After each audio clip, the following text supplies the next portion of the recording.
Sure.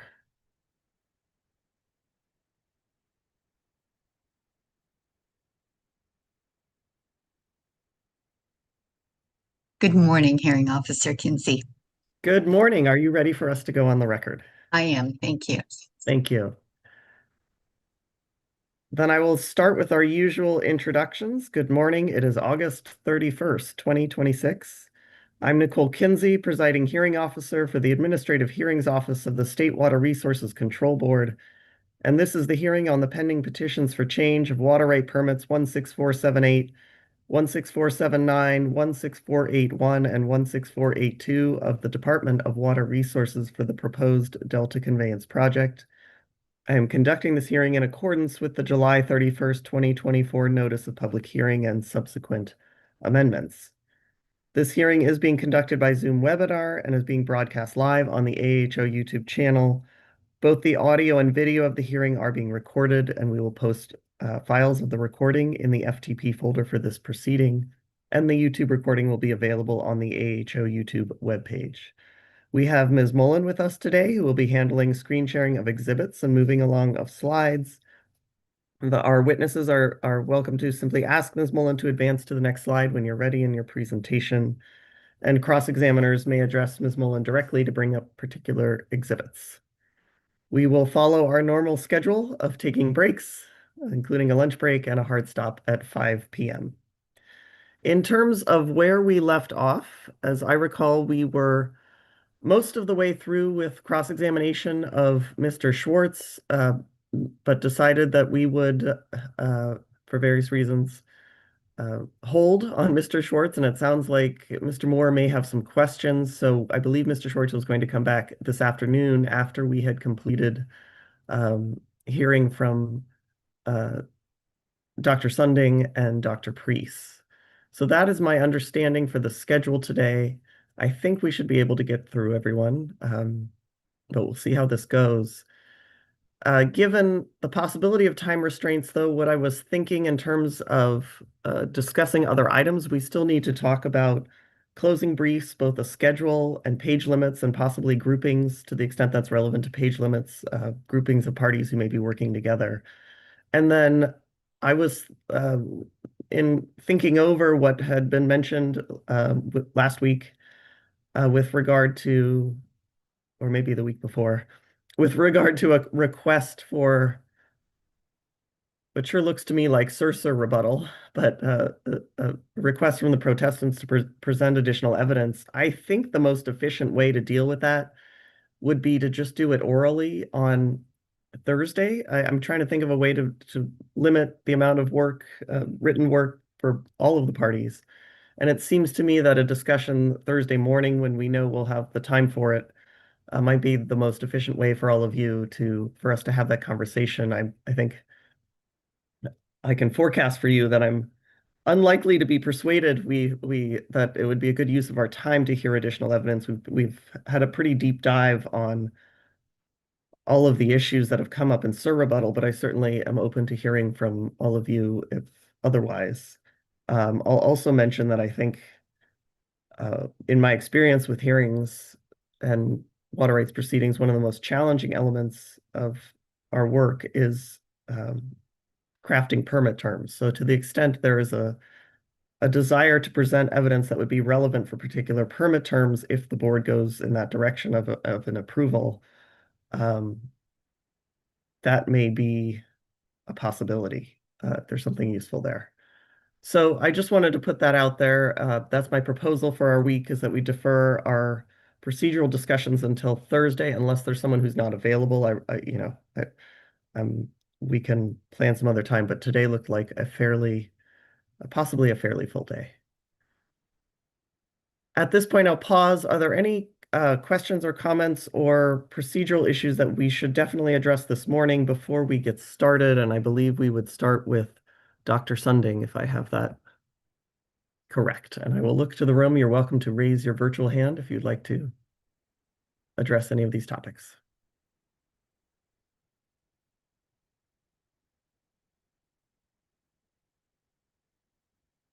Then with that, it looks like we should go ahead and bring up the DWR team. and Dr. Sunding, and we'll go from there. So if we can please elevate Ms. Carroll, Ms. Morris, and Dr. Sunding. Good morning, Ms. Carroll. You're welcome to make your appearance. Good morning, Hearing Officer Kinsey and Carol for DWR. Good morning. And Ms. Morris. Good morning, Stephanie Morris for DWR. Thank you. And Dr. Sunding, you're welcome to come on camera and off mute. Oh, thank you. Good morning. Good morning. And Dr. Sunding, I know you were with us previously. Do you recall with respect to your taking the oath with respect to your testimony in this proceeding? I do, yes. Thank you.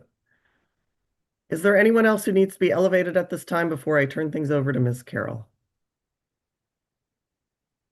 All right, then to you, Ms. Carroll, please. Thank you, Hearing Officer Kinsey. Good morning, Dr. Sunding. Good morning.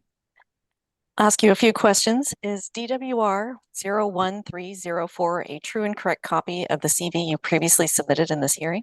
It is, yes. And do you have any updates to that CV? I have some additional papers and a few additional testifying assignments, but the bulk of it is the same. Thank you. And did you also summarize your qualifications in your original testimony, which was submitted as DWR 01303? Yes, I did. And then is DWR 01410 a true and correct copy of your sir rebuttal testimony in this proceeding? Yes. Do you have any corrections to that testimony at this time? No, I don't.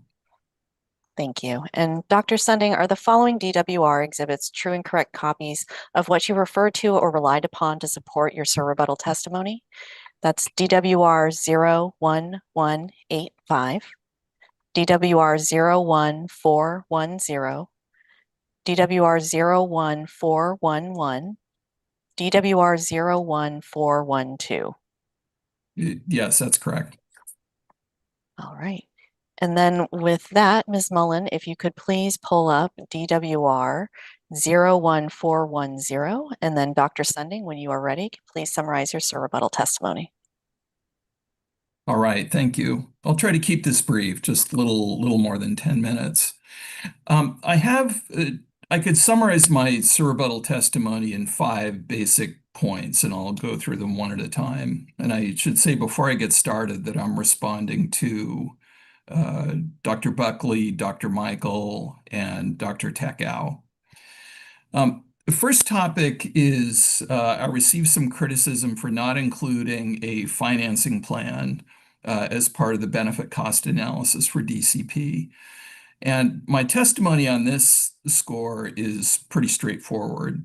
And it's that it's inappropriate to consider financing costs in a benefit cost analysis. The core federal guidance, such as OMB circulars A94 and A4, focuses on the net present value and resource allocation to society as a whole. This is exactly the approach that I took in the BCA. Pure financial transfers like issuing bonds, paying interest to lenders, or shifting tax revenues don't create or destroy real economic resources. They just move money between entities. Now, this is not to suggest that considerations of cost allocation, financing, and affordability are unimportant. They're not unimportant. Rather, funding and financing decisions are properly made by each public water agency.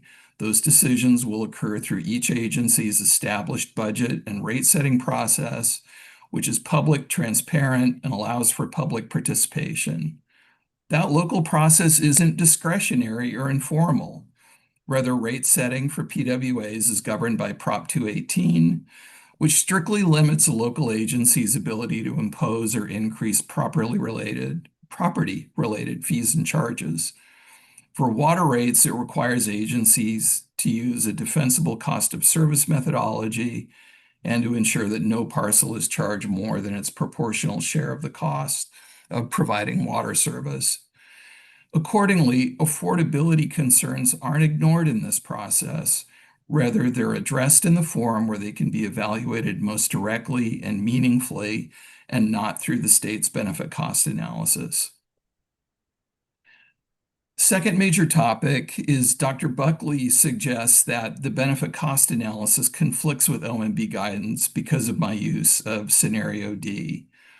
However, the main driver of uncertainty in my benefit estimation for the DCP is future hydrologic conditions, which cause fluctuations in state water project delivery from 100% to 0%. Further, over the longer term, there's uncertainty about the scope and magnitude of climate change impacts, including changes in precipitation patterns and the extent of sea level rise. The benefit cost analysis calculates benefits over the full range of historic hydrology modeled under future climatic conditions. This analysis is also repeated for multiple alternative climate scenarios. In each scenario, the benefits of the DCP are well in excess of the costs. The urban water supply benefits of the DCP are calculated assuming future levels of demand for each public water agency. The future water demands that I incorporated in the BCA are those that are used by state urban water contractors in their own planning exercises. For most urban agencies, the BCA uses the relevant urban water management plan to represent future demands.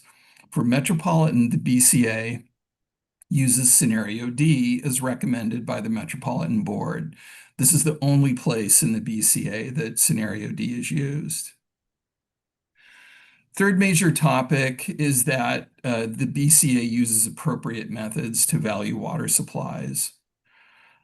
Economists may use several methods to evaluate the monetary benefits of water infrastructure. For example, the California Water Commission gives guidance for the Water Storage Investment Program that lays out several methods for estimating water supply benefits.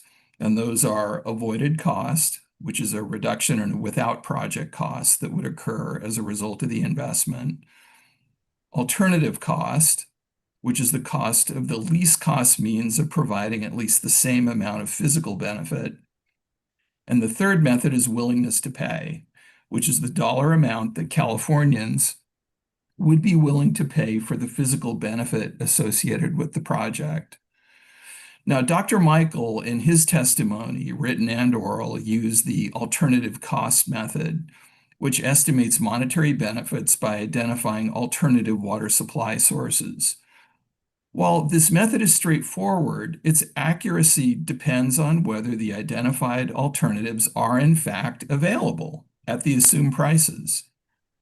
In cross-examination, Dr. Michael admitted that he didn't analyze whether those other water sources would be available, let alone in quantities similar to the incremental supplies produced by the DCP. For urban users in Southern California, Dr. Michael asserted that his analysis included multiple metropolitan scenarios, unlike the DCP BCA. But that claim overstates what he actually did. On cross-examination, Dr. Michael admitted that his alternative cost method doesn't account for demand at all.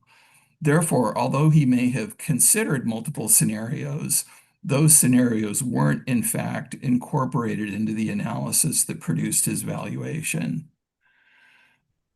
In contrast to Dr. Michael's approach, the DCP's benefit cost analysis estimates users' willingness to pay using real-world data that measure how much more a person is willing to pay for an additional unit of water, depending on the severity of a shortage.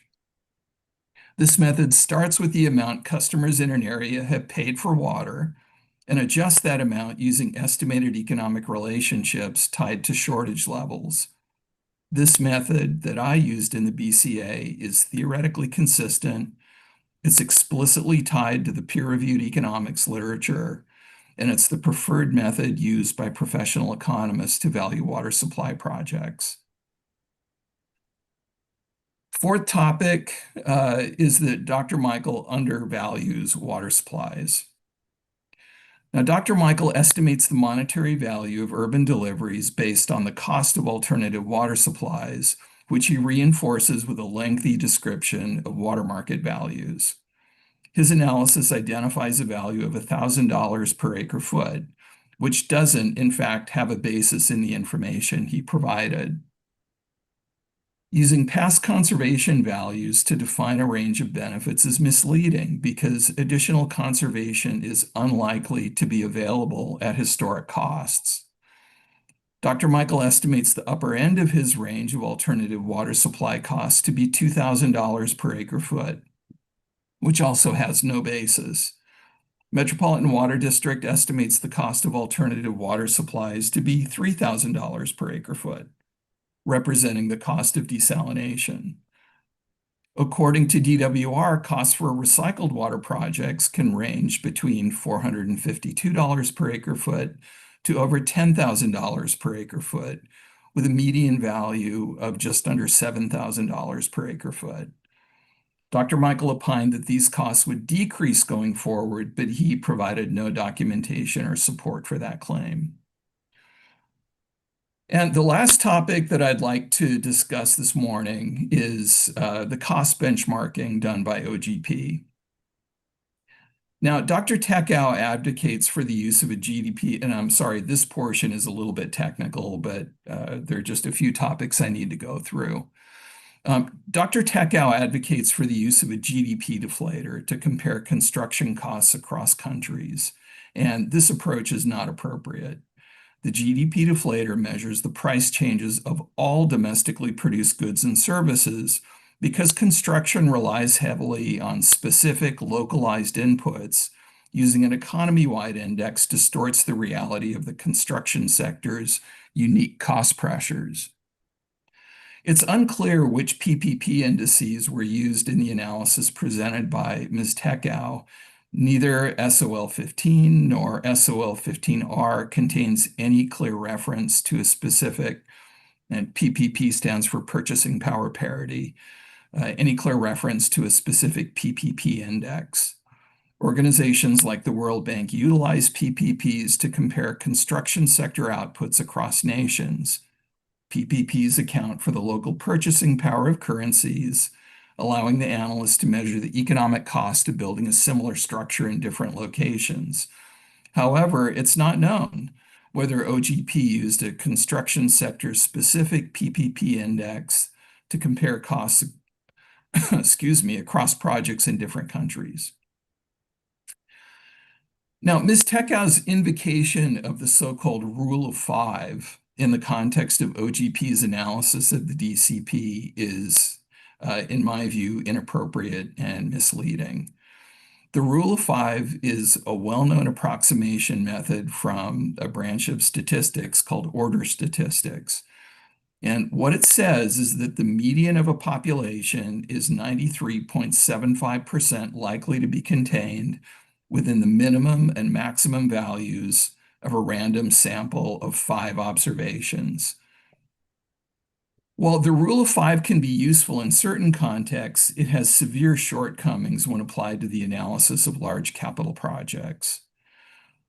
If you look at the theory underlying the rule, it strictly assumes a perfectly random sample, all drawn from the same underlying distribution. In the real world, this condition is often violated, and there's very good reason to believe that it's violated in the case of OGP's analysis of DCP costs. OGP's sample of mega projects includes projects in different locations with different geological conditions, different labor market conditions, different material input costs, and different permitting requirements, and carried out at different points in time. These projects aren't simply random draws from the same underlying distribution. Moreover, the OGP data are a black box that Ms. Tekow and her colleagues are, as of now, unwilling to make available to other experts or to the State Water Resources Control Board. Without examining the underlying data, it's impossible to verify that the projects she's considering are comparable or have been made comparable by adjusting based on a sparse set of relevant covariates. So in summary, nothing in Dr. Buckley, Dr. Michael, or Dr. Tekow's rebuttal testimony changes my previous opinions.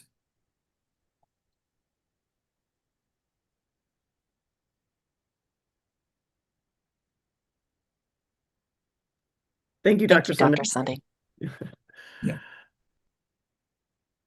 With that, believe, let's see, what do I have in my order? I have Mr. Moore listed here first, but I'm not sure if that's the order you would like to go in. So I will look to the room.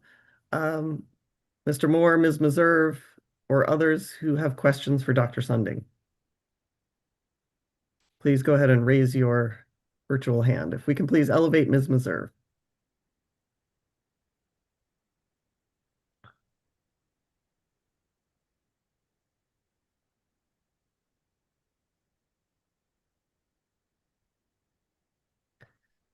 Good morning, Ms. Meserve. You are welcome to make your appearance.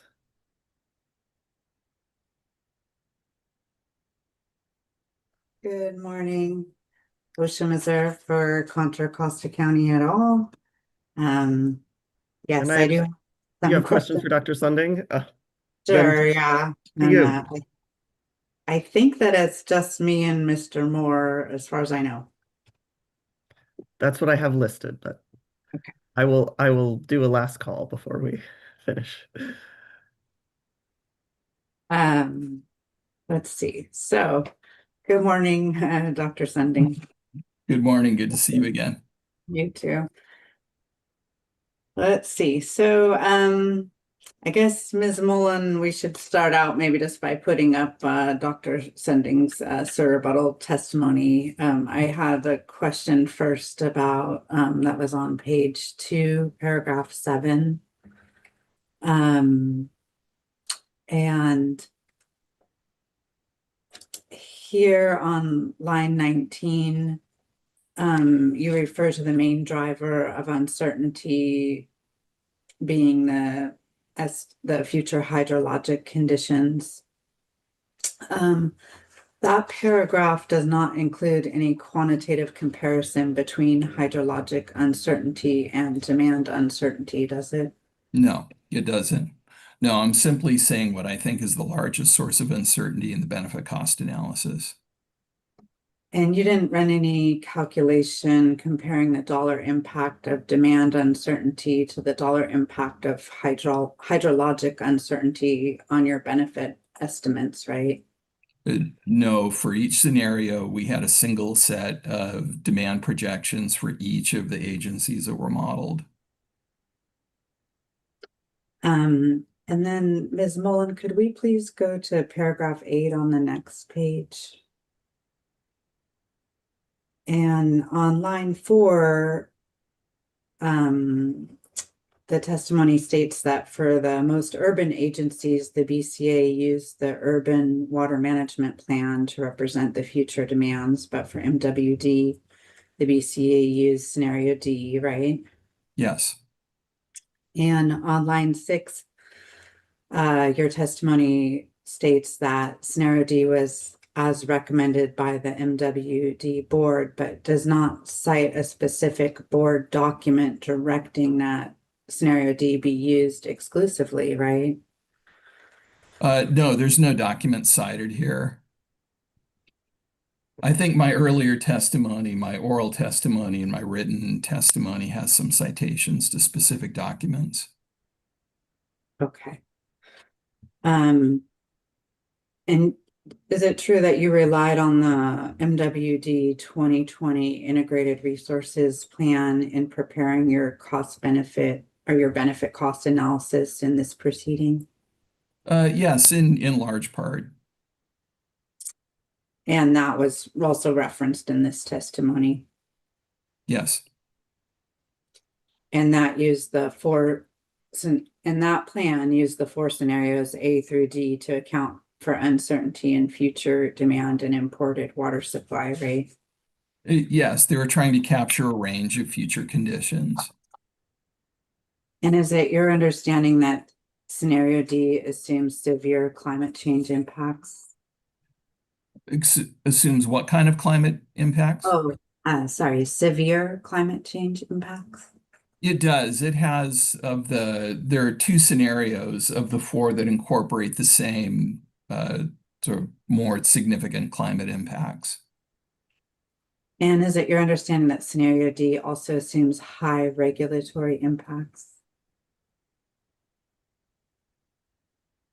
I believe that's correct, yes. And does scenario D also assume strong regional economic and population growth? Yes, it does. Of the four, it assumes so it works like a matrix. There are four scenarios, and they vary along two basic dimensions: climate impacts and economic conditions. And scenario D has a combination of larger climate impacts and more robust future economic conditions. And in paragraph 8 on line 6, you state that none of these estimates are worst case scenarios, though, right? Yes. Um, And that's And- Metropolitan has represented that consistently.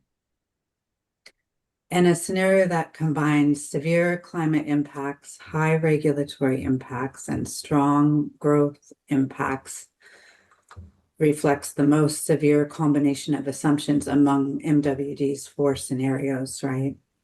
Among the four, but there are certainly other future states of the world that could make conditions even more dire than any of the four considered there. For example, what's happening now on the Colorado River.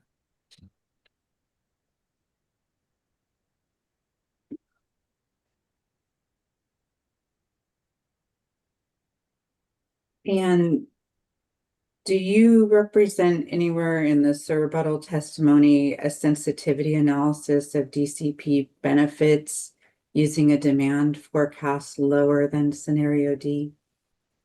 No, for each urban water agency, metropolitan and otherwise, we used a single future demand projection. And in response to the rebuttal testimony that you're responding to here, Dr. Buckley, Dr. Michael, and Dr. Tekau, did you perform any sensitivity analyses for future demand? No, we haven't done any additional modeling beyond what was written about in the BCA. And looking at line 9 here on this page, it states that the estimates meet OMB's definition of central tendency. That paragraph does not identify any higher forecast than scenario D, does it? No, it doesn't. Well, I'm not sure what you mean by higher forecasts. You mean higher demand estimates? Is that what you mean? Right, yeah. I guess I'm just questioning if on line 9 it's saying that line 10 actually, it says central tendency. Then why isn't there something higher on demand than scenario D? Oh, because there are other. So what I did in the benefit cost analysis was evaluate the economic performance of the DCP under a whole range of possible future hydrologies, both what might be precipitation and climate conditions in any given year, but then also over the longer term, changes in sea level rise. And the scenario that I used to calculate the benefits used a median from the climate ensemble, and then also used a sea level rise assumption that was not the largest among all of the scenarios that we considered. So in that sense, it was in the middle of the future hydrologic assumptions that we had.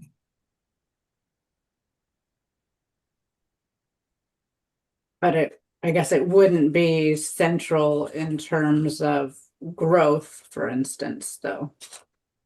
Well, so you're right in the sense that among the four metropolitan scenarios, scenario D, which is what they recommend for water resource planning, that has a higher level of future growth than two of the other scenarios. But again, there are other possibilities like what's illustrated on the Colorado River now that could make scenario D too conservative in certain dimensions as well. And just now you said that they recommend use of scenario D, but you actually didn't cite any document that showed that MWD board actually recommended using only scenario D for this analysis, right? I didn't feel the need to repeat it here. If you go look at my written testimony, my original written testimony, and then also my oral testimony, we covered this. You and I covered this, and I wrote about it in my report. So I do have citations. I just didn't feel the need to repeat it here. Sure. Could we please go back, I'm sorry, to the top of page 5, Ms. Mullen? In paragraph 13, starting at line 2, you state that the Department of Finance population forecasts are lower than other forecasts. That paragraph does not identify any forecast higher than scenario D either, does it?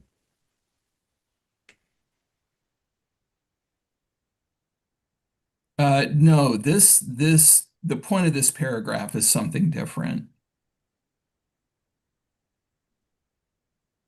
It's about comparing the Department of Finance forecasts, which are notoriously low, to some other population forecasts that are frequently used. I'm not recommending that the SCAG forecast be used, which I think there was a little confusion about.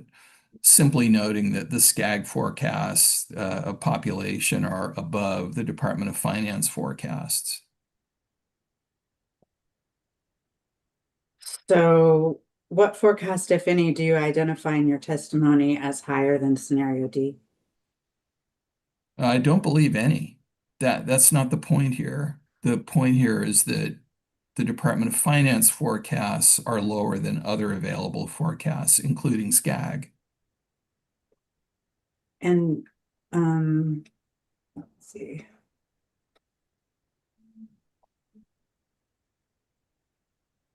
And with reference to that SCAG forecast, which was offered as evidence that the Department of Finance forecast was low, you did not recommend using the SCAG forecast, right? No, simply noted that there are a number of alternative population forecasts available out there, and SCAG is, or I'm sorry, Department of Finance is on the low end. Okay.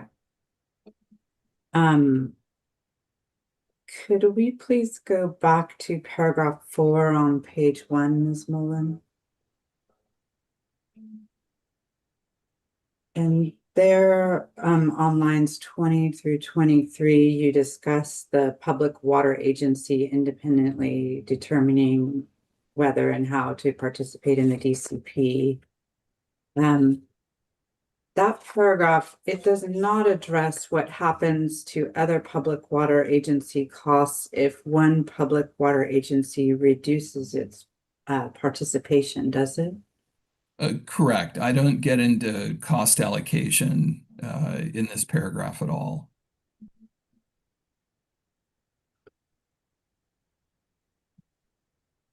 And if we could continue on to the next page, Ms. Mullen.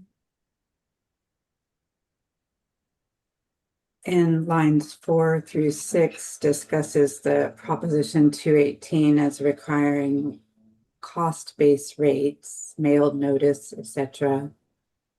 That describes how a single agency sets its own local rates, right? Correct. And nothing in paragraph 5's description of Prop 218 requires assessing financial risk shared across multiple public water agencies, right? No, I Objection, think outside the scope. Will you run the question again, please, Ms. Meserve? Sure. The question is about paragraph 5, which is concerning Prop 218.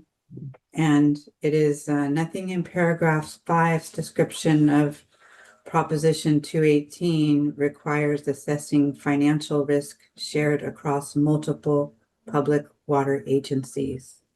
Does it? I'll allow the question if you can respond, Dr. Sunding. And also vague and ambiguous as to financial risk. Dr. Sunding, do you need more information to answer that question? yeah, I think I do, yes. Sure. Well, we started out on the prior page talking about individual public agencies making decisions informed by their board's analyses of risk and et cetera. And then this paragraph is discussing the Prop 218 process of, again, those individual agencies. And the question is regarding how that, if the process you've described here would address the risks that across the public agencies that would join together to participate in this particular project. Objection calls for speculation. Also, Yeah. it's a legal conclusion as to the Prop 218 requirements. Right. I really don't think I have anything to add beyond what's in paragraph 5. Simply summarizing from the perspective of someone who does a lot of water resource economics, my understanding of the Prop 218 process. If you're interested in a legal opinion on what it requires and doesn't require, I'm certainly not the right person to ask for that. Well, right. Yeah, the question is just kind of getting to what this process does not get to. Yeah, the witness determined to discuss Prop 218, so I don't think I'm the one bringing up legal issues. But Well, maybe that's have a as far as question? we can go, hearing Okay. officer. I'm not sure what you think. Well, do you have a follow-up question? I'm not sure. We don't have a question on the table at this point. I mean, that was my question about paragraph 5. So if he can't answer it, I guess I can move on. Please. Okay. Paragraph 6 states that affordability and financing are appropriately considered by the individual public water agencies rather than in the BCA. The paragraph does not identify any analysis of the combined financial capability of all participating public water agencies, does it? Objection outside the scope. No, there's nothing in this paragraph about that. This is more about the local decision-making process.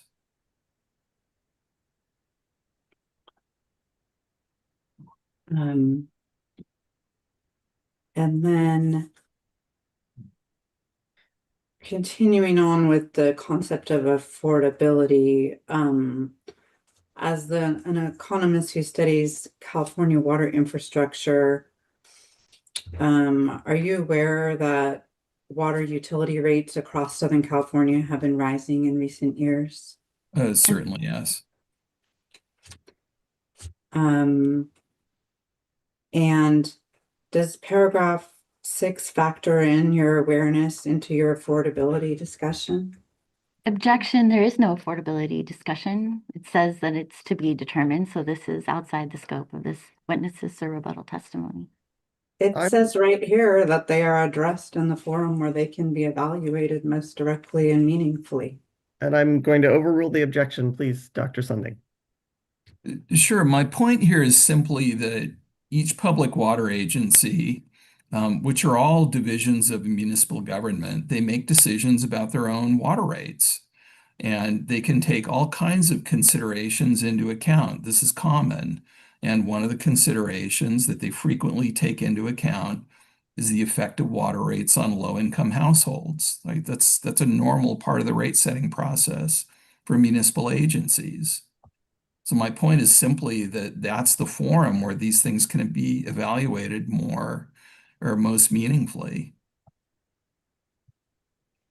And paragraph 6 doesn't identify any analysis of how DCP related rate increases would interact with other cost pressures, such as infrastructure,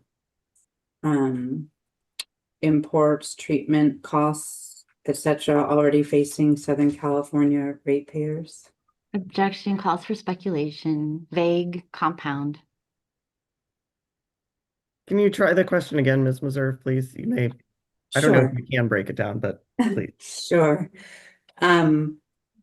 Does paragraph 6 identify any other rate-related how any other rate-related increases would interact with other cost pressures, like aging infrastructure, for instance, which is already facing Southern California ratepayers?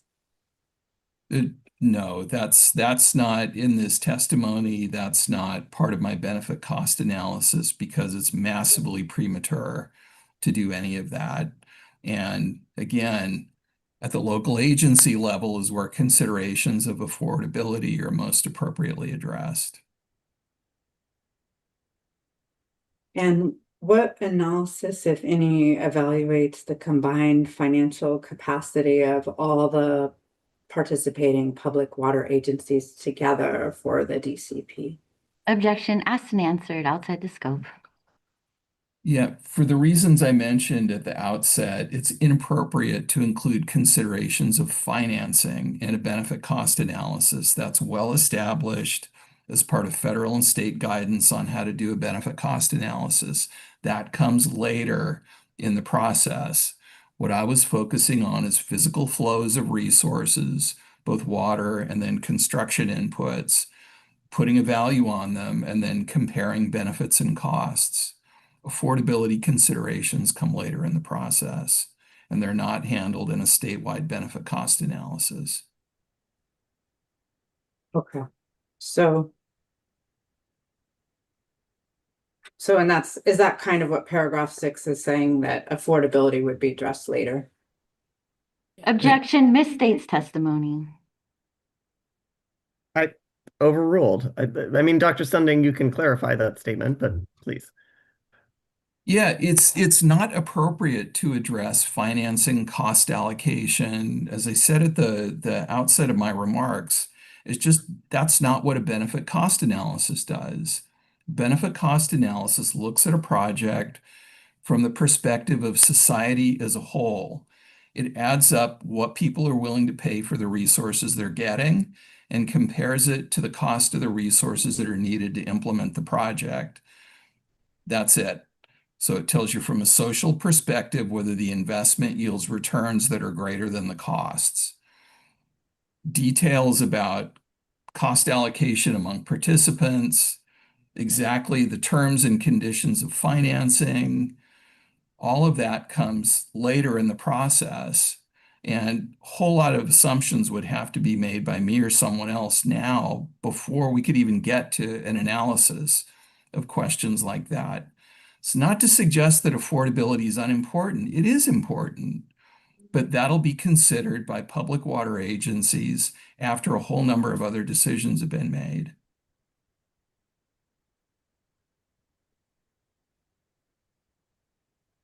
Could we please, Ms. Mullen, go to the bottom of page 3 where paragraph 10 begins? In this paragraph, you discuss Dr. Michael using the alternative cost method in his testimony. Now, that sentence, it does not distinguish between the low, base, or high estimate in Dr. Michael's analysis, does it?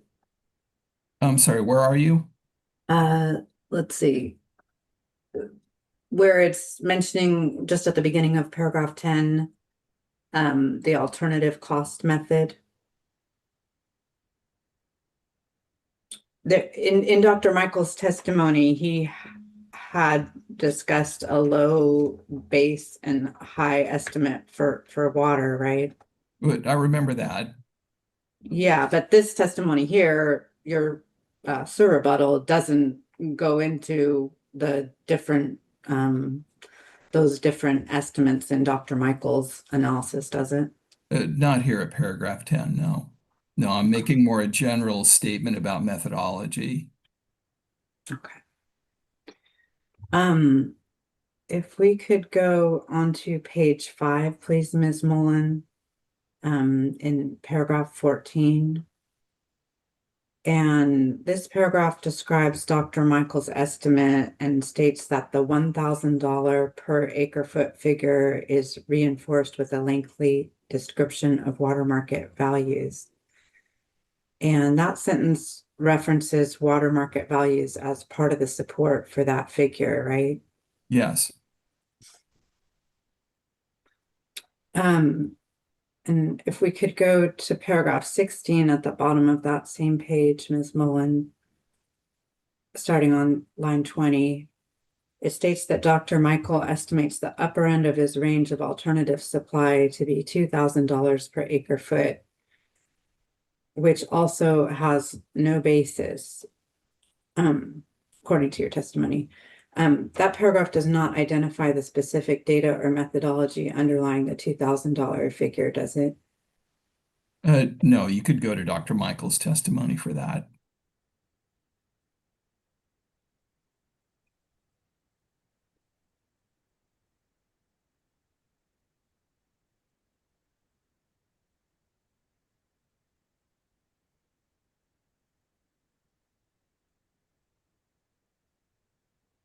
Isn't it true that the $2,000 cost in Dr. Michael's testimony was the estimated cost of desalinization? Yes, that's my recollection. If we could go, let's see, we're the paragraph 14 is that, yeah. So just again, kind of looking at paragraph 14 through 17, these 2 pages about the evaluation of water supply by Dr. Michael. This does not break out the separate methodologies for the low, base, or high estimates as we just discussed, right? No, I didn't feel the need to do that here. You can go Okay. to Dr. Michael's testimony for all the detail. Right. But this portion of your testimony treats Dr. Michael's entire evaluation as though it were a single method, doesn't it? No, I'm simply describing his approach, which I think is an alternative cost approach, and then summarizing briefly the low and the high end of his range.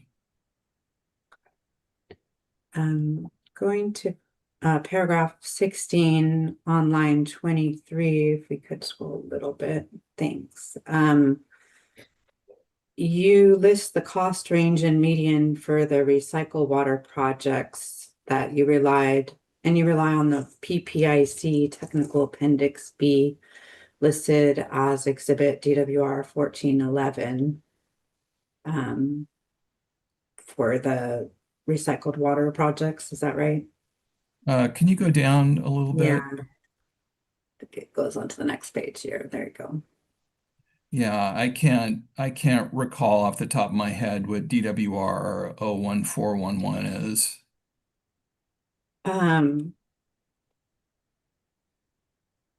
Could we please, Ms. Mullen, go to DWR 1411 and begin with PDF page 1? That's cited here by Dr. Sunding.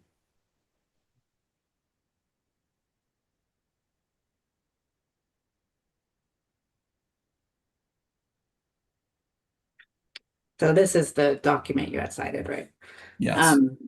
So you recall reviewing this document for your rebuttal testimony? Oh, sure. I've used this document a number of times, including in my academic work. And then if we could go to page 4 of this, please.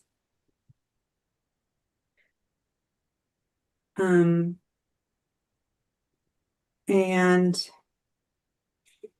so this, I think, yeah,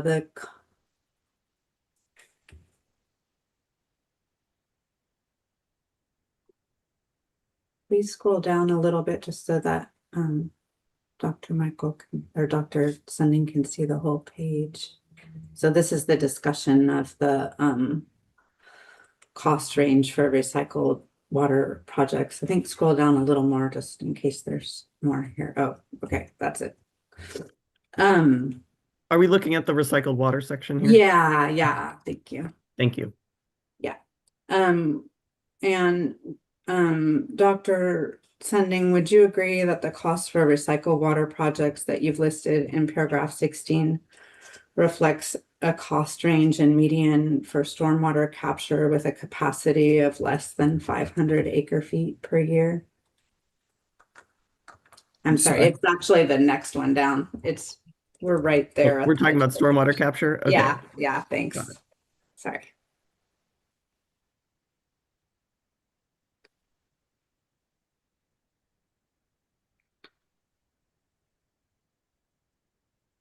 Oh, I see. Yes. The paragraph at the bottom of the page. Yes. Right. So it's a size range of less than 500 acre feet per year. Well, And then that's typical. Most recycled water projects are very, very small, just a few hundred acre feet per yield or per year yield, which is another issue that uh, uh, with considering them as a replacement for a large surface water infrastructure project.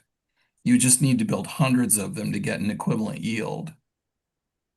So we may have confused, or I may be confused about the record here.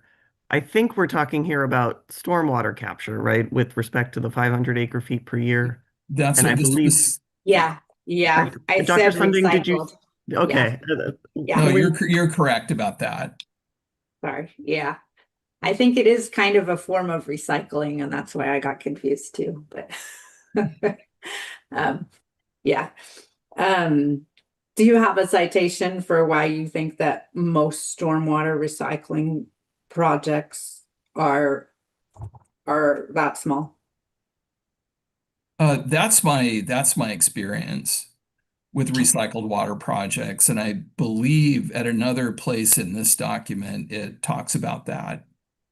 But certainly I've written about that topic numerous times. Most recycled water projects are very, very small, and they're also extremely variable in cost. And Dr. Sunding, from my understanding, when you say recycled water projects, are you including stormwater capture or do you intend that as a separate category? It is a type of recycled water project, as we were just talking about Okay. before, but say recycling wastewater, which is another type, those costs are extremely variable. And the biggest driver of that is to have a wastewater recycling project, you need to have basically a new infrastructure system. You need to have purple pipe coming out of the wastewater plant to wherever the recycled water is going to be used. Most recycled water is used within a mile of a wastewater treatment plant in California. It doesn't have a broad distribution, so quite limited in that sense. But the biggest cost component often is the cost of ripping up streets and other infrastructure to put in the purple pipe. And that's another reason that recycled water costs are so variable, is it just very, very site dependent.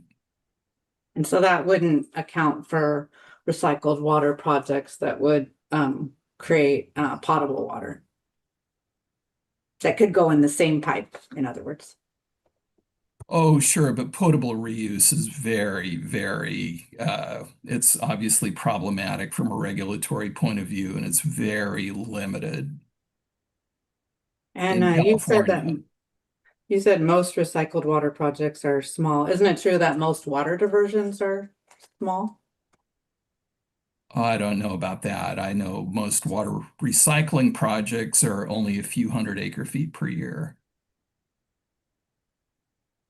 Are you aware of other water diversions that are 6,000 CFS?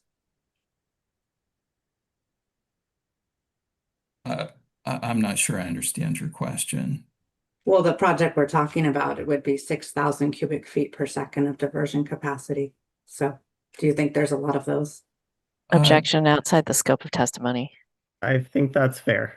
So let's move on, Ms. Mazur. Could we go to page 5 of this, please? Under the heading of summary of results. Yeah, thanks. Here it states that recycling projects have a range of 360 to $9,954 per acre foot with a median of $1,471 per acre foot, right? Yes. Yeah. Okay. That median cost for recycled water is different than the 6,843 median that you attributed to recycled water in paragraph 16, isn't it? This is a different set of numbers. This is recycled water projects have a range of $360 to $9,954 per acre foot. And then the median that they looked at of the projects they looked at was 1471.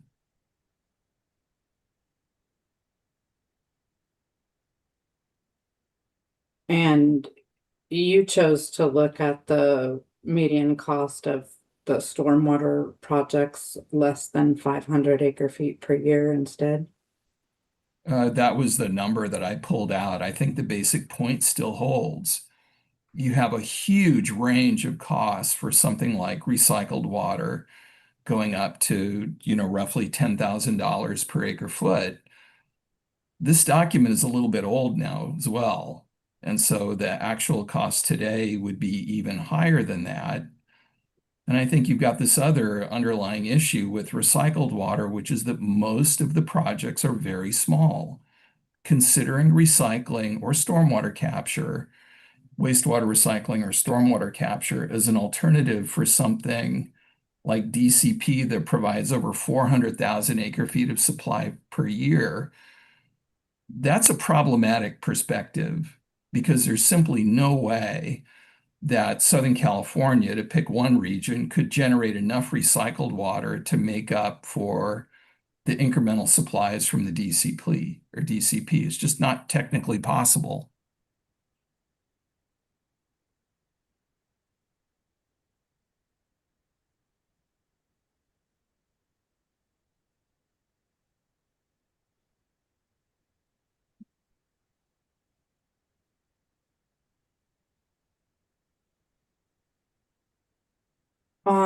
Let's see, I think we're on, if we could go back again to Dr. Sunding's testimony again, Ms. Mullen. And on page 5, line 21 to 22.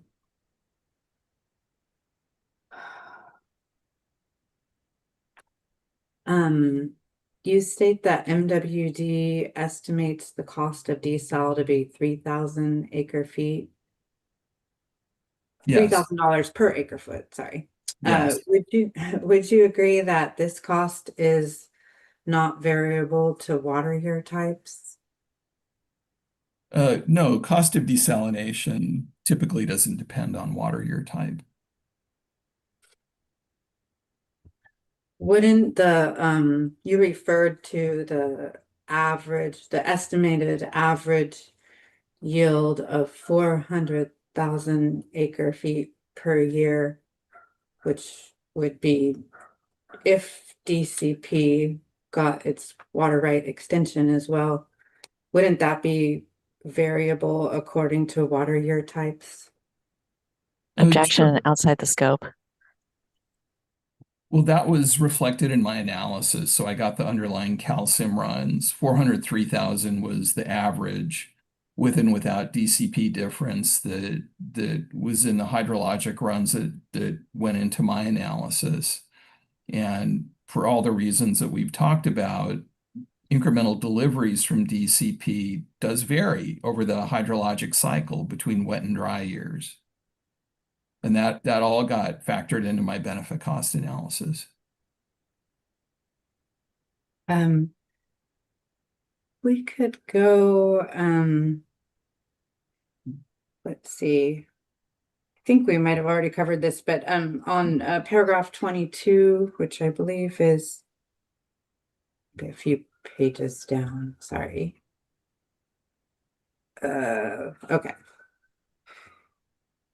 Just to confirm, you didn't change your opinion, but you also didn't do any new sensitivity analyses in response to the 3 testimonies you reference here in paragraph 22, right? Yes, that's correct. Okay. So I read their testimony, I considered it, but we haven't rerun the models. Right. And in particular, nothing about different future demands, for instance. Correct. Yeah. Okay. And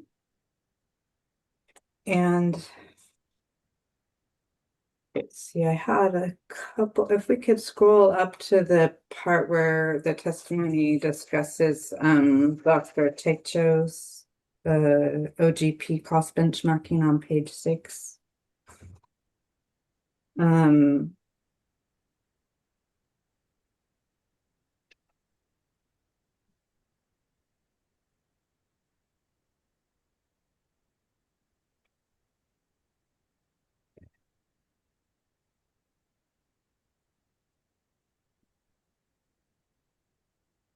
Let's see.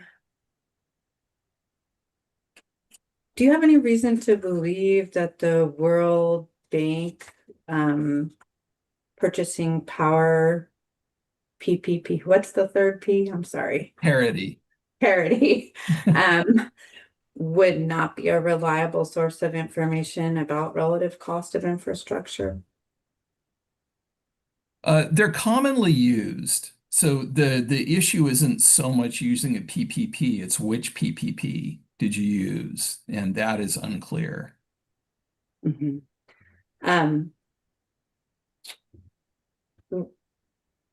Just on the theoretical that it sounds like you have a criticism that perhaps a construction-based PPP maybe ought to have been used if it was available, right? Is that- Yes. And and that's common, again, by agencies like the World Bank. So again, the issue is not so much the use of a PPP, it's which one. And in this way, like along a number of other dimensions, the OGP testimony is a black box. Could we please go, Ms. Mullen, to Solano 15R, which is the OGP report, just to take a look at that. You reviewed the report in preparing this testimony, right? I did. Yeah, so if we go to page 12, I believe, this is the discussion of the reference class that was prepared for the analysis. So do you recall Yes, reviewing this? Yeah. I do. Yes. No, this looks familiar. Could we go to the next page, please, Ms. Mullen? And scroll down a little more. A little more until we get to that table. So you can see here, this shows the locations of the projects in the reference class that were selected by OGP. So you took a look at this, right? Sure. Yes. Yeah. So, and this was the 66 road tunnels and 20 water tunnels that they studied for their analysis. Yes, the 86 projects that they make reference to. Yeah. And do you have any evidence that differences in construction costs across countries would have made a different outcome in the OGP analysis?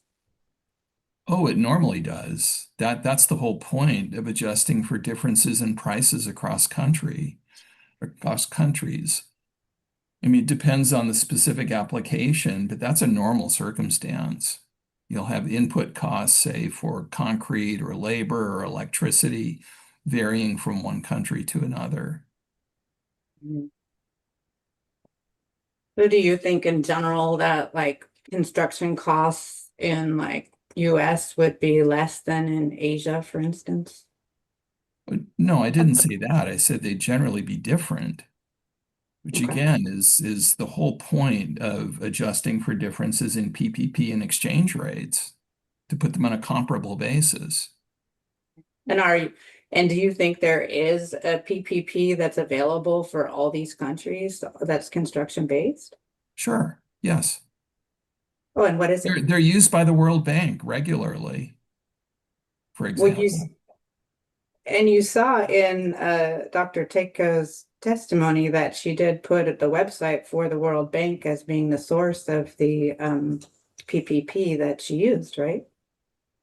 I wasn't clear about what she used. Again, to me, it looked like a black box. Normally, one would, if you're going to do something like this, you would lay out what are all the data sources, and then have some kind of a link or at least a written description of what they are. And I didn't find that in her testimony, so I don't actually know what she used.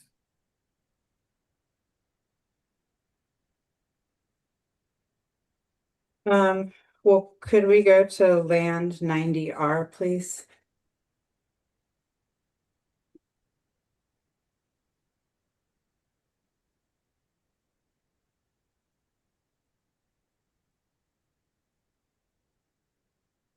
And if we go to the bottom of page 3 on footnote 5. So, well, maybe we have to look at the text, but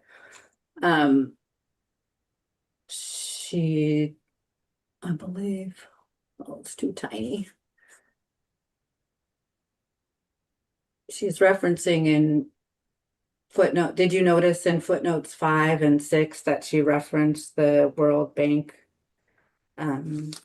websites for the PPP information that they relied on to compare the construction costs? Are And we here able she- to go to the page on the page where footnote 5 is? Because you're just asking him to believe you. Sure. I'm sorry.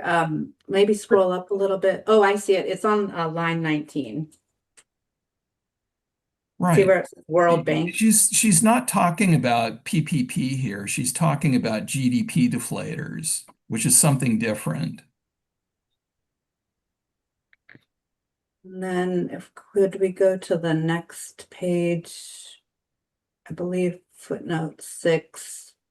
Oops, sorry. Go up to the, yeah, so there's the D.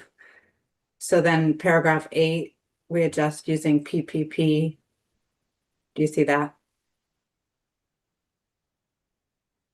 Yes. So was this something you reviewed in making your statement that you were It is, concerned? but there's no citation for the PPP that she used. Footnote 6 is referring to exchange rates, which is different again.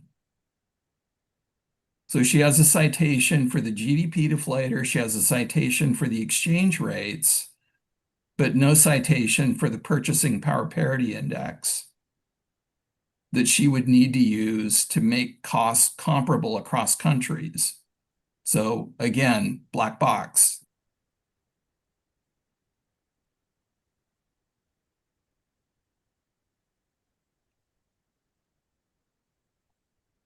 So if the construction cost of the Delta Tunnel was somehow lower than the projects in the reference class, wouldn't that just place the Delta Tunnel in a slightly lower position on the curve for the benchmarking? Objection calls for speculation. Vague and incomplete hypothetical. Are Yeah, you, Dr. Sunding, are you able to answer that question? I'm not, I'm sorry. Well, you've criticized the the methodology and said you think it's a black box. We've reviewed the report and then also the further explanation, and you seem to have a concern. So I'm just asking you, what if your concern was valid, what would the outcome be? Argumentative. Yeah, I'm simply making a point here that her methodology is not transparent. Not arguing with the use of a purchasing power parity index, that's done all the time. But as we can see here on the page in front of us, she didn't explain what she used, right? There's a formula that comes below, but no indication of where the data came from. Is it a national level purchasing power parity index? Is it for a particular sector? I have no way of knowing.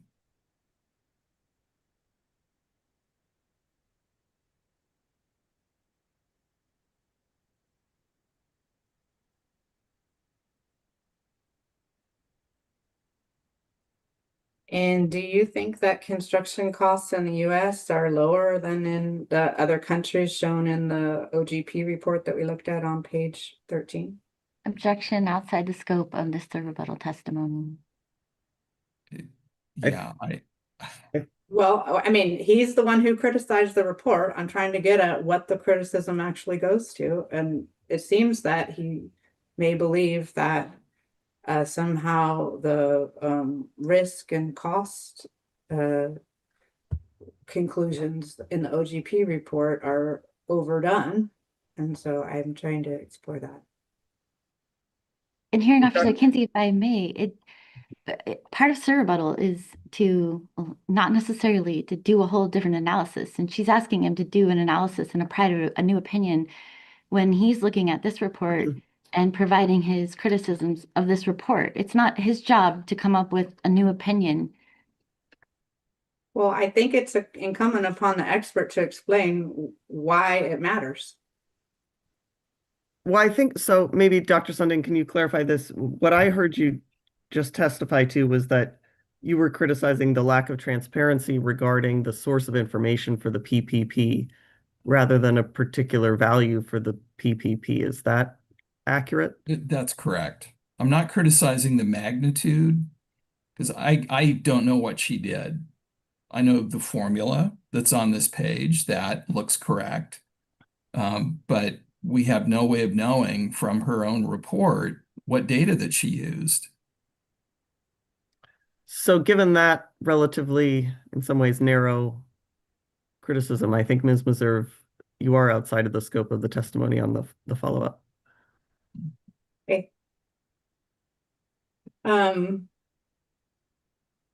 Do you think that it's prudent to plan for potential cost overruns? Objection outside the scope of this witness's Sir rebuttal. Can you tie us to something, Ms. Meserve?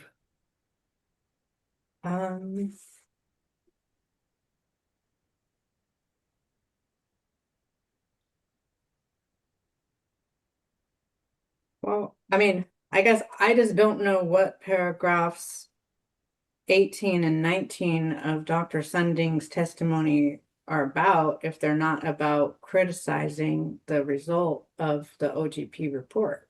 So that's why I'm asking this question. But Again, that's outside the scope. That seemed like a very, can you be more specific?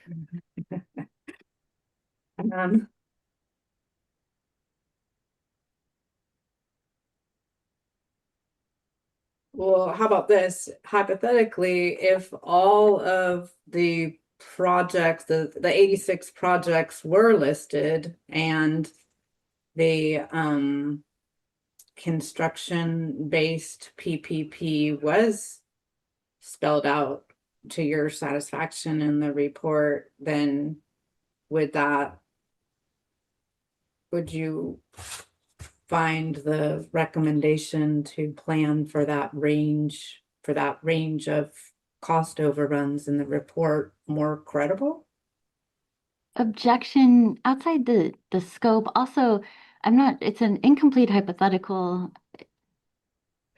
and asking the witness to assume things are true that he's already said several times. The criticism is lack of information, black box. So now it's asking him to opine and assume that all things are true when he cannot confirm. I think that's right, Ms. Meserve. We're one step beyond. I mean, Dr. Sunding, I think, was clear about the limited scope of this criticism. So I'm not, yeah, thank you. If we could, Ms. Mullen, just click back over to Solano 15R and that page 13, though, just to address this black box. Isn't the 2 pages, or I think it's maybe 3 or 4 pages of information about the reference class and then the lengthy discussion of how the reference class was developed? I mean, is that truly a black box? Well, for the reasons we've been discussing, there are aspects of the OGP analysis that I can't analyze or replicate one way or another because I just don't know what information they used to draw their conclusions. And similarly, a summary table describing these 86 projects by continent, that's not enough to know whether they are truly comparable or with respect to the rule of 5, they've been drawn from the same random distribution, which the rule requires. And have you used reference class forecasting in your work? That's not something that economists typically do. No, but it is an application of a statistical method that I've used. I've used order statistics regularly. And just on that topic of rule of 5, which you reference on page 7, and you mentioned its limitations, which you just referred to. And you reviewed the report that we're looking at right now, Solano 15R. Do you believe that the OGP report used the rule of 5 in any way? No, they don't. Well, they talk about it, but then she talked about it in her oral testimony as well, but they don't really use it. Is the rule of 5 mentioned in this report? I believe so. Where? I don't have the report in front of me. It came up in one, I can't remember. We have 15R in front of us. Maybe it's in 15. I would have to look at them, but it's certainly something that she discussed. Isn't it true that the rule of 5 is only discussed in Dr. Tekau's rebuttal testimony? Yes, it's in her rebuttal testimony. That's correct. And it is not in 15R, the You're report.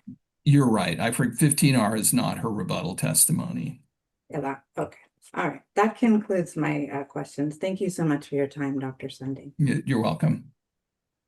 Thank you, Ms. Meserve.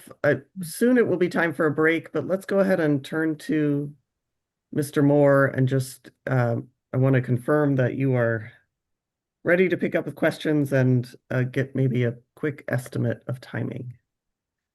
If we can please elevate Mr. Moore.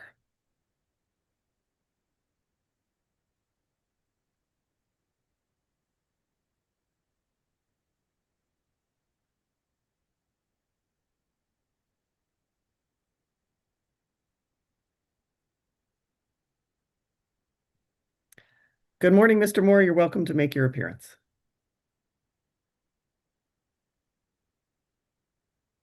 Good morning, Roger Moore on behalf of the California Water Impact Network.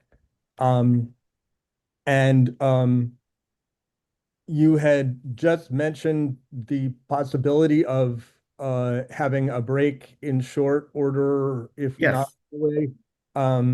As far as the time, knowing that there are occasions when I get more long-winded than I expect to.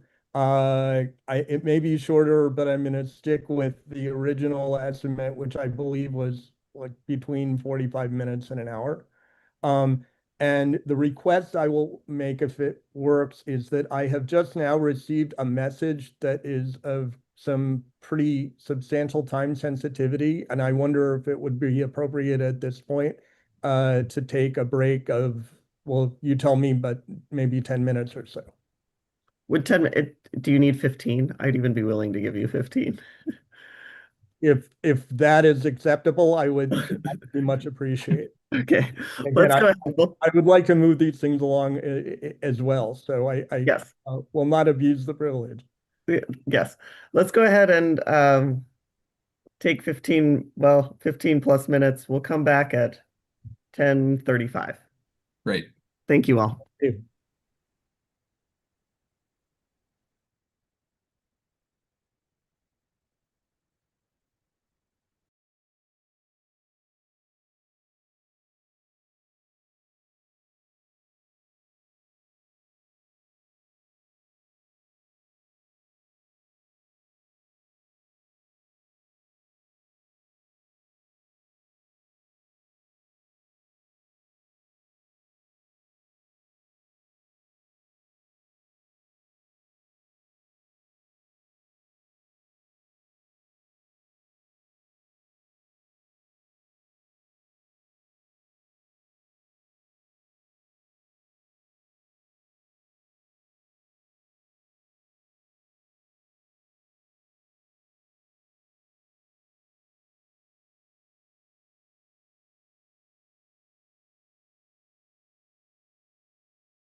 talked about.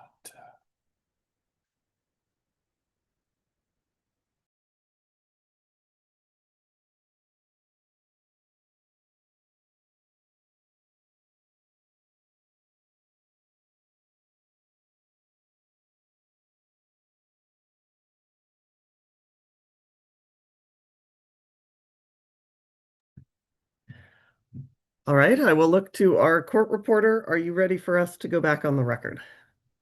I am Hearing Officer Kinsey. Thank you. And I see we have Dr. Sunding, we have Ms. Morris, and Mr. Moore, and Ms. Carroll, great. And Mr. Moore, we're going to look to you when you're ready.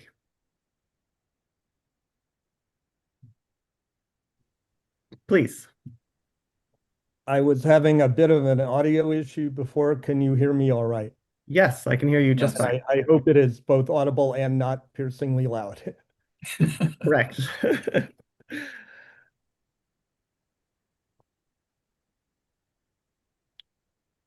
So please, Mr. Moore, when you're ready, you're welcome to ask questions of Dr. Sunding.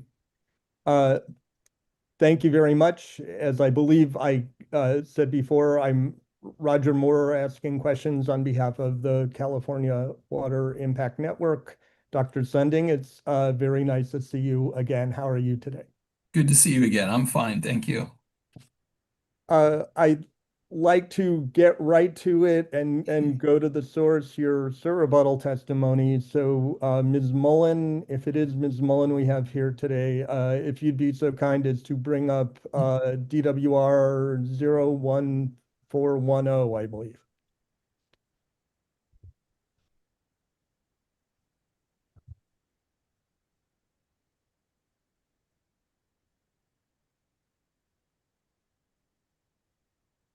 Thank you very much. And I'm going to begin by focusing on the section relating to financing plan and affordability that has already received some discussion with Ms. Meserve. Why don't we begin by going, if we can, to the second page in the sixth paragraph, the final sentence. And Dr. Sunding, you'll see there that on lines 13 and 14, there is a sentence that I believe closely resembles one at the outset of this section that has this phrase. Affordability and financing issues are appropriately considered by the individual PWAs rather than in the BCA. And I want to begin with, I guess, just sort of a high level question of that may shed some light on where you're going with this position made in this part of the rebuttal testimony. If I understand you correctly, and please do correct me if I'm wrong, you are not saying that affordability and financing are unimportant to the determination of the public interest. You are saying that this proceeding is the wrong time for that consideration because it is more appropriately addressed by what you reference as individual PWAs. Is that Objection misstates testimony. This sentence relates to the BCA, not to this proceeding specifically, and objection calls for a legal conclusion as to the public interest. Mr. Moore, well, I wish that Ms. Morris had allowed me to finish that sentence that would have made precisely that clarification and asked a follow-up question on the BCA. I'm trying to get some context, and the basic question, which I will try to ask in a Dr. Sunding in a simpler way, I suppose, is would you agree that affordability and financing issues are germane to the public interest in certain circumstances. Vague and ambiguous as to certain circumstances, also to the context of the public interest in general, or does Mr. Moore, do you mean the legal standard by which the board is looking at the public interest? Well, let me narrow it for us, that which is to say, let's not be looking at the legal meaning of the public interest, but the public interest as you use the term in your work, Dr. Sunding. So we'll proceed with that. And then Dr. Sunding, do you have enough information to address that question? I believe I do. I could make an attempt, and then we'll see if that's directly on point. So I would start with the BCA, and as I testified both in writing and verbally today, my contention is that the benefit cost analysis is not the right place to start introducing considerations of cost allocation, financing, or affordability. That's not what a benefit cost analysis does generally, and it's not consistent with federal guidance on how to do a benefit cost analysis. It's certainly not consistent with normal practice either. So start with the BCA. Second is to your general point, not making a legal conclusion at all about what's meant by the public interest, but looking at it as an economist who evaluates water infrastructure projects regularly all over the country. Sure, considerations of cost allocation, financing, affordability, they are important. And those decisions, in my view, about affordability in particular, are made most appropriately at the local level. They're political questions. Ultimately, water rates are a political question about how to divide up the cost of municipal infrastructure. And that's the best venue to be thinking about considerations of affordability. I think you're muted.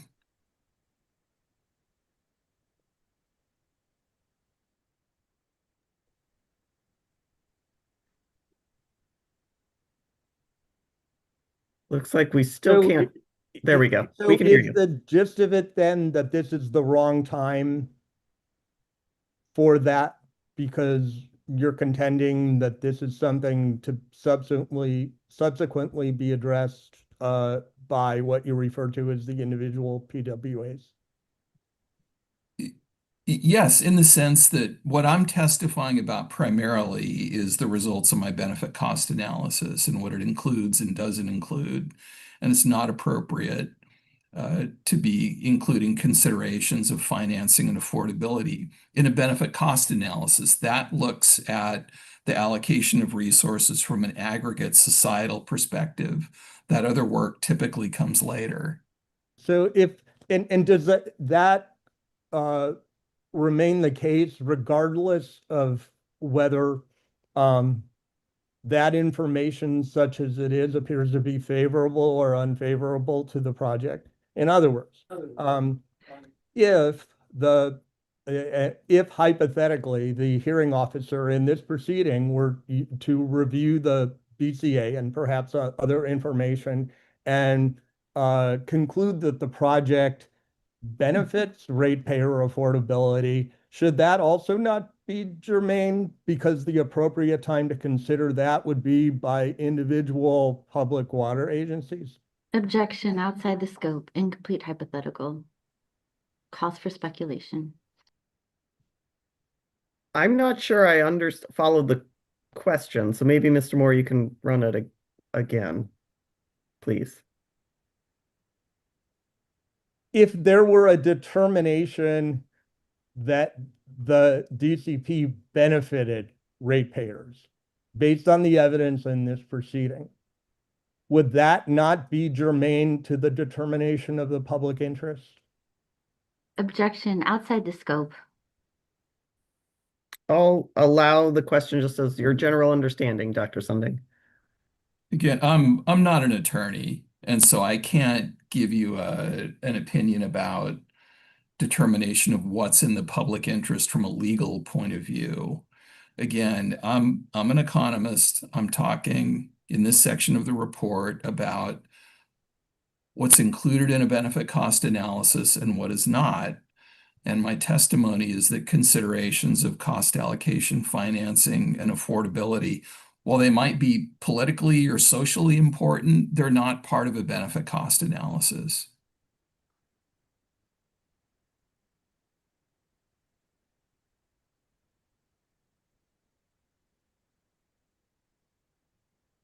Now, let's go to the first page, the beginning of paragraph 4, where there is a somewhat, what I understand to be a somewhat similar sentence. Funding and financing decisions are properly made by each public water agency, PWA, not through the BCA. You see where that is on lines 19 and 20? Yes. So the formulation of one thing, not another thing here is interesting to me because you're referring to an entity, you were referring to entities first, public water agencies, and then you're saying not through the BCA. But the BCA isn't an entity, is it? It's not benefits cost agencies. It's benefit cost analysis, correct? Correct. And the benefit cost analysis that you're referring to is the exhibit previously introduced in the proceeding on which I believe you were the co-author, benefit cost analysis of the Delta Conveyance Project, DWR 00114. Is that correct? That's correct. Okay. So, and that testimony is submitted in this proceeding in which DWR is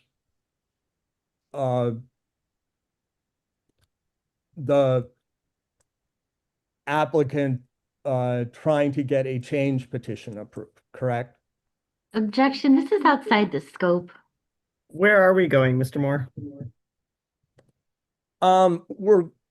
We're going at aspects of decision making that I'm not sure line up with some allegations regarding independence that we'll get to in a bit, that Dr. Sunding included in this paragraph. And so I'm drawing attention to the aspects of it that are within DWR's responsibility. I believe what I asked was a fairly simple question. I can rephrase it if necessary. I'll allow the question. Dr. Sunding, do you need it again or do you have it? I certainly need it again. I'm not sure I understood it the first time, but maybe I will the second time. DWR Also, it just, sorry, is the before, applicant seeking a change petition in this proceeding, correct? And I'm sorry, there was, Ms. Morris was I think lodging an objection, but we're on to a different question, it sounds like. So Mr. Moore, can you just ask that one again? I think this is the most basic possible question that one could ask in this proceeding. The applicant is the Department of Water Resources, and they are seeking approval of a change petition. Is that your understanding? That is my understanding, yes. Great. And I want to zero in on the sentence that appears starting on page or line 21 of the same paragraph. As a result, each PWA will independently determine whether and how to participate in the Delta Conveyance project. Those decisions will occur through each agency's established budget and rate setting process. So if I understand what you were saying here correctly, and again, correct me if I'm wrong, you're saying that the independent determination that you're attributing to the public water agencies isn't simply about budget and rate setting. It's about whether and how to participate in the DCP. Is that a correct understanding of your testimony? That's my understanding, yes. Okay. What I want to explore here is whether that role is exclusive of any discretionary determinations by the Department of Water Resources that may occur before you would even get to budget and rate setting. Let's talk about who these public water, you use several times the acronym PWA or the term public water agencies. Am I correct in understanding that what you're referring to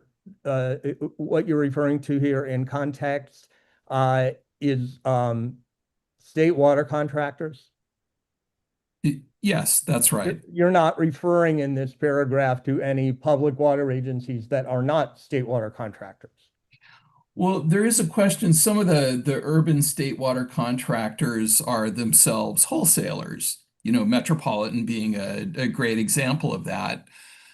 Some of Metropolitan's customers, in turn, about half of them are wholesalers themselves. So there are levels to this as you move all the way down to the retail sector. And rates and cost allocations, say within Metropolitan, presumably my understanding is that would happen both at the level of Metropolitan, but then within each of the individual water agencies or retail water agencies that are setting rates. But you're right, for purposes of this sentence, what I meant by public water agency are the urban state water contractors. Great. So the state water contractors are, of course, contracting, and sorry to be incredibly basic here, but the other contracting party is the Department of Water Resources, correct? That's my understanding, yes. Okay. So to get to what you reference here as the budget and rate setting process, wouldn't you first have to have contract provisions in place that would address financing and cost allocation for the Delta Conveyance project? I'm not asking here for a legal opinion, just if that is your general understanding of how the process would work. Objection, it does call for a legal opinion. You can't answer that question without providing a legal opinion about the state water contracts and the Department of Water Resources Authority. Well, Also outside the scope. I'm going to allow the question based on your understanding of my understanding of the question is that we're purely talking about process. So to the extent you have an understanding, Dr. Sunding, if you can please help on that. So the answer I give is you're moving to a level of detail beyond which I feel comfortable going. It's not part of my report. It's not part of my my written testimony in this proceeding. So I can't answer the question one way or another. Okay, and can I understand from that statement, and again, correct me if I'm wrong, that you are not aware of any existing final state water contract amendments between the DWR and individual public water agencies that address the financing and cost allocation for the state water project? Yes, that's correct. Okay. Are you aware of whether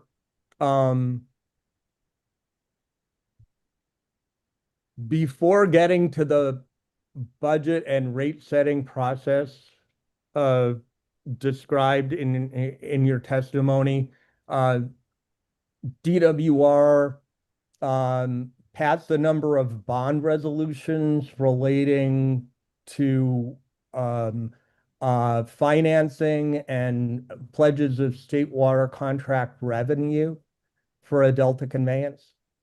Objection, outside the scope. No, that's not something I've studied.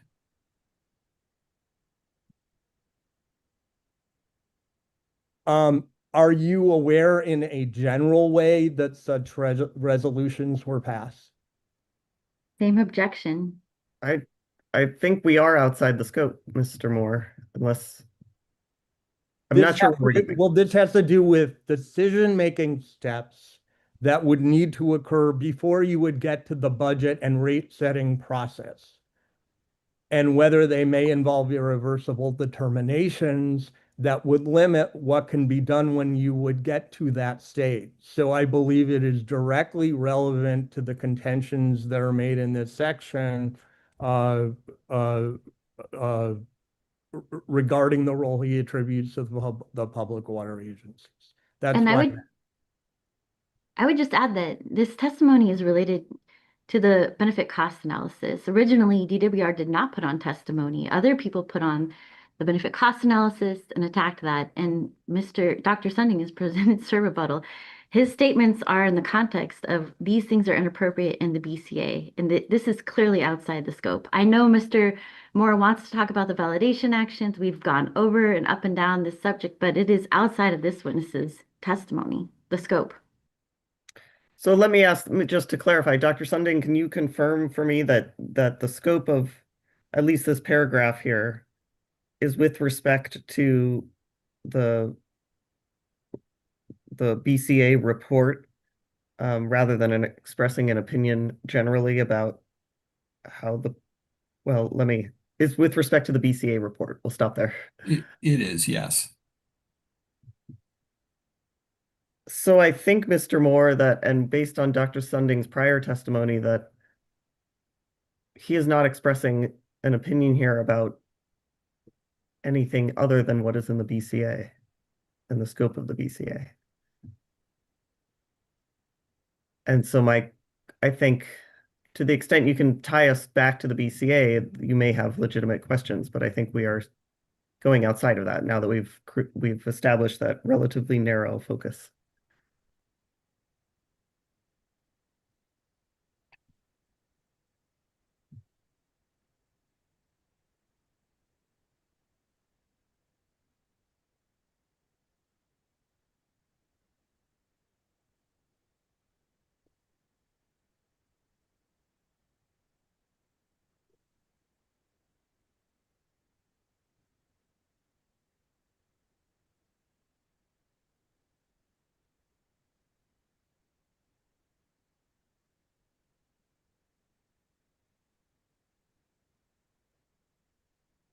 Dr. Sunding,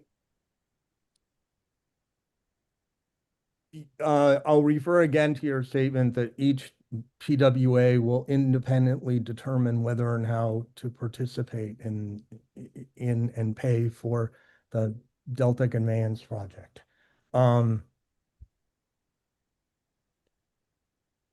I don't see any evidence cited from that. On what did you base your determination? Mhm. That's correct. I don't have a citation for that. What I'm doing here is just reflecting my general understanding, what I'm doing in this paragraph. Are you aware of whether the pledges of revenues that the Department of Water Resources attempted to validate in its bond resolutions were expressly limited to consenting public water agencies? Objection asked and answered outside the scope. Calls for, also assumes facts not in evidence. I think we're outside the scope, Mr. Moore. We strayed away from the BCA, I believe.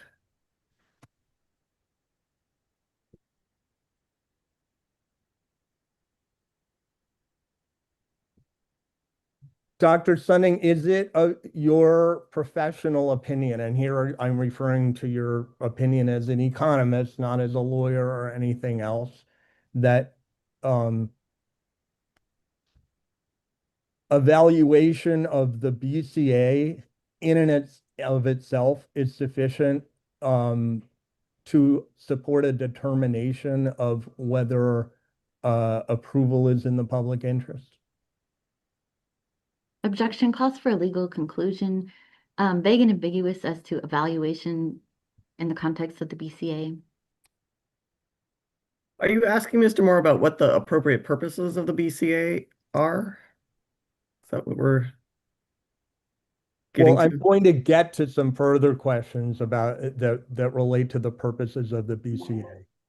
Frankly, there have been so many objections about things that are easily documented and part of the public record from Ms. Morris that relate to DWR's pledges of revenue and the validation proceedings that it's been hard to get to those questions.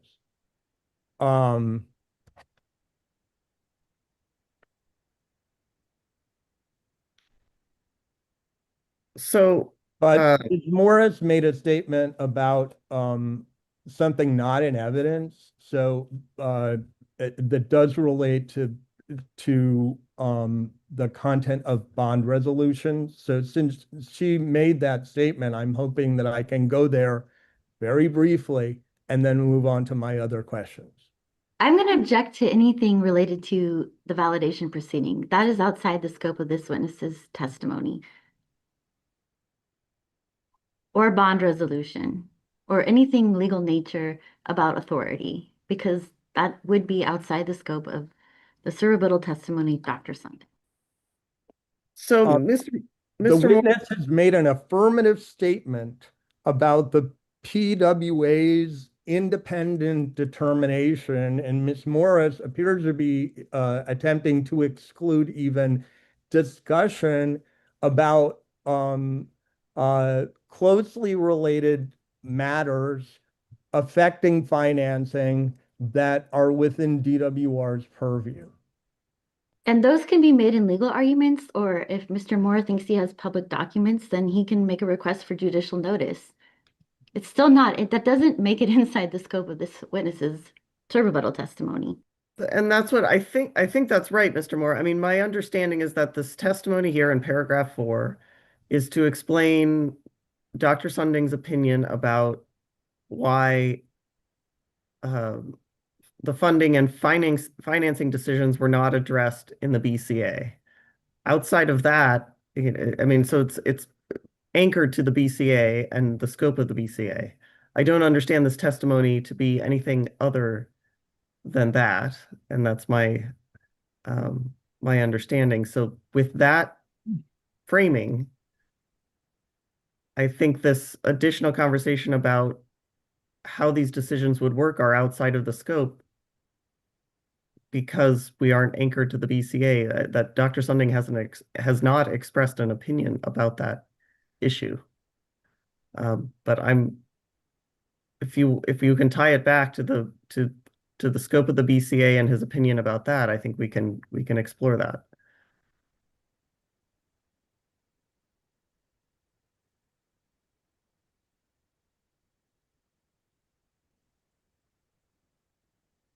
Okay, I think I will reverse the order of the testimony that I was planning to, and I hope that will provide context to Great. this area, and then perhaps I can go back to that. Please.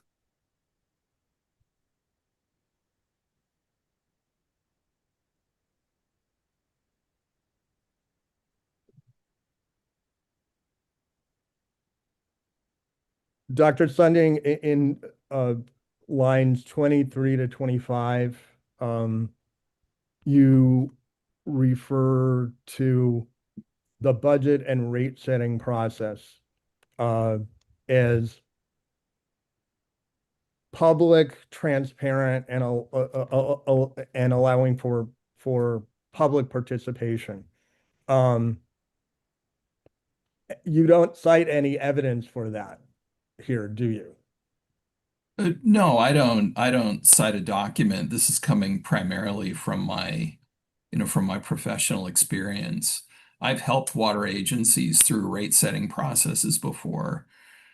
So that's what this sentence is reflecting.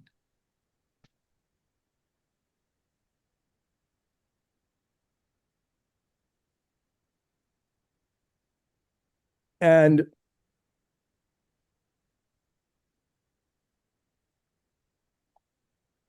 Ms. Morris referred several times to the need to avoid legal opinions, which of course I'm not asking you to offer, but I assume I'm correct in understanding that the opinion offered in this sentence is not at all of a legal nature. It is not, no.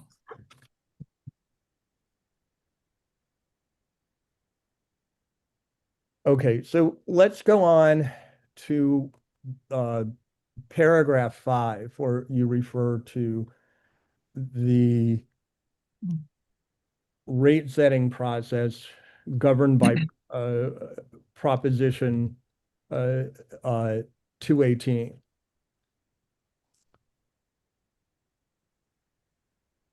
And I want to go to the sentence that between line 6 and 8 that says, for water rates, it requires agencies to use a defensible cost of service methodology and to ensure that no parcel is charged more than its proportional share of the costs providing water service. Defensible sure sounds like it might be a legal conclusion. Can you explain the context in which you're using the word defensible here? Yeah, again, explaining this sentence comes from, again, my personal experience as an economist, having on a number of occasions helped public water agencies get through their rate setting process. My understanding of Prop 218 is that it requires I use the word defensible, but logical cost of service methodology, where you can actually tie costs to specific parcels using some kind of a sensible methodology.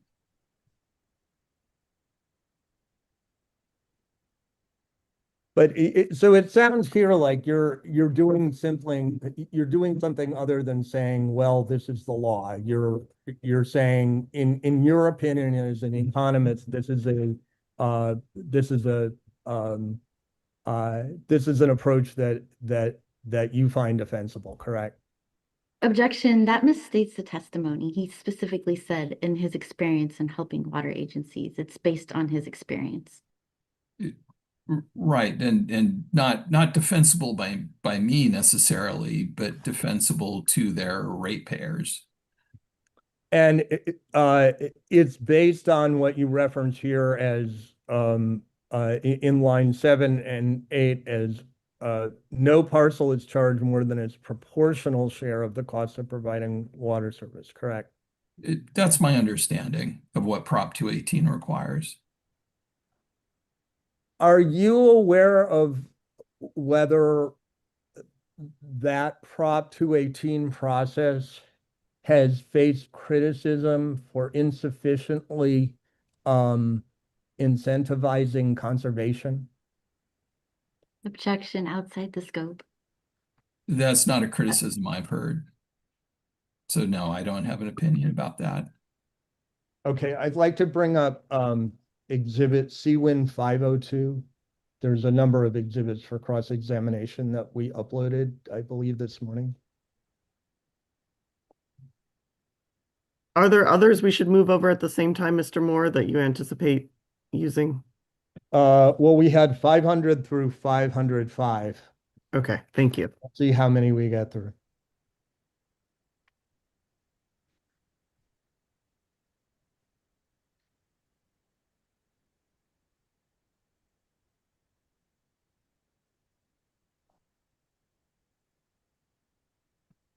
And if we could scroll down to the title.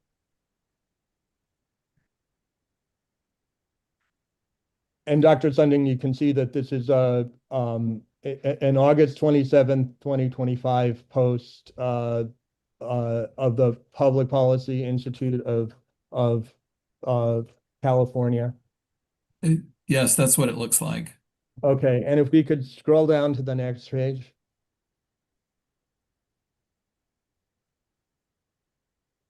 These haven't been moved over yet. I mean, I don't want to hold this up, but if we start getting into detail and they're Okay. not over yet, I'm going to say something. But thank you. Great.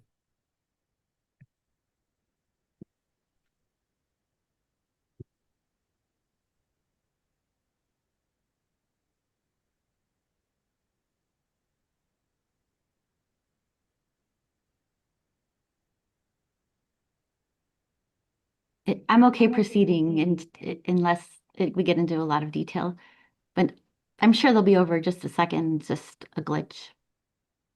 We are working on it.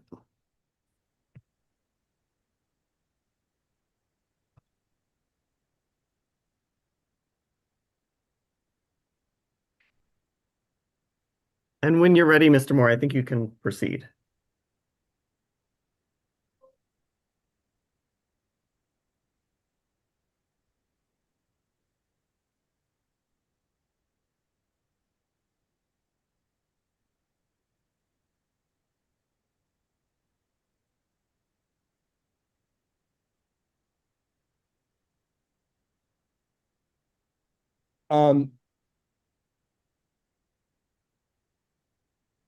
Dr. Sunning, am I correct in assuming that in preparing your rebuttal testimony, you did not review this article, which discusses criticisms of the Proposition 218 process as insufficiently emphasizing conservation? No, I didn't review this. Okay. Dr. Sunning, are you aware of whether there have been criticisms of the Proposition 218 process for insufficiently protecting ratepayer affordability? Objection. This is outside the scope of this witness's testimony. I'm going to allow it because I think it ties back. I mean, paragraphs 4 and 5, I think it's fair to read them together. So I'll allow that to the extent you have an opinion, Dr. Sunding. I don't have an opinion on that. Okay. I'd like to bring up Exhibit CWIN 503.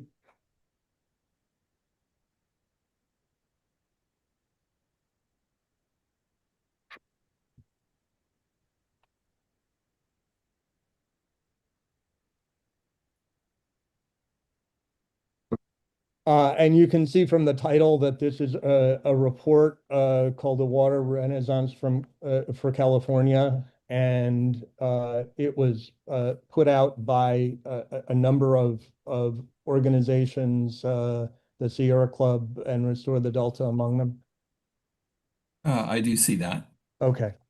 And I'm going to try to be very brief here. There's a lot covered in the report. But let's just go down to, I believe it's PDF and numbered page 11.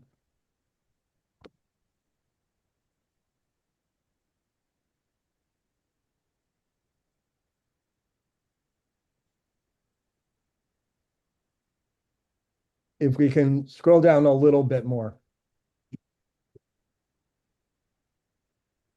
There we go. And I hope I won't refer to the fine print here, just the highlighted block that's in the middle. Dr. Sunny, can you see from that the opinion is offered in this article that a major obstacle to supporting low-income Californians with their water bills is Proposition 218? I see that statement there, yes. Okay.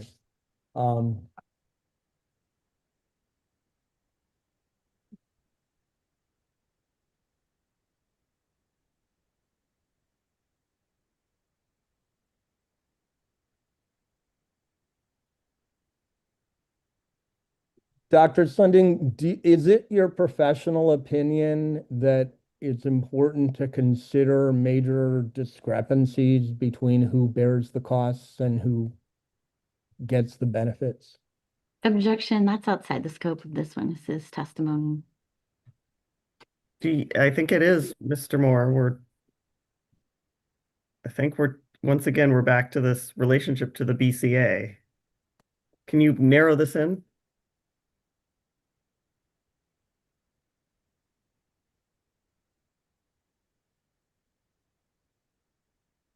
Um, one more quick question about Prop 218, and then I will bring it back to the BCA, and my apologies for not simply starting there. Does Prop 218 review provide a context that evaluates costs and benefits sufficiently early to affect the choice of investment? Objection, incomplete hypothetical. Outside the scope. I'll Also, allow it to the extent you can answer, Dr. Sunding. But no, I don't think I have an opinion about that, about where it comes specifically in the process. Certainly not a general opinion.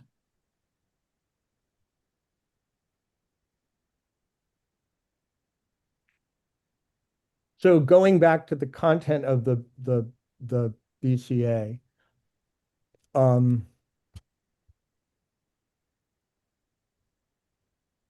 do you recall that the sections of Dr. Buckley's rebuttal testimony that you're referring to in this section of your testimony discussed circulars of the Office of Management and Budget, circular A4 and A94? Sure, I do recall that he mentioned those, yes. And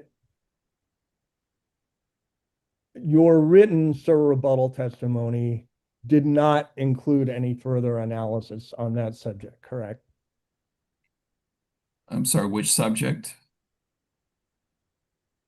The OMB circulars A4 and A94. No, not beyond what we've discussed already. The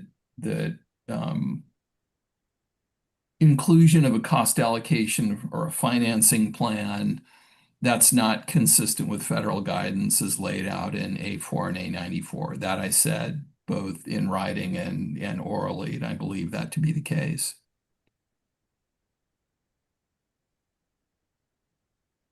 But are you taking issue with the statement in circular A4 that indicates that benefit cost analysis should address whether the project's social benefits justify its social context and how those are distributed? are we able to pull up what specific statement of A4? I mean, that's a large document. Can you cite us to what you are asking Dr. Sunding about, or point us to that on the exhibit? I believe it was an exhibit to Dr. Buckley's rebuttal testimony. Right, so Okay. can you pull it up? Well, we And don't know the- what we need an exhibit number. That's what we're trying to pin down. It is likely 304. Let's try CWIN 304. No, not CWIN. Yes. CWIN 304.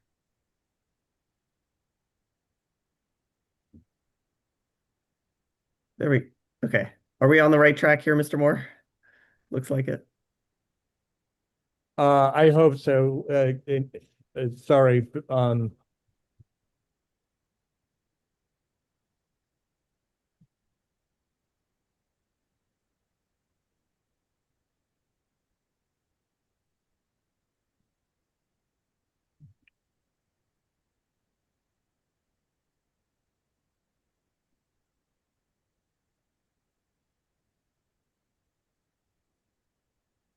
Okay, my sincere apologies on this one. I believe it should be CWIN 305. So this is not it. The circular A94. Oh, I see. Okay.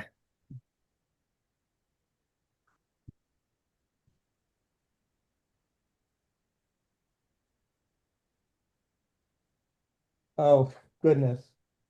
This is, okay, this is starting to be a comedy of errors on the exhibit front. I am so sorry. Try C Win 302, and I hope the third time is a charm. That is circular A4, which I thought was your not 94. Okay. Okay, and then let's go to page 14. And I believe there is a section called distributional effects. There it is.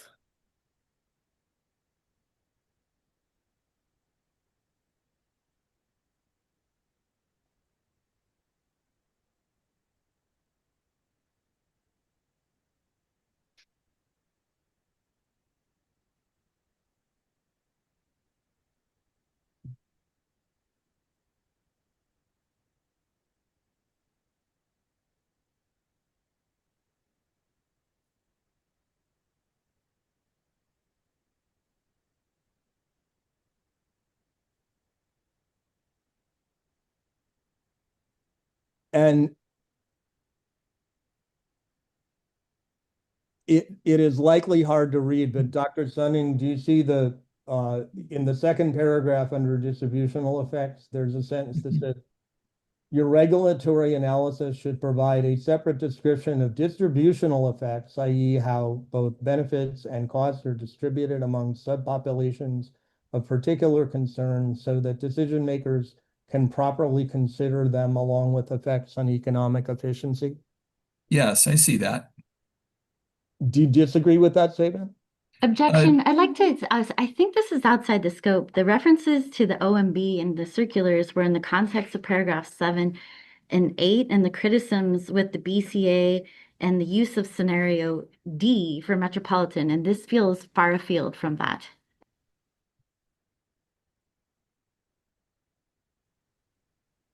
Is this, well, I guess I need some explanation here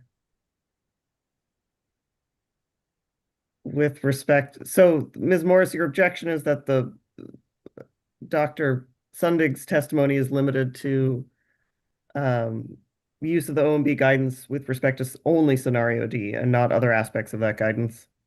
Well, correct. And and specifically, if you look at paragraph 8, line 10, it's limited to saying that the criteria of being essential tendency estimates as recommended by OMB, specifically in the context of the criticism, it has nothing to do with distributional effects between different parties or different entities or different societal benefits.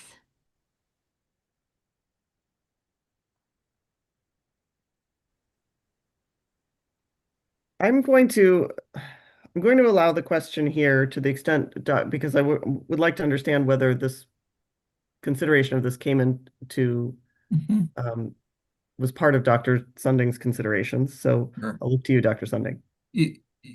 Yes, I did consider this document, and I cited it multiple times in both, my testimony for this hearing and then the benefit cost analysis itself. And this is one reason, trying to follow this guidance is one reason that I did analyze distributional effects, as well as some specific localized costs in the Delta region resulting from the DCP. And specifically how I analyze distributional effects to move along overall decision making, as this guidance calls out, was to look at the benefits to urban water users separately from the benefits to agricultural water users, and then look as well at, again, some of the localized negative and positive impacts in the Delta region that mainly have to do with the construction period. So I believe the BCA is consistent with this federal guidance in the sense that we did analyze beyond the aggregate benefit number, did call that out for specific groups.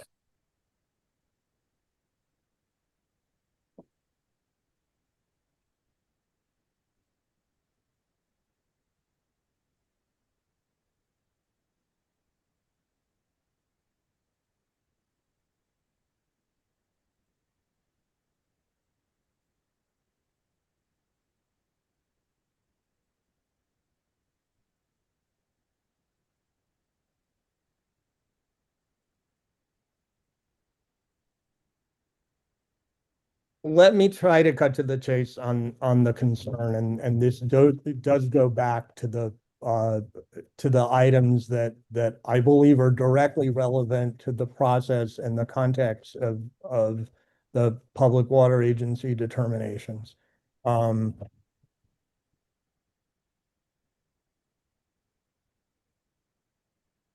When you get to the budget and rate setting stage,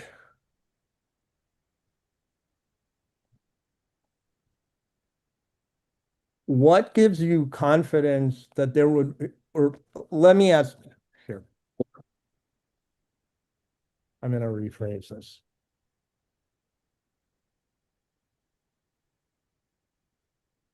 You refer not simply to the budget and rate setting process, but in paragraph 4, lines 22 to 23, to whether and how to participate and pay for the Delta Conveyance project.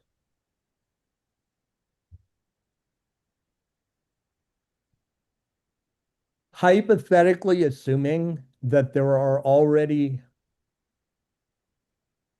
irreversible pledges of revenue that are in effect for the Delta Conveyance, would there be any way for the public water agencies to control it at that stage?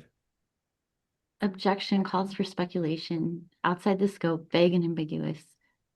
It's only speculative because Ms. Morris tried so hard to refer to the bond resolutions and the validation process to as independent or immaterial to this process when it is nothing of the sort. I misstates my objections all along, which is that it's outside the scope of this rebuttal and in large part calls for legal conclusions. Well, and Mr. Moore, let me make sure I understand what you're getting at here. I have an echo. Let's see.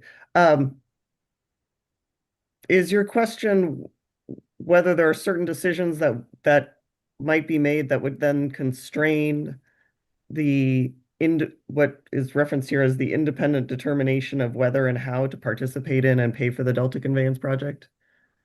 Is that generally where you're going? Yes, because DWR in its bond resolutions and validation proceedings, both of them unsuccessful so far, and one resulting in invalidation and the other in dismissal, both attempted to pledge state water contractor revenue in a way that would have been irreversible later. And Well, so what I was attempting to get at is that by the time we would get to the budget and rate setting process, it might be too late for the public water agencies to address the fundamental thing that could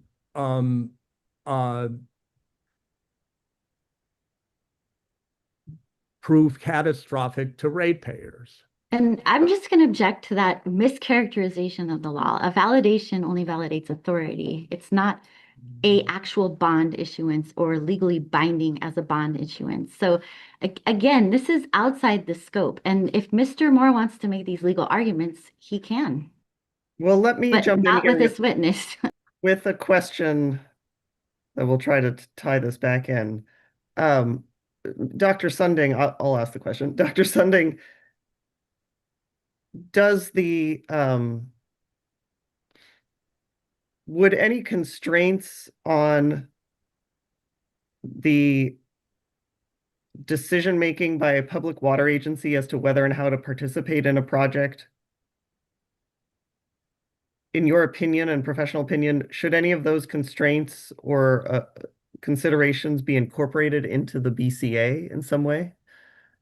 No, it should not. No, as I've said repeatedly, the BCA doesn't and shouldn't incorporate considerations of cost allocation, financing, or affordability. Not that those questions aren't important in terms of public policy, they are, but the BCA is not the place for it. The BCA simply adds up what an action costs and compares it against the benefits that it generates to society as a whole. So it adds up everybody's benefit. Other questions are outside the BCA. And are you expressing any opinion in this testimony as to whether these other processes are adequately address these other considerations that are not part of the BCA? I am expressing, again, based more on my understanding of Prop 218 and my professional experience helping a number of California agencies through their water rate setting process, the considerations of, effectively within a city making a political decision through water rates about how to spread costs around. That's an important part of every rate setting process I've ever been a part of. So your opinion expressed here is that that process, that Prop 218 process, based on your experience, takes these considerations into account. It is, yes. That's my opinion. Okay. Thank you. I think, Mr. Moore, I'll turn it back to you. Hopefully that was helpful for us. That was helpful, and I've already introduced exhibits providing more context on Prop 218, which I do not want to turn here into a legal argument with Dr. Sunding. So on Prop 218, I will leave it at that, and I'll try to be as brief as possible with my other things, which I will simply want noted for the most part. If we could bring up exhibit CWIN 500.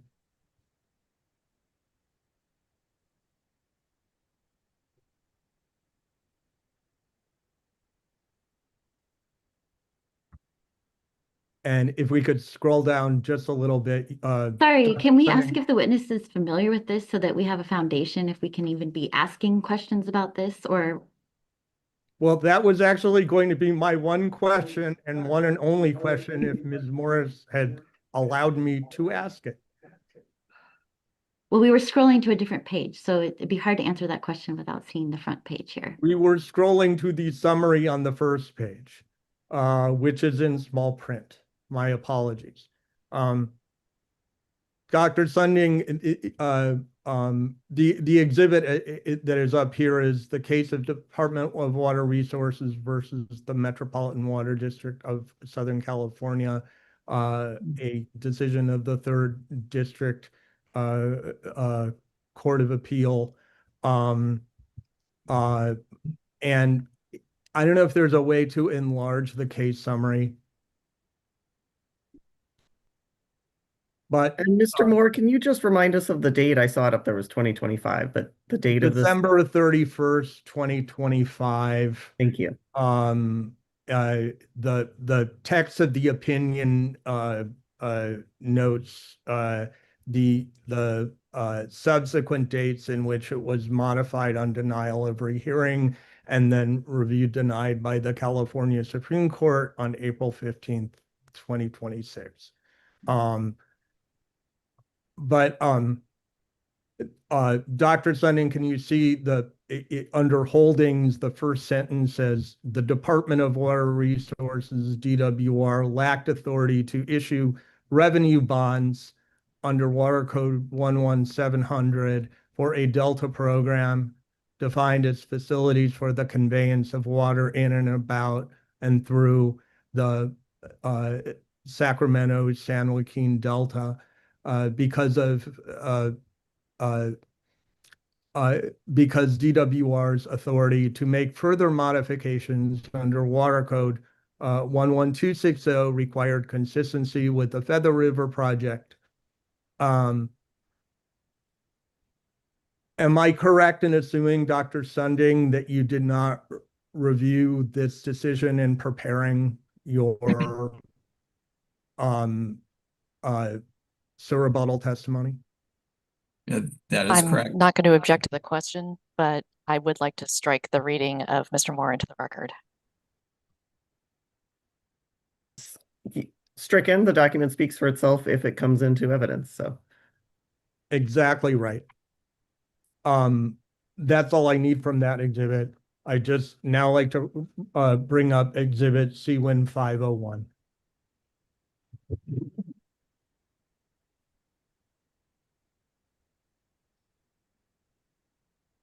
Hearing officer, I'm just going to object to this. Like, we've already determined that the validation and these bond resolutions are outside the scope. You've made that ruling. And so if he wants to say, did you consider all of that? We don't need to pull up the document and read a bunch of stuff into the record. We could just ask that question and move on if that was part of this witness's testimony, which I've repeatedly objected to that it is not.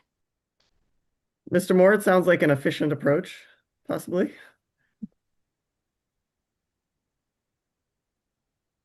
Well, it appears that there is a disagreement which we are going to need to take to legal argument about the relationship between the pledges of revenues referenced in the validation process, the outcome of these validation actions, and their bearing on the subsequent determinations that the witness referred to by the public water agencies. All I'm trying to do is have this in the record so we're not accused of not having brought it up during testimony. So I agree, but I think we agree that you can ask Dr. Sunding whether he reviewed this document, but we don't need to.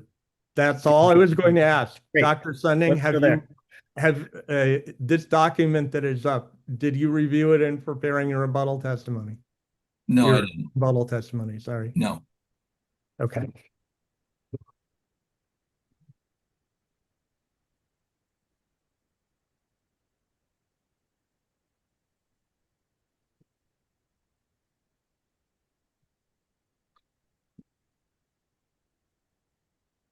Okay, let's go to page 2, lines 9 to 10.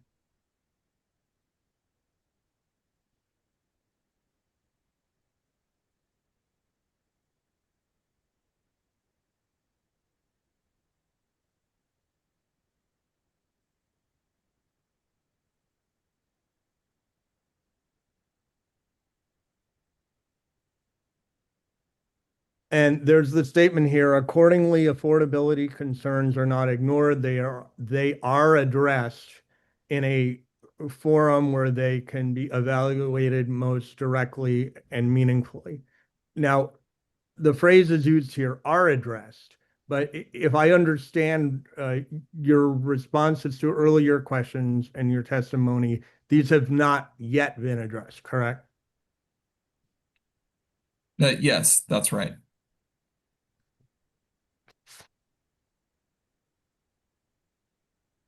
If the benefit cost analysis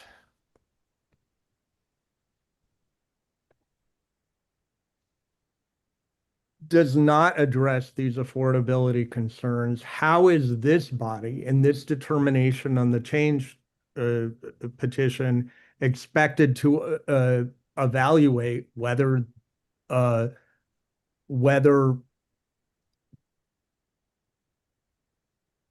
approval of the petition is in the public interest? Objection calls for a legal conclusion. That's an ultimate issue for the AHO to make a recommendation and the water board to determine, not for this witness, and it's outside the scope of his testimony. I'm simply asking for his opinion and as an economist about that subject. And it's argumentative. Dr. Sunding, if you can caveat that or clarify that it's simply outside the scope of your testimony and the opinions expressed here, but please. It's really exactly that, Your Honor. It's outside the scope of my written report and outside the scope of what's in my rebuttal testimony.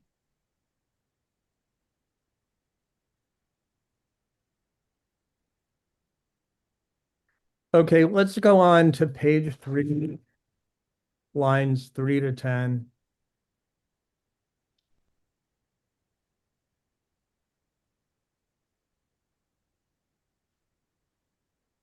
I'm sorry, which lines are we looking at? Well, paragraph 8, is that my understanding, Mr. Moore? Yeah, it's all of paragraph 8, and there's been a lot of discussion. There was some with Ms. Meserve this morning. There has been an earlier testimony regarding scenario D. So I don't want to rehash all of that, but you refer to the recommendation to use scenario D by the Metropolitan Water District. And cite no source. Is that from official documentation of some sort that you have not provided? Is it from written or verbal communication? Where is it from? Objection asked and answered, compound. Yeah, so you're talking about the fact that Metropolitan recommends or even requires use of scenario D for water infrastructure planning. Is that what you're referring to? Yeah. Yeah, so that I have a citation for that was in my original report. I didn't feel a need to repeat it here in this document. And is there any reference that you can point to that you put in earlier that supports the exclusive use of scenario D in benefit cost analysis? Objection asked and answered. Yeah, for each water agency, we need to make an assumption about future demands. And again, for the only place scenario D comes into the benefit cost analysis is in the calculation of benefits given future hydrologies. For, I believe, all of the, at least all that I can recall, all of the public water agencies other than Metropolitan, or all of the urban state water contractors other than Metropolitan, the scenario we used was taken from the urban water management plans, because that's what agencies told us represented their best estimate of future demand. For Metropolitan, it was somewhat different. They had this other integrated resource planning process, and they developed scenario D as part of that. That was the scenario that they recommended, or their policy is that they require use of scenario D. So that was the one we chose. Did you make any effort to demonstrate the probability distribution or range of distribution of some representative sample of plausible demand outcomes and locate scenario D within it?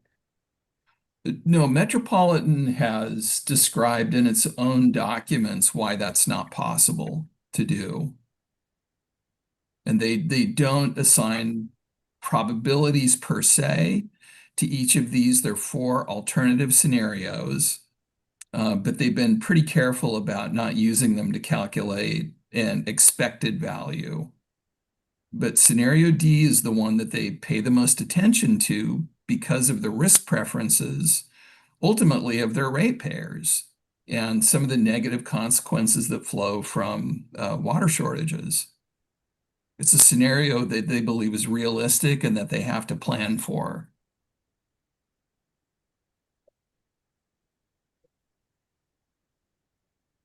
Did you yourself conduct any other analysis to confirm that scenario D represents a central tendency for purposes of evaluating benefits, cost, distributional effects, any of that?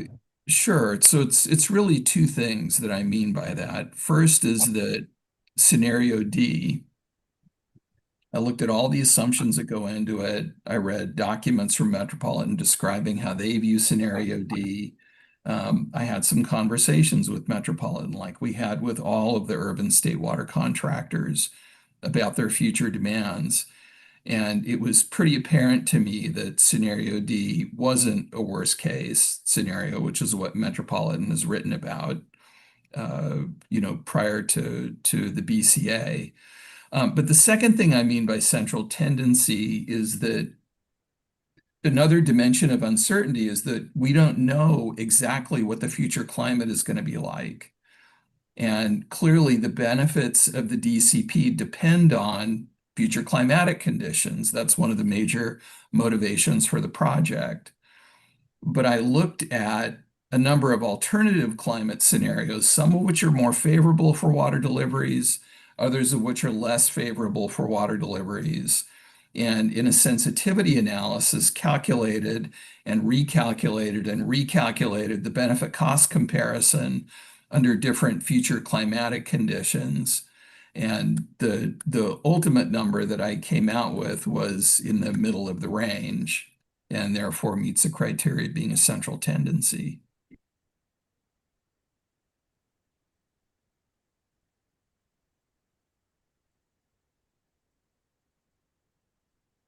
Let's go down to paragraph 7 on page 2.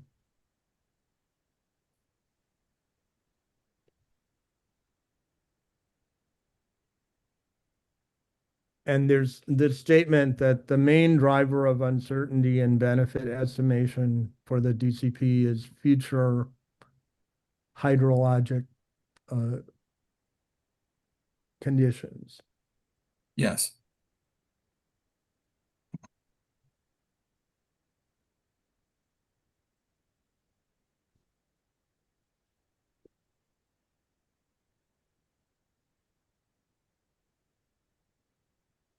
In the context of the State Water Project, isn't another main driver of uncertainty that major facilities originally contemplated for the State Water Project, like those on the Middle Fork of the Eel River, were never built? Objection outside the scope. He's offered an opinion about the main driver without citing a source. I'm simply testing his knowledge of the subject and seeing if he thinks that has a role too. I will allow the question, Dr. Sunding. Testimony. I'm sorry, two people were talking at once. I asked if you would please answer the question. Okay, sure. So we took the hydrologic results from the CalSim modeling. So whatever CalSim is assuming about the configuration of the state's water infrastructure, that's what we assumed implicitly. I have a general awareness of some of those assumptions, but largely that modeling was all done by the CalSim team at DWR. Okay, so you got that from that modeling, and then can I understand from that you did not then do your own independent analysis of factors like population growth? Objection, relevance to population growth as to other facilities or the CalSim modeling? What Drivers of okay, I'm just gonna, maybe this will be simpler. I'll mention a number of other potential drivers of uncertainty. And I'm wondering if you conducted any independent analysis of your own beyond what you just mentioned on any of these. I'm sorry, before you do list those lists, or is that in consideration of his sir rebuttal testimony? Sir rebuttal, the lines I quoted referring to the main driver of uncertainty. Right. I think I understand. Your point is in making the statement main driver, did he consider these other factors that you're going to walk us through? Is that right, Mr. Moore? Right. Please go ahead. And in the interest of time, I'll just mention a bunch of other factors. Okay. Population growth, per capita water consumption, climate adaptation, conservation technology, recycled water. So all of those factors are included at some point in the analysis. But if you look back at the benefit cost analysis document, not my testimony, but the original report, you can see that the only one that we modeled explicitly mathematically was hydrologic conditions, both year-to-year fluctuations, but then alternative future climate scenarios. Some things that you mentioned, would be relatively straightforward to include. Others are more complicated. But to answer your question specifically for that particular list, no, we didn't. There were things that I thought about, I'm aware of, but we didn't do an explicit mathematical modeling of that. Are you assuming anything about whether those other sources of uncertainty that I mentioned are or are not likely to materially affect the conclusions of the benefit cost analysis? Objection outside the scope. This witness already testified to the benefit cost analysis and the criticisms. The rebuttal is much more limited, and this appears to be going backwards to look at the whole underpinnings of the BCA. The rebuttal has offered this affirmative statement about the main driver of uncertainty and left ambiguous the context for it. So that's what I'm trying to explore. And I will allow it. Please, Dr. Sunding. All right, could you repeat the question again? So I won't repeat unless you need me to the laundry list of other potential drivers of uncertainty.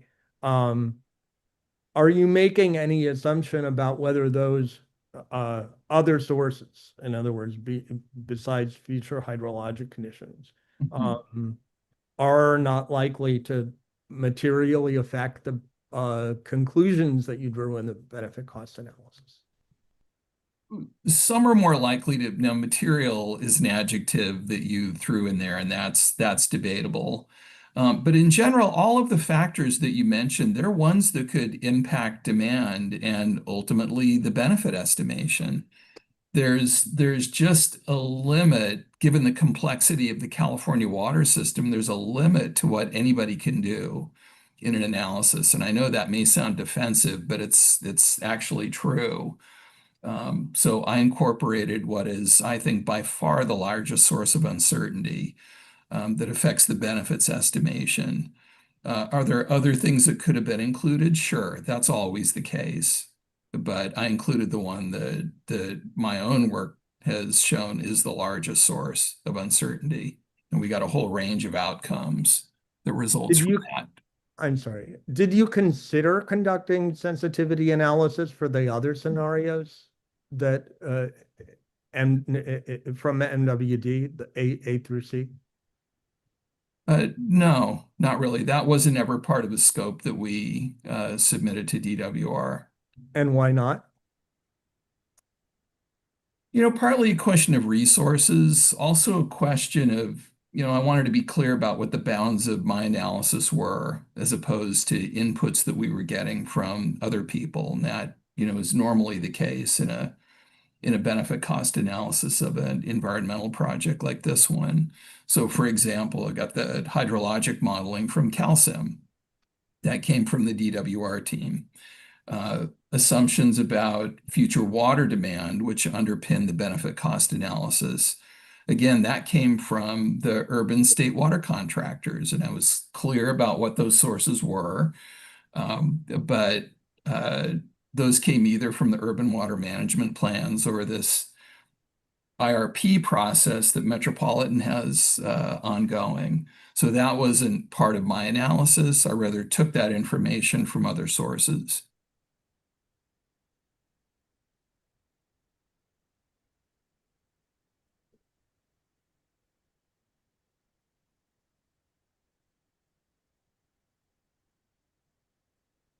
Let's go to page 6, line, it's in paragraph 17, line 7 to 8.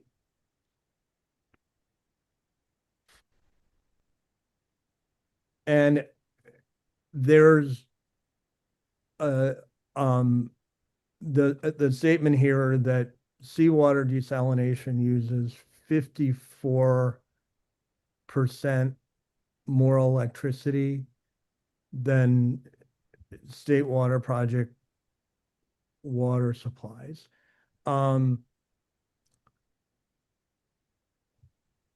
The technical advice I've received on this issue is that you may have made a math error on this, and the reported amount on that is 44% rather than 54%. So I'm wondering if you have checked that and are confident that 54% is the correct figure. Demonstrate that.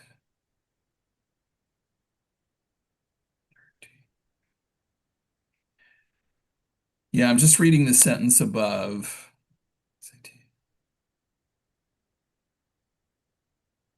I think that may be right. Just I don't have my calculator out, but doing the math in my head, the point still remains, even if the specific number is not correct.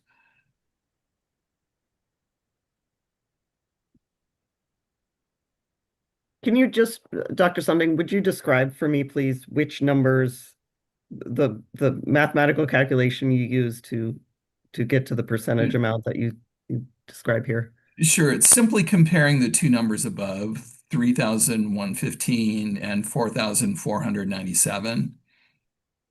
4,497 is approximately 1,400 or a little bit less than that, more than 3,115. And 1,400 is less than 50% of 3,115.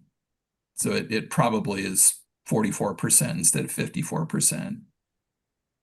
Thank you. Thank you, Dr. Sunding. Yeah. Still more expensive, which is the point from an energy consumption perspective.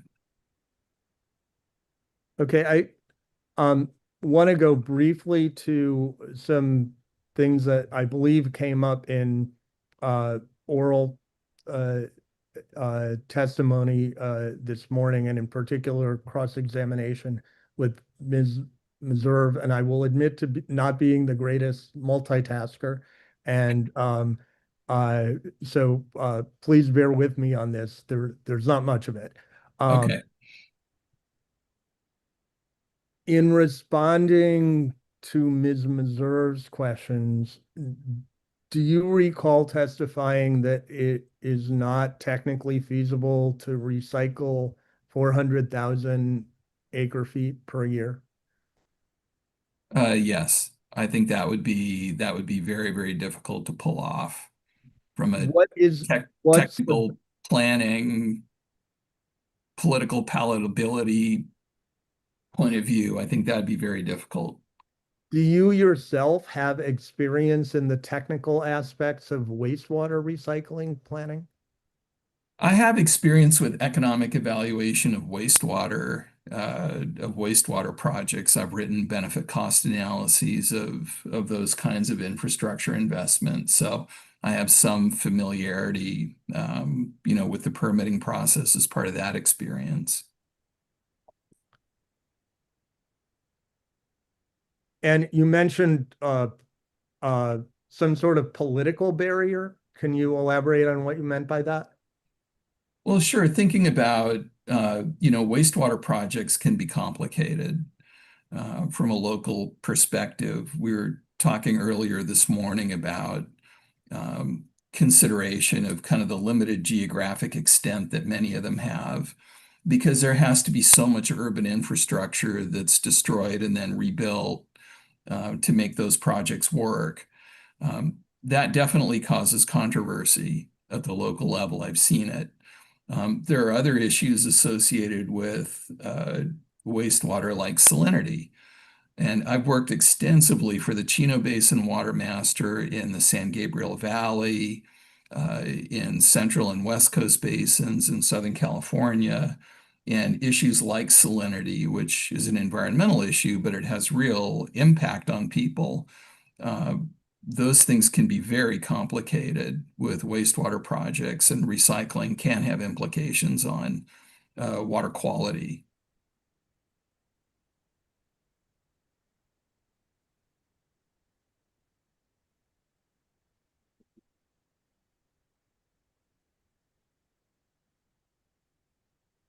So those are, in your opinion, obstacles to whether the wastewater recycling can come about? Yeah, sure. To make again, every site is different at some level.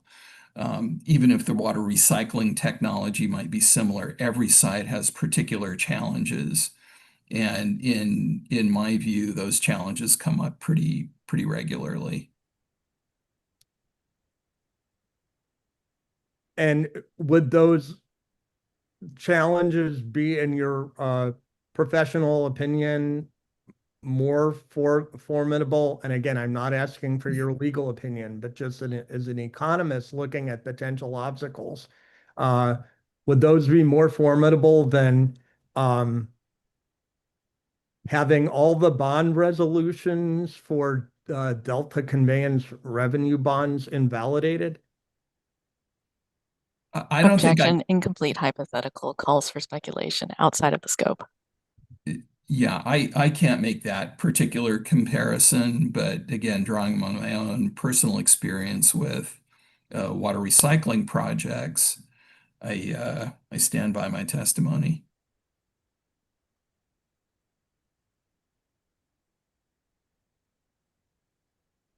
Did I understand you to state this morning that most recycling projects are only a few hundred acre feet per year? Yes. What's the basis for that statement? That I think if you look at that PPIC document that we were reviewing earlier, the one on alternative water supplies, that has some data in there that's consistent with that notion. It's something that I've thought about and written about for 20 years. It's certainly out there in the literature. But I think if one were to look at water recycling projects that happen in California, just to take that as an example, I think what you would find is the large majority are just a few hundred acre feet.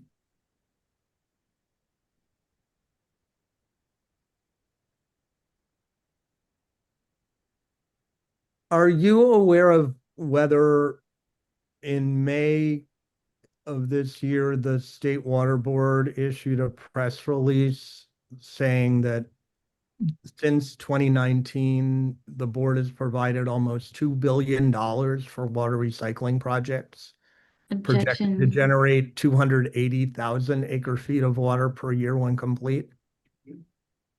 Not aware of that press release.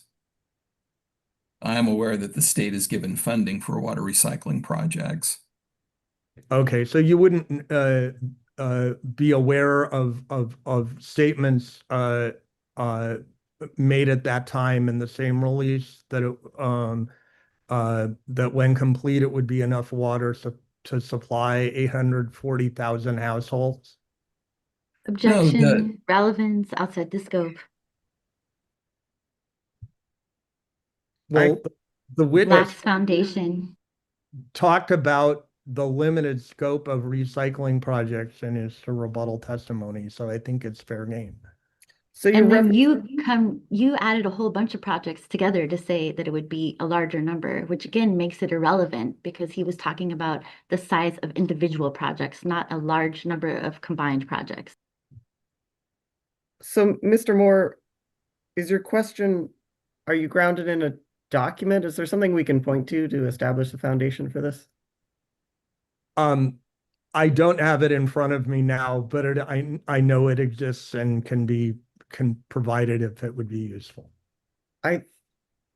Well, we'd need, I mean, if you're going to ask questions about it for purposes of, I guess, let's back up for me. I think Dr. Sunding, as I understood, testified that he was not aware of a particular press release.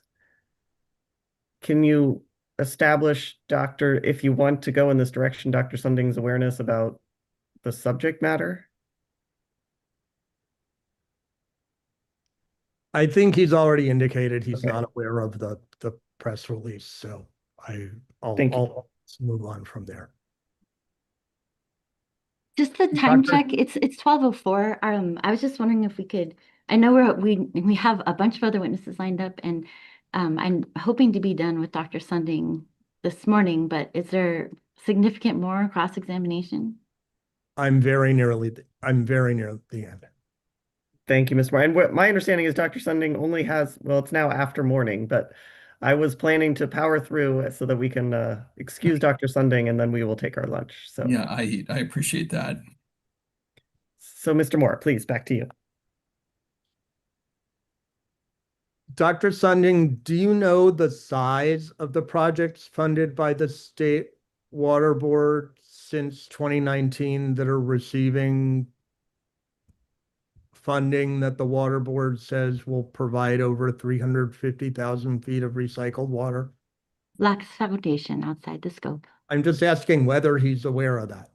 We can, please, Dr. Sunding. Yeah, no, if we're back to the press release, I don't know the size of the projects that went into that aggregate number. I'm not familiar with that particular cut of the data in the sense of which projects are funded by the State Water Source Control Board, which ones are not. What I'm more familiar with is of the water recycling projects that have been undertaken in California. Stand by my testimony that most of them are just a few 100-acre feet. And some are much smaller than that. Some might be, just a few dozen or even less than 10-acre feet per year.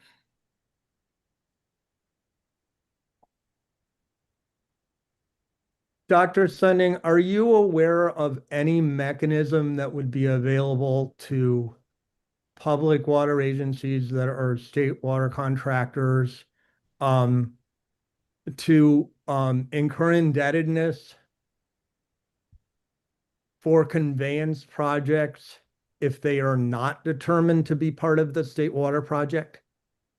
Objection calls for a legal conclusion. Incomplete hypothetical calls for speculation. Will you read the question for me again, Mr. Moore?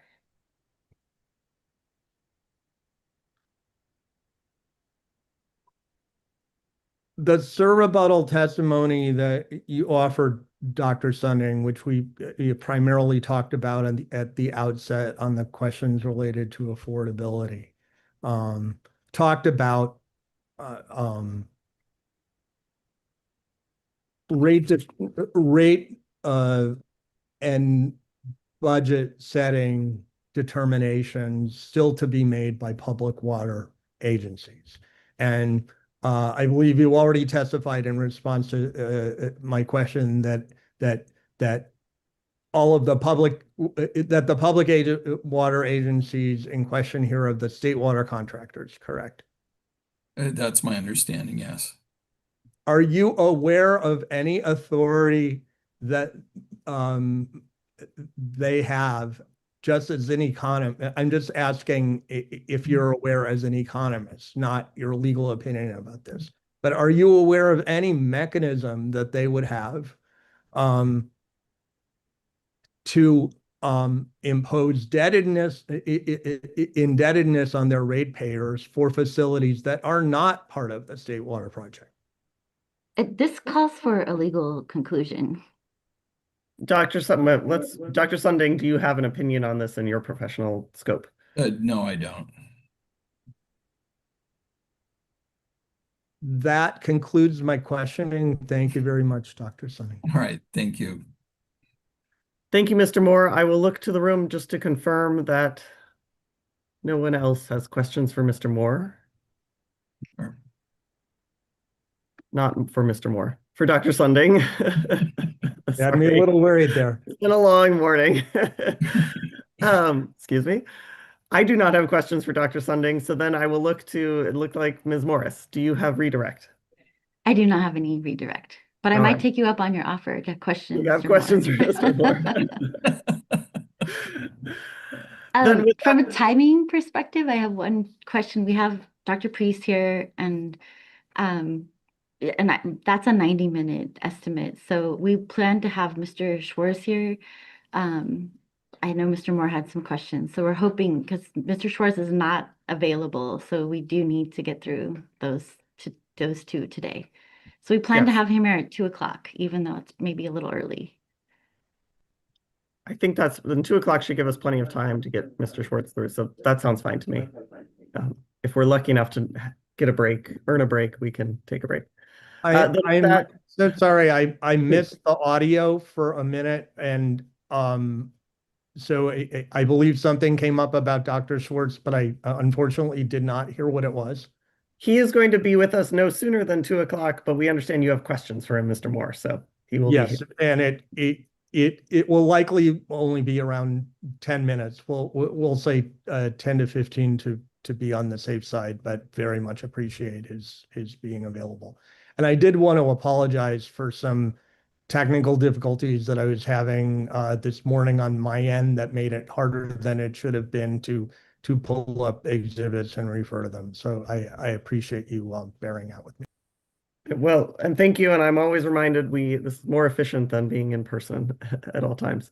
I think so. I'm going to go ahead and excuse Dr. I see Mr. Sanlubert BA. If we can please elevate Mr. Sanlubert BA, I see a hand. But I think we are through with Dr. Sunding, so you can go on with your day. Thank you, Dr. Sunding, for joining us. Thank you for your testimony and spending the time and answering the questions today. And you All are right. excused. You're most welcome. And Mr. Sanlubert BA, you are welcome to make an appearance and chime in. Good morning. Good afternoon now, hearing officer Kinsey and everyone. I just wanted to check if the plan was still to have Dr. Priest on today for DTEX cross-examination, and if so, when that fits into the scheduling for this afternoon. It sounds like I'm planning to take a lunch break and have us come back at 1 o'clock. So I believe she would be back at 1 o'clock. Perfect. I'm not sure if I'll be concluded after just 1 hour, but I will do my best. Well, I think the estimate was an hour and a half, if I remember. So you have some leeway there. And then I will represent to others if we earn a break. Yeah, I mean, Mr. Schwartz will be available at 2, but we will take the time we need with Dr. Priest and then move to Mr. Schwartz. So thank you. Are there any other questions or comments before we break for lunch? Then I will see you all at 1 o'clock.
Welcome back.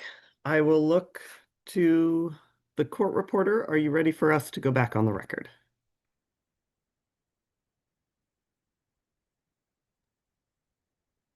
Hello there, I am ready. Excellent. Thank you very much. And I see we have Dr. Priest, so I will ask the hearing team to please elevate Dr. Priest. Could you also elevate Dr. Atelovich? He's trying to get in. I think he was supposed to get the invitation we emailed on Friday, in case there's any pertinent modeling questions. Okay, let's see. And I see we also have Ms. Safdie here. If we can please elevate Ms. Safdie in the meantime. And we will look to see if Mr. Atelovich isn't in the, Dr. Atelovich isn't in the room. I will check with the team to see if he received an invitation, or at least if we sent an invitation.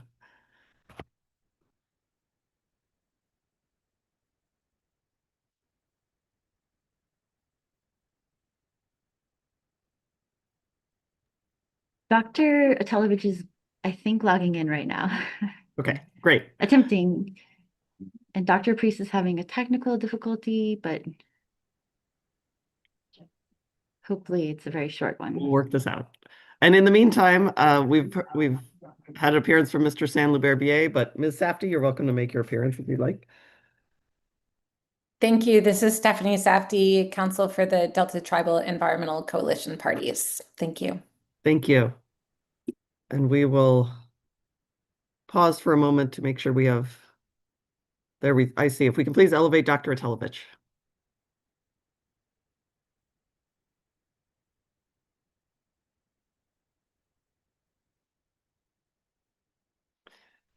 Excellent. And so Dr. Atelovich and Dr. Priest, if everything is working properly, you're welcome to come on camera and we'll just test our audio. Okay.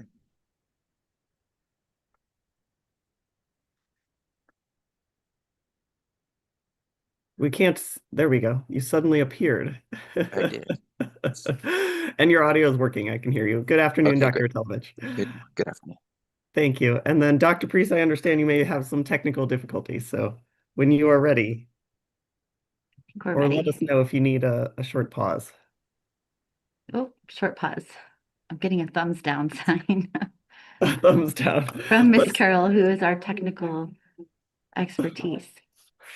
Let's go ahead. We can just take 5 minutes. Oh, is She it needs a working? new link because she was on Ah. and got out and it's not letting her back in. She's on a different device, probably, which means we will need a different email address.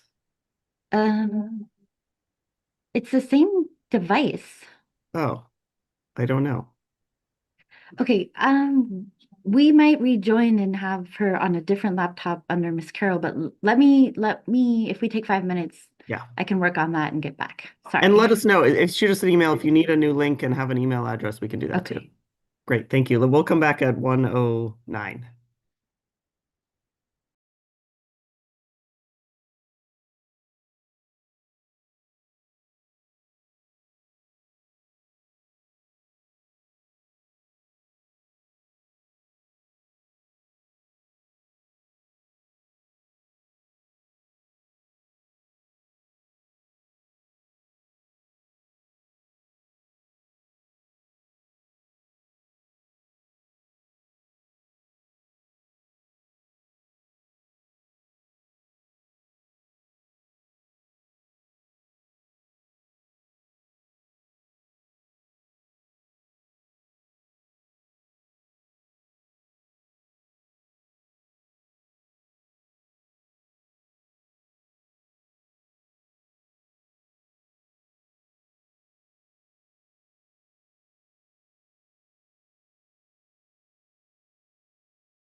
All right, welcome back.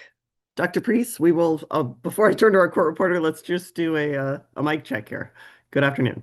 Good afternoon. It's working. All right, then I will turn to our court reporter. Are you ready for us to go back on the record?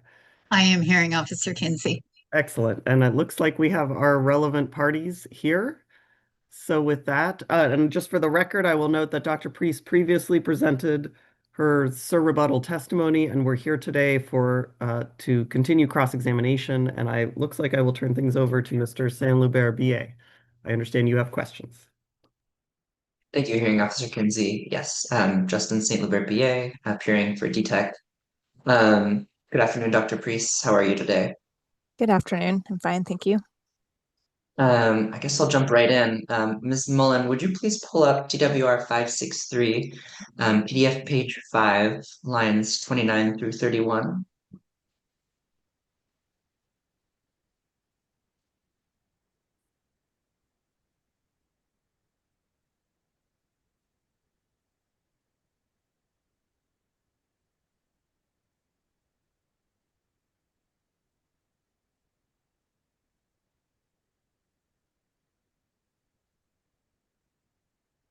Perfect, thank you. Dr. Priest, you say, quote, Dr. Karen's critique of DWR's approach to residence time calculation also conflates two distinct issues. And then you continue, quote, the first is whether the Delta Simulation Model 2, DSM-2, can reliably determine absolute residence times, a limitation I acknowledged in DWR 404. I want to make sure I'm understanding this part. Is your testimony at lines 30 to 31 that there are limits to the DSM-2's ability to reliably determine absolute residence times? Yes, so I'd like to clarify what I meant by that. That is specific to the open water bodies that this was used for. And so that would include places such as Discovery Bay, Mildred Island, and Frank's Tract. Understood. So there are limitations in the model's ability to determine absolute residence times for those open water bodies.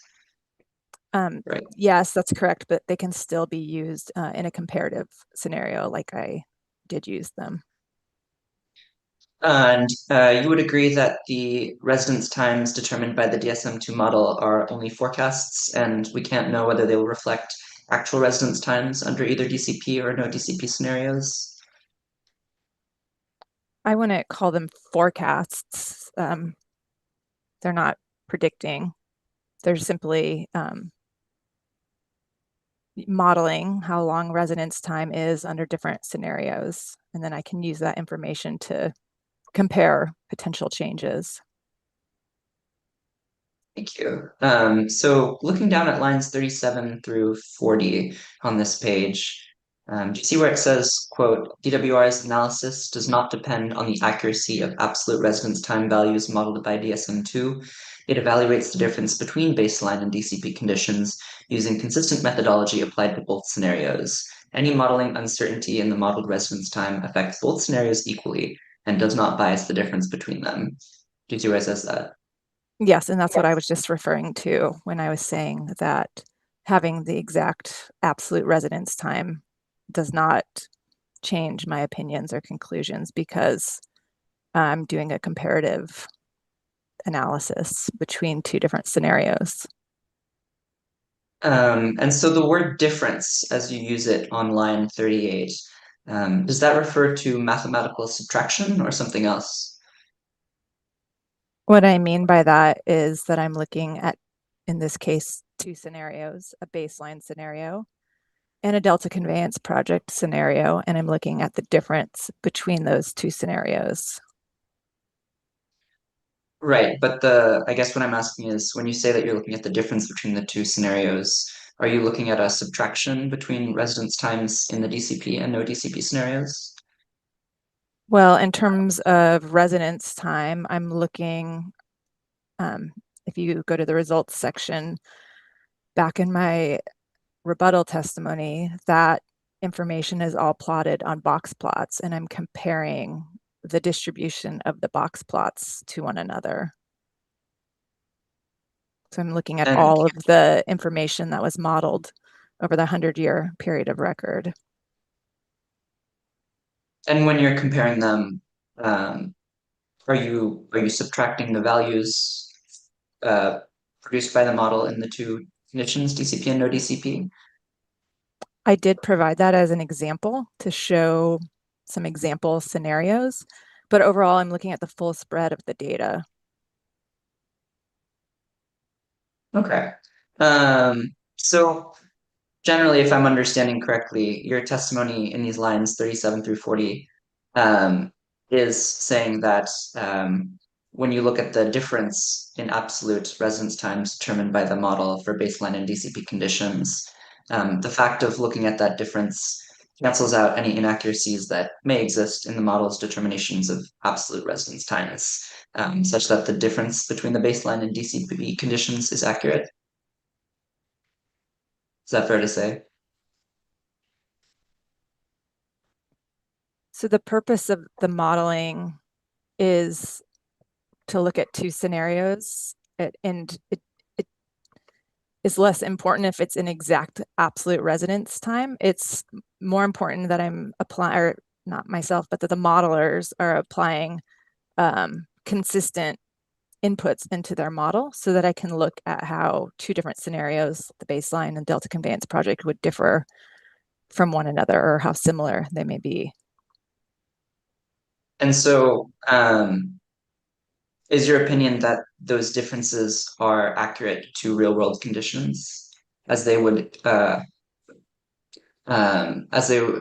world conditions in terms of that comparison of the DCP and no DCP scenarios? Objection, misstates testimony. I'm just asking if that was correct in terms of my understanding of what you're testifying.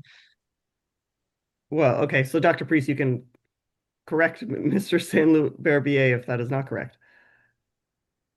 Yeah, I'm wondering if it would be helpful to have Dr. Telovich jump on and just, as a modeler, explain how the DSM-2 modeling was done. Maybe that would be useful here. Yeah, I think that would be useful, but I do want to drill down just first on your testimony, if that's all right. I'm just trying to understand what you mean by these lines in your rebuttal testimony, these lines 37 through 40. Yeah, I guess if we could just stick with you for a second. What I understand your point to be, and please correct this if this is wrong, is that the model may have inaccuracies in terms of absolute residence times in each of these scenarios, but that doesn't matter because when we're trying to figure out the impact of the DCP, what we care about is the difference between the two scenarios. And I take you to be saying that whether or not the absolute values are correct, the difference is accurate in some sense. Is that right? The two modeled scenarios are using the same set of conditions, and so it would be appropriate to compare the two scenarios to understand if there's going to be a change from implementing the project compared to the baseline. That is what my testimony is trying to say. So does the number have to be exact to what it would be in a real world situation? Not necessarily, but it is accurate in the case that Discovery Bay has very long residence time, and that is reflected in the model. And so when I compare these two different modeled scenarios, it would be accurate to be able to determine if there is a difference between the two scenarios. So the difference then is accurate. Is that what you're testifying? That's correct. Okay. Thank you. That clears things up a little bit. And in terms of what you mean by accurate, how are you using that word? Well, the DSM-2 modeling is the best available modeling tool that we have to do this type of analysis. And so it's the tool is an accurate tool, and it's the differences that would be modeled. It is appropriate to use them to base my conclusion on if there will be changes to water quality or water quality conditions in a specific area. So I guess, are you saying that the differences revealed by comparing these two scenarios are the most accurate that we can achieve with tools available, or are they accurate in some sense of reflecting an underlying reality perfectly or near perfectly, I guess. Does that make sense? Objection, vague and ambiguous as to when an underlying reality, what day, what time, what location. Overruled. I think we're speaking in generalities about how this system works. So, Dr. Priest, if you need more information, let us know. But so I think part of this, why I wrote this, is because Dr. Karen kept stating in his testimony that I was trying to predict certain parts of the analysis. I was, for example, trying to predict residence time, and that's not what I was doing. I was using a model that's been widely accepted as being the best tool for trying to understand the difference between different scenarios. And so that's what I am using in this case to look at the difference between residence time. And so, yes, I think it was a good tool to look at the difference residence time. And I think it's accurate to look at two scenarios and determine if there's going to be a difference based on the modeling results. So I guess when you say accurate, are you, I guess, do you mean by that, in imagining that, two futures, right? One future where the DCP is built and one where it's not, and looking at the resonance times that end up happening in the real world in those two universes, is your understanding that that difference between those two universes, those kind of hypothetical real world universes, is the same as the difference that the model would predict in terms of the conditions? Vague and ambiguous as to prediction, again, the time. I think we're using two different, maybe it would be helpful to define which universe. And I think there's confusion about prediction, and this lines of question keeps going back to prediction versus differences in modeled scenarios. Okay, maybe I'll try a different and see if this helps. If for well, scratch that. Is there any predictive value to the difference in residence times produced by the model in the DCP and no DCP scenarios, Dr. Priest? These are not predictive models.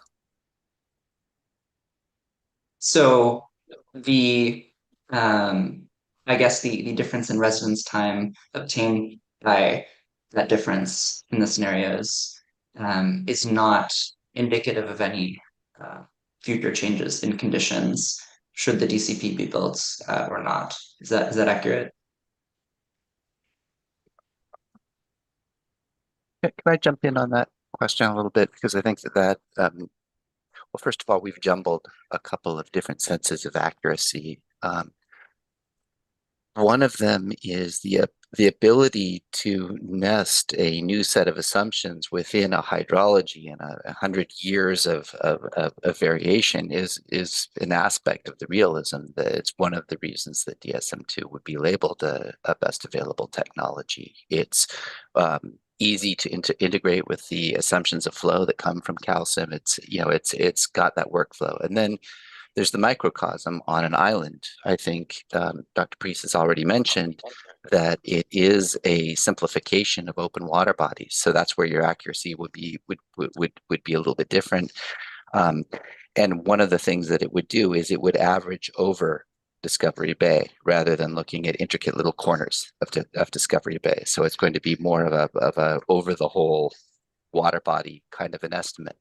In the case of Discovery Bay, a lot of what, the tides don't change between a DCP case and a non-DCP case. Those are going to be slivers less than a millimeter. So the amount of water that's coming in and out of Discovery Bay every tidal cycle, that's really not going to change that much. It's going to be, minute changes to the peripheral flows that whisk things away a tiny bit more or a tiny bit less.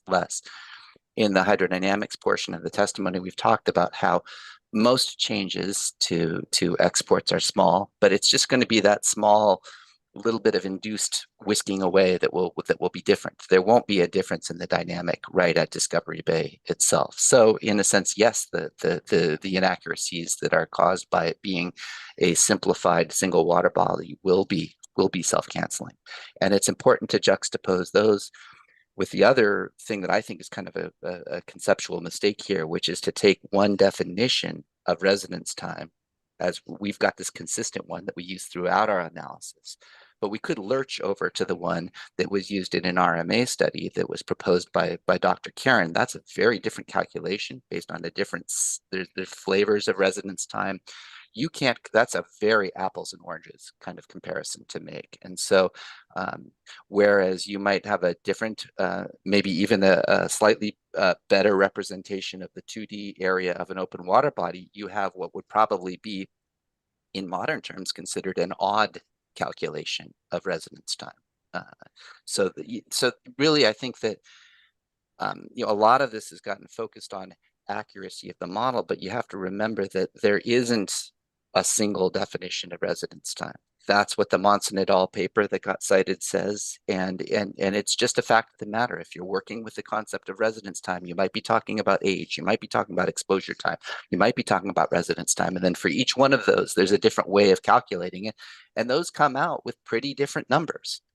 So sorry, Dr. Atelievich, yeah. I appreciate this, but I think this is well, no, I mean, it speaks to whether there is even an accuracy to be had, because you do have these different metrics, right? And those are going to cause variations. But within a metric, I believe that the inaccuracy is offsetting in DSM-2, which I think goes back to your original question. Okay. Thank you. So in that case,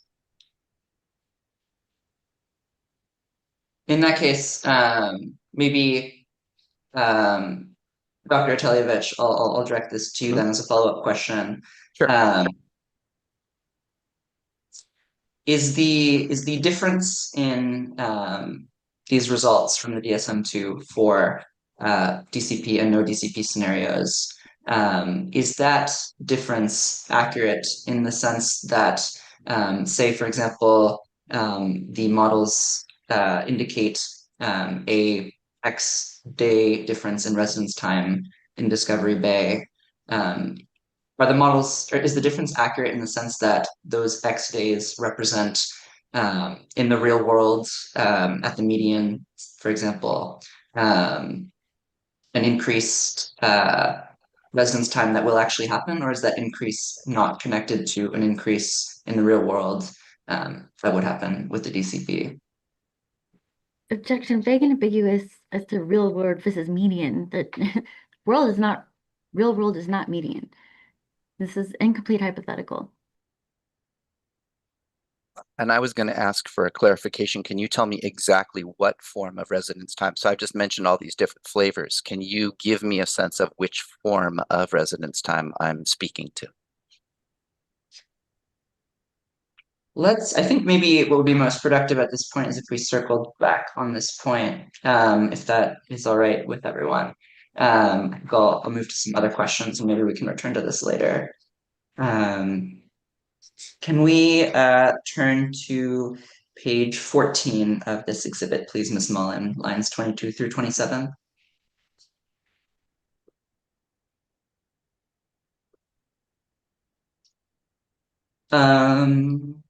Right. Dr. Karen, would you read lines 22 through 27 to yourself and let me know once you've situated yourself?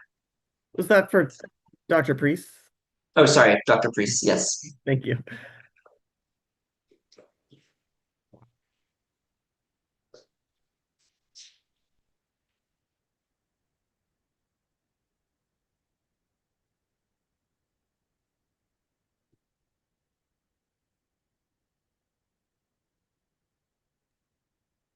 Yeah, I have read lines 22 to 27. Perfect. Dr. Priest, is it your understanding of Dr. Karen's testimony that the 25 degrees Celsius temperature in Wilson et al. led to an underestimation of growth rates of microcystis in real world conditions? I believe he called it suboptimal. And do you understand that? How do you understand the word suboptimal? What do you understand it to mean in that testimony? I understood it to mean that it was too cool, that he thought it should have been a warmer temperature for the study to be more valid. And your response in this paragraph of your testimony specifically is that the Lurling et al. Study also measured growth rates at 25 degrees Celsius, right? Yes, they measured it at several different temperatures, but 25 was one of the temperatures. And when Dr. Karen provided a range of growth rates that he thought were more appropriate, he used one that was derived from the 25-degree experiment. And maximum microcystis growth rates occur at temperatures above 25 degrees Celsius in the laboratory, correct? According to the Lurling study, that is correct, yes. And would you agree that the optimal growth rate for microcystis in laboratory conditions occurs at 27.5 degrees Celsius? I'm simply stating here that he provided a range of what temperature or what growth rate should have been used. And one of the growth rates that he suggested was conducted at 25 degrees Celsius. That is the purpose of my statement. And as I described, there were several temperatures and he provided a range, and the 0.66 divisions per day was measured at 25 degrees Celsius. And so he was suggesting that was a more accurate or preferred growth rate. So that's what the purpose of this testimony here is. I recognize that it was even higher at the 27 degrees, but that was not how he framed it in his testimony. So I guess in your experience as a biologist, if Lurling et al. Had increased the temperature in their experiment, say to 27.5 degrees while holding everything constant, they would have found an even higher growth rate for cyanobacteria they were studying, correct? Well, they did do that. They had multiple temperatures that they were looking at. 25 was one of them. And do you recall whether the higher temperatures resulted in higher growth rates in that study? Yes, they did. But he offered 0.66 divisions as one of the, as part of his range of what the growth rates would be. And I'm simply stating, well, that was also derived, or that number was measured at 25 degrees Celsius, which is the same temperature that Wilson used. And yet he's criticizing Wilson, but saying that the 25 degrees Celsius divisions in Lurling are appropriate to use. That's what he introduced in his testimony. I see. And he's criticizing Wilson as being an underestimate? Yes, he said that Wilson was conducted at a suboptimal temperature of 25 degrees. My point is Lurling also, that was one of the temperatures they used, and he took the growth rate from that temperature in Lurling. That's what that is saying. Great, thanks for clarifying. I think if we could scroll down, Ms. Mullen, to just the end of this page and the start of the next page, looking at lines 39 through 39 on page 11 here through or PDF page 15. Yes, Dr. Priest, do you see starting with the paragraph starting with third, Dr. Karen stated, and then I'm looking until the end of line 2. Would you let me know when you're done refreshing your memory with this passage?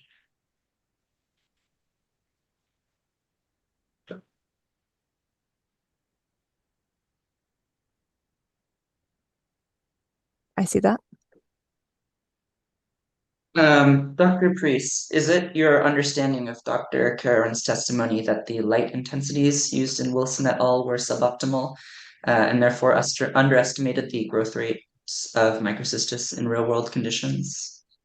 That's what he stated. And your response in this paragraph specifically is that the Lurling et al. study used an even lower light intensity, correct? Correct. He was criticizing the Wilson study for having too low of a light intensity. And then yet the study he preferred had even lower. And as a general matter, holding all else equal, a higher light intensity will increase cyanobacteria growth rates, correct? Generally. Overall, though, the point of this is that this is a lab-based experiment, and the San Francisco estuary is highly turbid, including the delta. And so I don't think this laboratory experiment is valid to a real world situation where I think the light intensity would be much lower.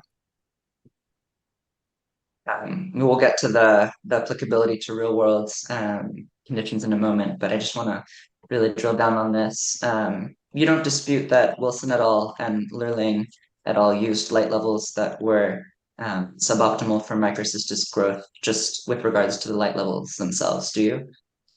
So the point of this is just to say he's calling the experiment I relied on as having suboptimal light. And then I'm saying, well, the experiment that he's preferred has even lower light intensity. So it seems like the critique is misinformed. So Lurling's results are also likely to underestimate growth rates then, right?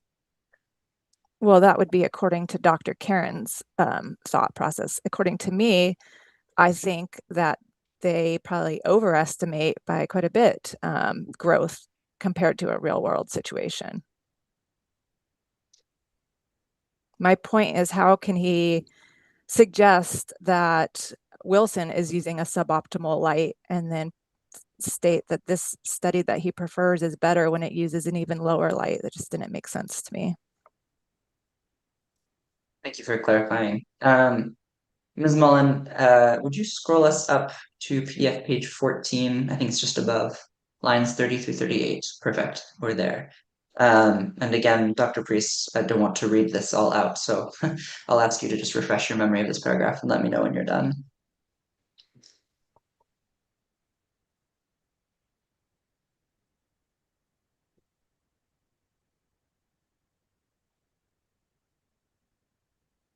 Yes, I see the paragraph. Great. I've read it.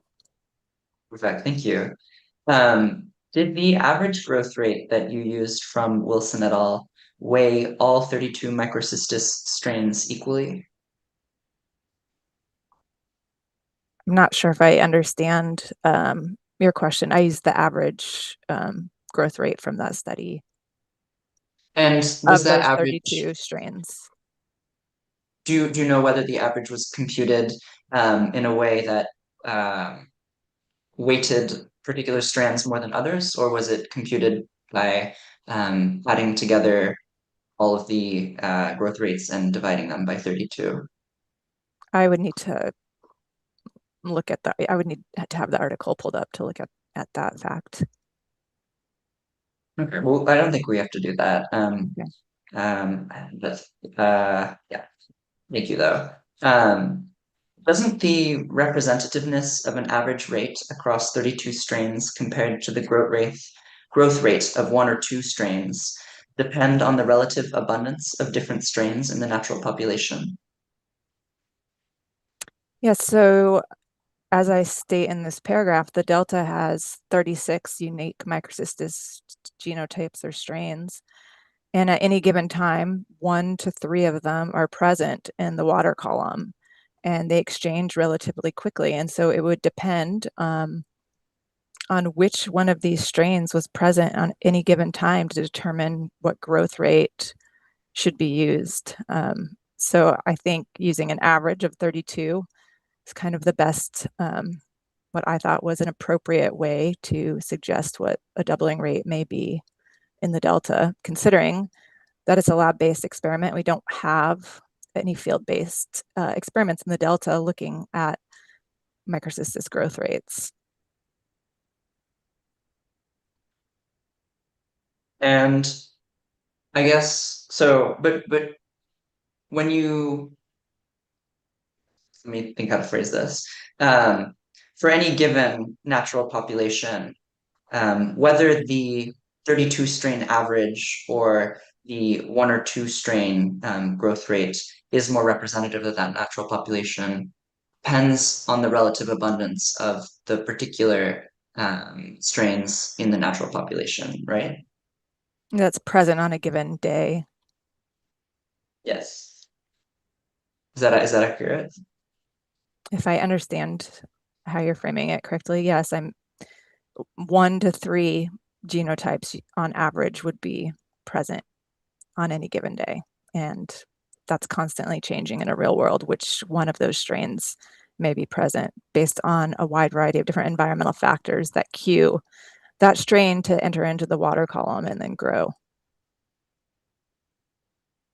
And a maximum growth rate, or rather, sorry, a growth rate derived from 2 strains will only overestimate the population growth of a mixed natural population if the growth rate of the 2 strains is greater than the average growth rate of the natural population, right? Well, that would be one way that it would overestimate it, but really my fundamental issue with all of this is that there's just no way in a real world condition that the growth rates from a lab-based experiment are going to be as high as they would be out in delta waters. Understood, but just kind of drilling into this point about genetic diversity, I guess the fact of averaging across 32 growth rates rather than 2, the 32 strain average is only more accurate depending on which particular strains are in the water in which amounts, in particular amounts. Is that correct to say? Well, I think that study showed what a range of different growth rates there are across all of these different strains. In Lurling, it's limited to 2 strains, and so we just know what the growth rates of those 2 particular strains are. We don't know if those strains even exist in the delta. So I guess maybe I'll frame this slightly differently. If those 2 strains happened to represent a very large proportion of a natural population, and the other strains were quite rare, then taking an average across more strains wouldn't necessarily lead to a more accurate result than an average of smaller amount of strains that are more abundant, right? Incomplete hypothetical, vague and ambiguous as to quite rare. Which Asked part of and answered, I think, too, at this point.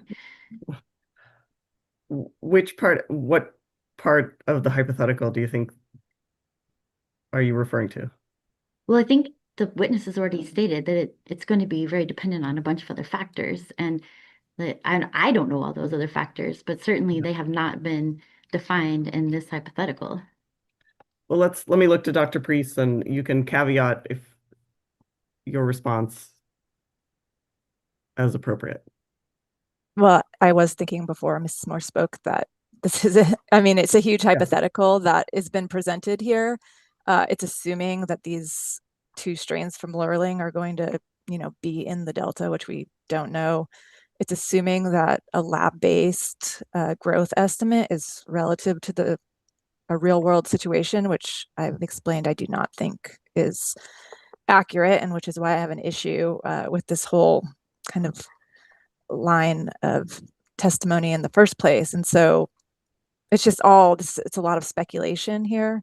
And I think the ultimate point here is that based on all of the evidence in the record that I have reviewed, and I've spent a lot of time reviewing it, there's no evidence to suggest that there's going to be any substantial increase in microcystis or cyanobacteria at any of the delta assessment locations. And so going down this highly speculative kind of approach just doesn't really make sense to me.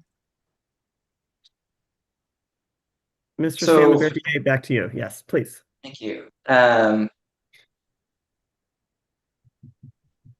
Is your point then, am I understanding that your point on line 37 through 38 applying a maximum growth rate derived from just 2 strains to a mixed natural population of this diversity will overestimate actual population growth. Are you saying then that the reason that it'll overestimate population growth is because of the differences in lab and field conditions and not genetic diversity itself? Well, as I've stated, but I'll just, to help answer this question, say again, Dr. Karen chose, right, the highest number that he could find for these growth estimates, and he's basing it on these 2 microcystis strains, and that it's not representative of the real world microcystis population. So I just think it's overestimating the growth of microcystis, basing it on this particular study. Do we know which strains of microcystis are in the delta in what proportions? We have some kind of initial evidence of that, which I reference in one of my papers, and we quantified that there were 36 unique microcystis genotypes. So we know that there is a wide variety of them. But do I know if the 2 that Lurling used from their study are in the delta? I do not know that. Considering that they're based in Europe, I would think there's probably a high likelihood that they are not the same strains, but I don't know that for certain. Do you know if any of the 32 strains analyzed in Wilson et al. Are present in the delta? Nope, I also do not know that. But I do know that we have a highly diverse microcystis population, and that each of those strains likely has its own growth rate. And I would not imagine that they would be nearly as high as the growth rates presented in a perfect laboratory condition where all things are held constant. Whereas in the delta, we have an environment that does not receive a lot of light penetration due to highly turbid waters. There's constant mixing occurring from tides and just water flowing. And so it's just not going to be the same conditions that you have in a laboratory glass jar that's held under constant conditions. So if we don't know whether the strains in the Lurling et al. Study or the strains in the Wilson et al. Study are present in the delta, then I guess what is the basis for your opinion that the Wilson et al. Study is more accurate, even if not perfectly representative of real world conditions, than the Lurling et al. Study? Did I use the word accurate? Well, let's look at this paragraph. You say I use the average growth rate across 32 microcystis aeruginosus strains equivalent to genotypes from Wilson et al. Because it is more representative of natural mixed populations than a single strain's maximum growth rate. So using your words, more representative, I guess, what's the basis for your opinion that it is more representative than Lurling et al. If we don't know whether the Wilson strains or the Lurling strains are present in the delta at all? Because I think it's more representative of a mixed population. That's my reason. Even though it might not be the same or even a similar mixed population? To me, we know we have a very diverse microcystis population in the delta. So I think it would be appropriate to use growth rates from a study that considers a diverse microcystis population. And Lurling did not use a diverse microcystis population. They used 2 strains. That's not diverse. That's not representative of a natural population.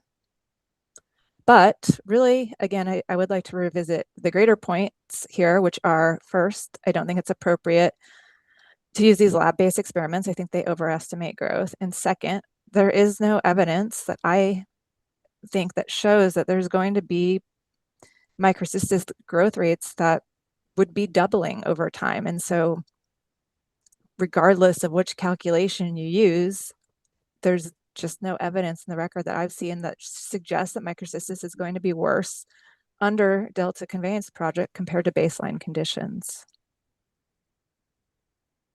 But didn't you rely on a lab-based experiment in your testimony about the growth, or lab-based experiment for the growth rate that you used in your original testimony?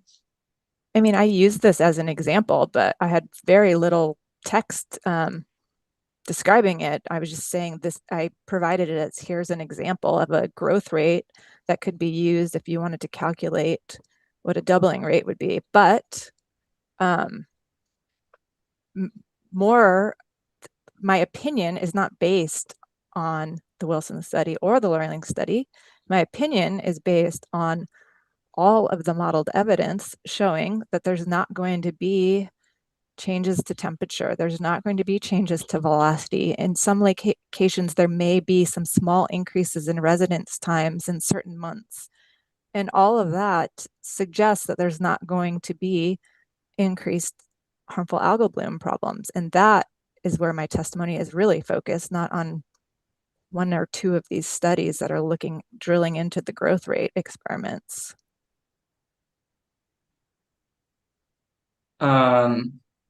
So you didn't quantitatively compare the average growth rate you used from Wilson et al., or the growth rate derived from Lurling et al. To the intrinsic growth rates of any mixed natural populations in the Delta, did you? There are no growth rates available for microcystis in the Delta, as far as I'm aware.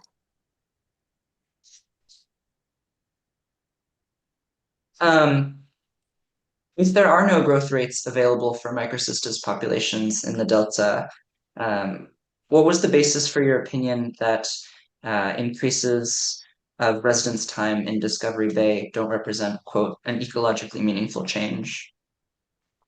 Well, when I looked at the full distribution of residence time in Discovery Bay, I saw little to no difference between the two modeled scenarios. And when I considered that, as well as the no change in temperature, no change in velocity, no change in irradiance, and minimal to no change in nutrients, I concluded that the conditions would not change to be sufficient to increase harmful algal bloom growth in Discovery Bay in a meaningful way or in any other of the assessment locations. So that opinion was not based on any assessment of a field growth rate, only on the relative change compared to residence times as they were without the DCP. Well, just to clarify, I didn't just look at residence times. I looked at multiple factors, which I could restate if that's helpful. But there are no growth rates available for microcystis in the Delta. So that would not have been a metric that was available to me. So I did consider growth rates. I didn't ignore that, but I chose to use the one from Wilson as part of my overall evidence, but that was really a minor component of my opinion because I was looking at many other factors. So in the DCP scenario, you did find that median modeled residence times increased by 25 to 31 hours in Discovery Bay compared to the no DCP scenario, right? I would need to pull up the box plot to refresh my memory on the exact numbers. But as I mentioned in my testimony, I did use medians to provide examples of potential changes, and I used several other statistics, but the appropriate way to look at these model differences is to look at the full model distribution of all of the data. And so that would be looking at the full spread of the box plots and comparing the box plots to one another. And if you'd like to pull them up, we can look at them together and you'll see that there's essentially no change in the full model distribution when I'm comparing the baseline to the Delta Conveyance Project scenarios for residence time.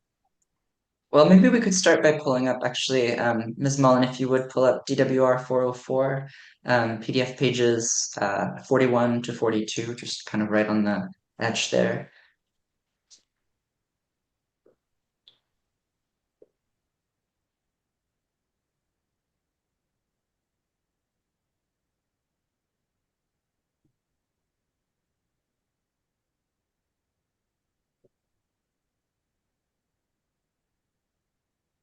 And Dr. Priest, you recognize this as your report in your original case in chief testimony, right?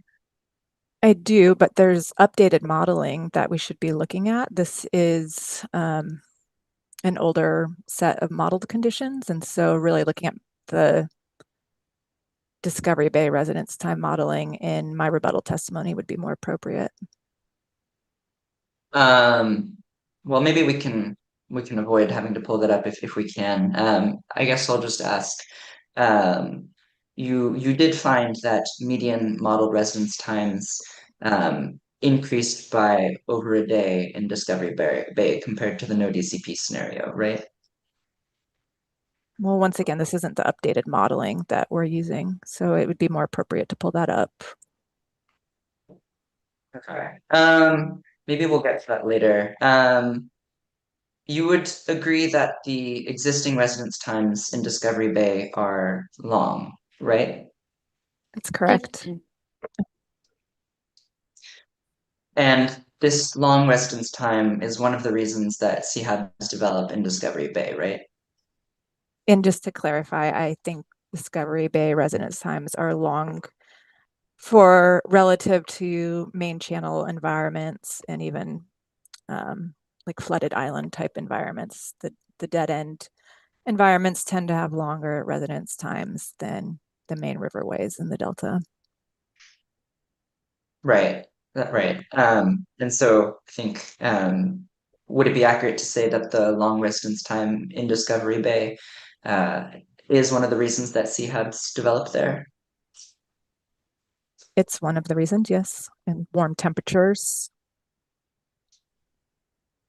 So, Dr. Priest, your conclusion that the DCP's impacts on residence times in Discovery Bay wouldn't produce an ecologically meaningful change are not based on actual field growth rates of cyanobacteria, because as you said, there are none. Is that correct? Asked and answered. Please, Dr. Priest. So my conclusion about the residence times is that when you look at the full distribution, which is not shown in the particular exhibit that's currently up, but in my rebuttal testimony exhibit, which has the updated modeling in it, if you look at that and you compare the box plots to one another, you'll see that the distribution is very similar, and that is the conclusion that led to my conclusion. Also, as I stated in my testimony, there's very few diversions during the summer months, or very low diversions, and there's none during the dry and critical years when harmful algal blooms are most problematic. So that was also part of my considerations in this.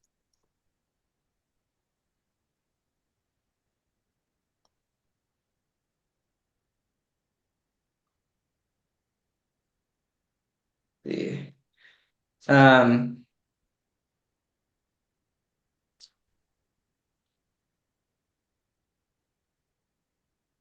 well, let's maybe come back to this.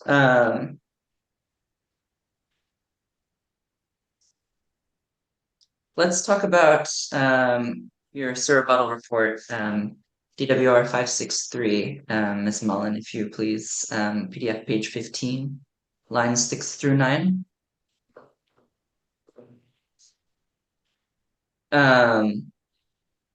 And once again, Dr. Priest, I'll ask you to refamiliarize yourself with these lines and let me know when you're done.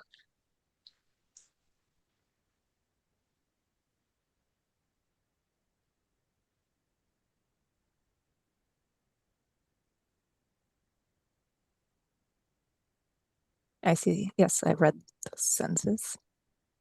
And then you say on lines 11 through 13, neither the Lurling et al. Or Wilson et al. Laboratory study can approximate phytoplankton growth rates in the field because their laboratory conditions did not replicate the mixing dynamics and severe light limitation that characterize the delta, right? Correct. Ms. Mullen, would you please pull up DWR 400, page 19? And looking at lines 1 to 2 at the top there. Dr. Priest, do you see where it says cyanobacteria in the delta are not light limited during June through November when temperatures are warm enough to support cyanobacteria growth?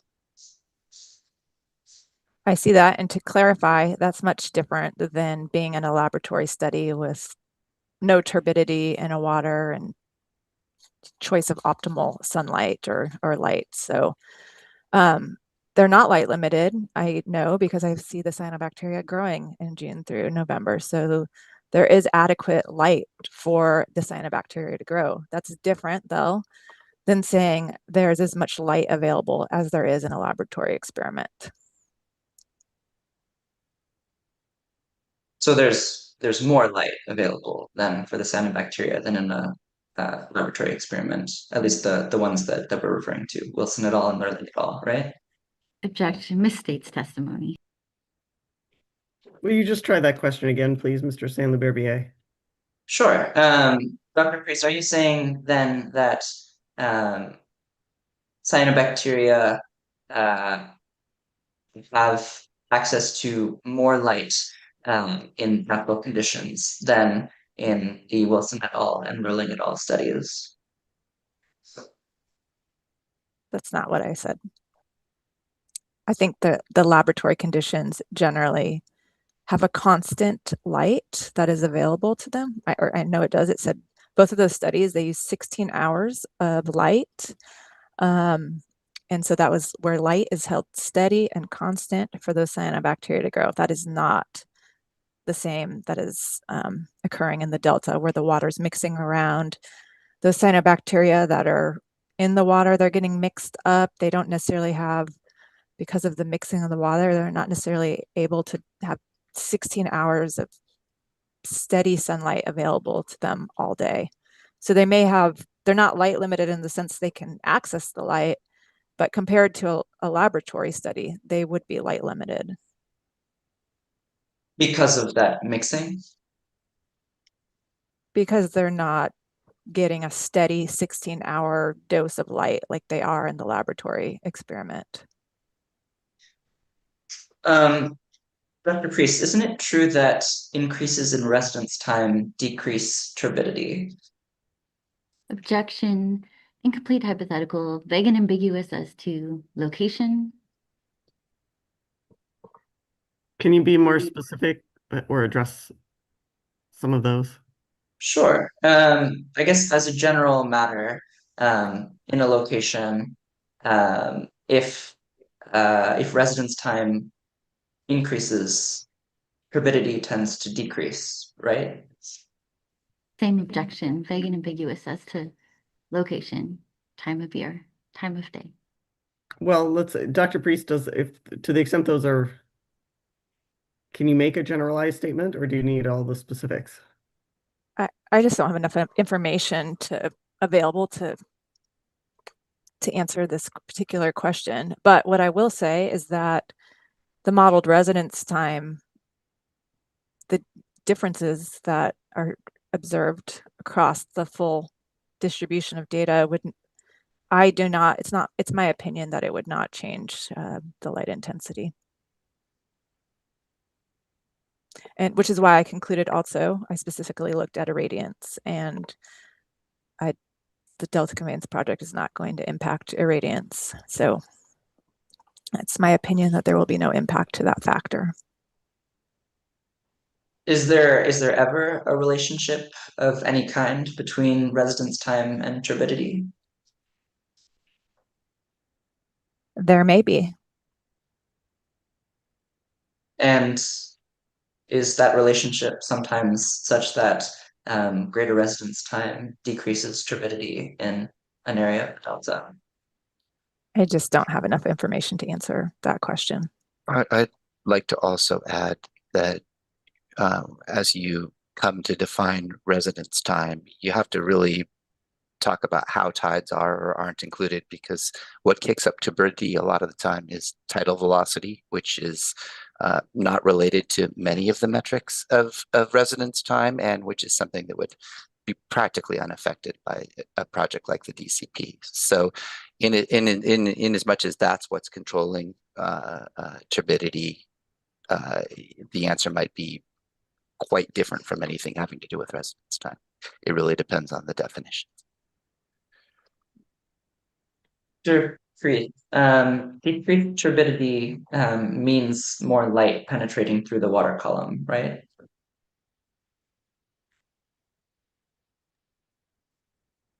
Objection. Sorry, I'm sorry. Did you say free turbidity? I might have misheard. Oh, no, I was asking if decreased turbidity means that more light will penetrate through the water column. Is that how that works? I mean, in a general sense, if there's less turbidity, most likely more light could pass through the water column. But I mean, it really depends on where you are, because you could have a lot of aquatic vegetation, for example, growing in an area, and that could stop light penetrating through the water column. So there are numerous other factors that would need to be considered. Sure. Thank you for adding that.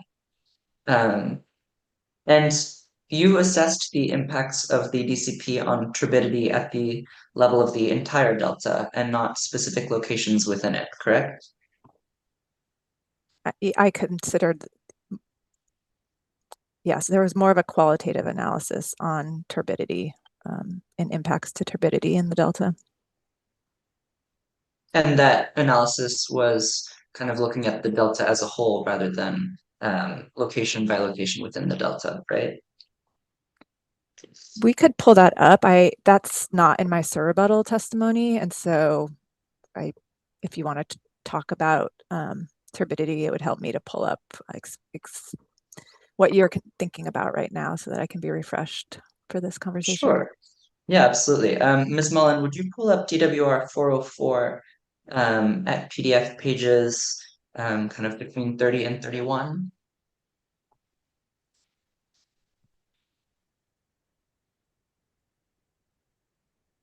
And if you would scroll up just a little bit, to the section title, I think it's right above. Oh, am I? Yes, this is the section that I'm referring to. Does this, Dr. Priest, does this help orient you to my question? Yes. And so in this report, your assessment of turbidity was on a delta-wide basis and not, looking at location by location, right?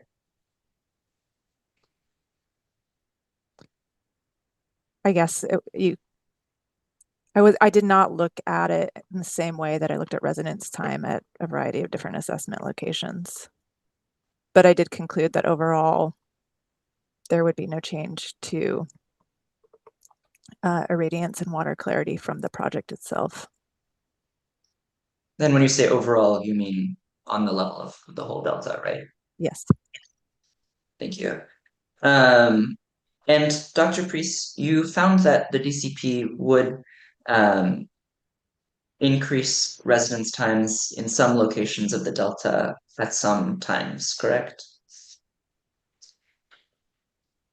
Yes, and once again, I think it would be helpful to look at the box plots from my rebuttal testimony, where you can see the full distribution, that there may be some time periods where there might be slight increases in residence time compared to baseline conditions, but overall they were quite small. And for example, the DCP would increase residence times at Discovery Bay at some times, right?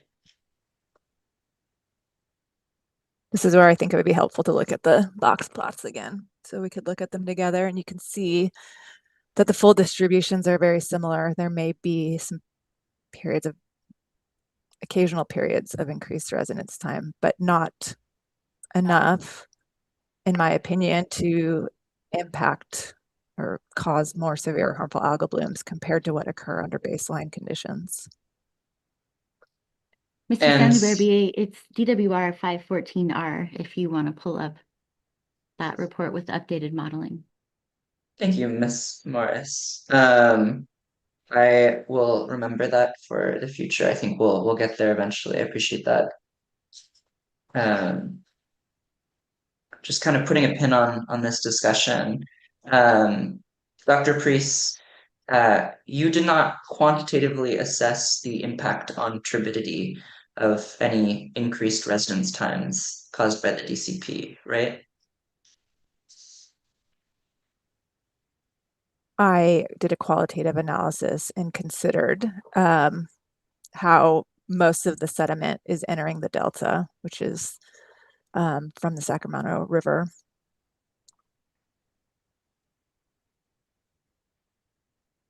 And during winter months. Also comes in from other riverine sources.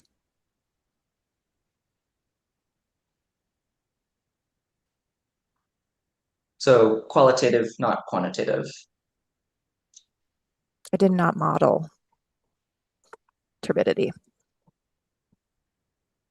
Isn't it true that increased residence times in an area will allow cyanobacteria to float to the surface of the water? If you want to use Discovery Bay as an example, it has very long residence times. It's very still water there. And so that's why you have blooms there. You have blooms there many years because the water is very still and it has very long residence times. And so you're going to have cyanobacteria, harmful algal blooms at that location, which is kind of a man-made area in the delta. And those blooms are going to occur with or without the Delta Conveyance Project. If you have a few hour increase in residence time under the Delta Conveyance Project compared to baseline conditions, those blooms are still going to be there either way. And I do not think that they're going to be much more severe than what they already occur under the baseline conditions. But kind of as I guess, a general principle of cyanobacteria biology, would you say that increased residence times are what, or they help cyanobacteria float to the surface of the water, or they allow it?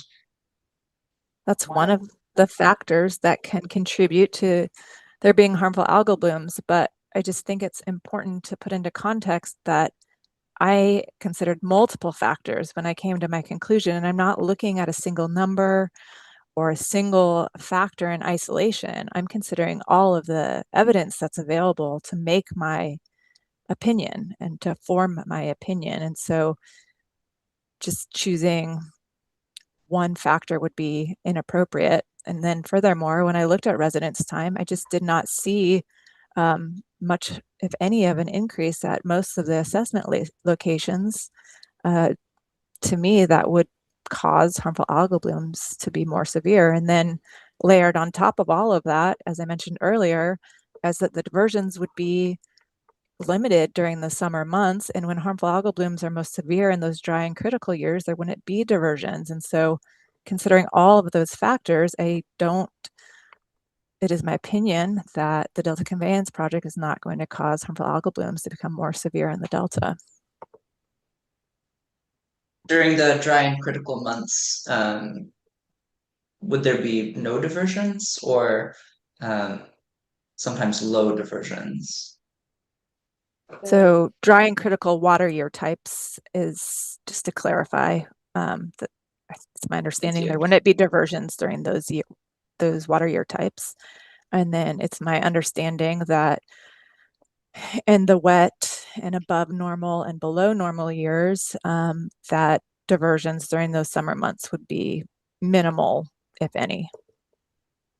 And so does your opinion about the impacts of the DCP on cyanobacteria rely on during critical and pardon me if I get this wrong, during dry and critical water years, there being no diversions from the DCP. Objection. Ms. State's testimony, this witness has said she's relied on the modeling and the assumptions in the modeling and the comparative differences, and that's what she's relying on. That's a misstatement.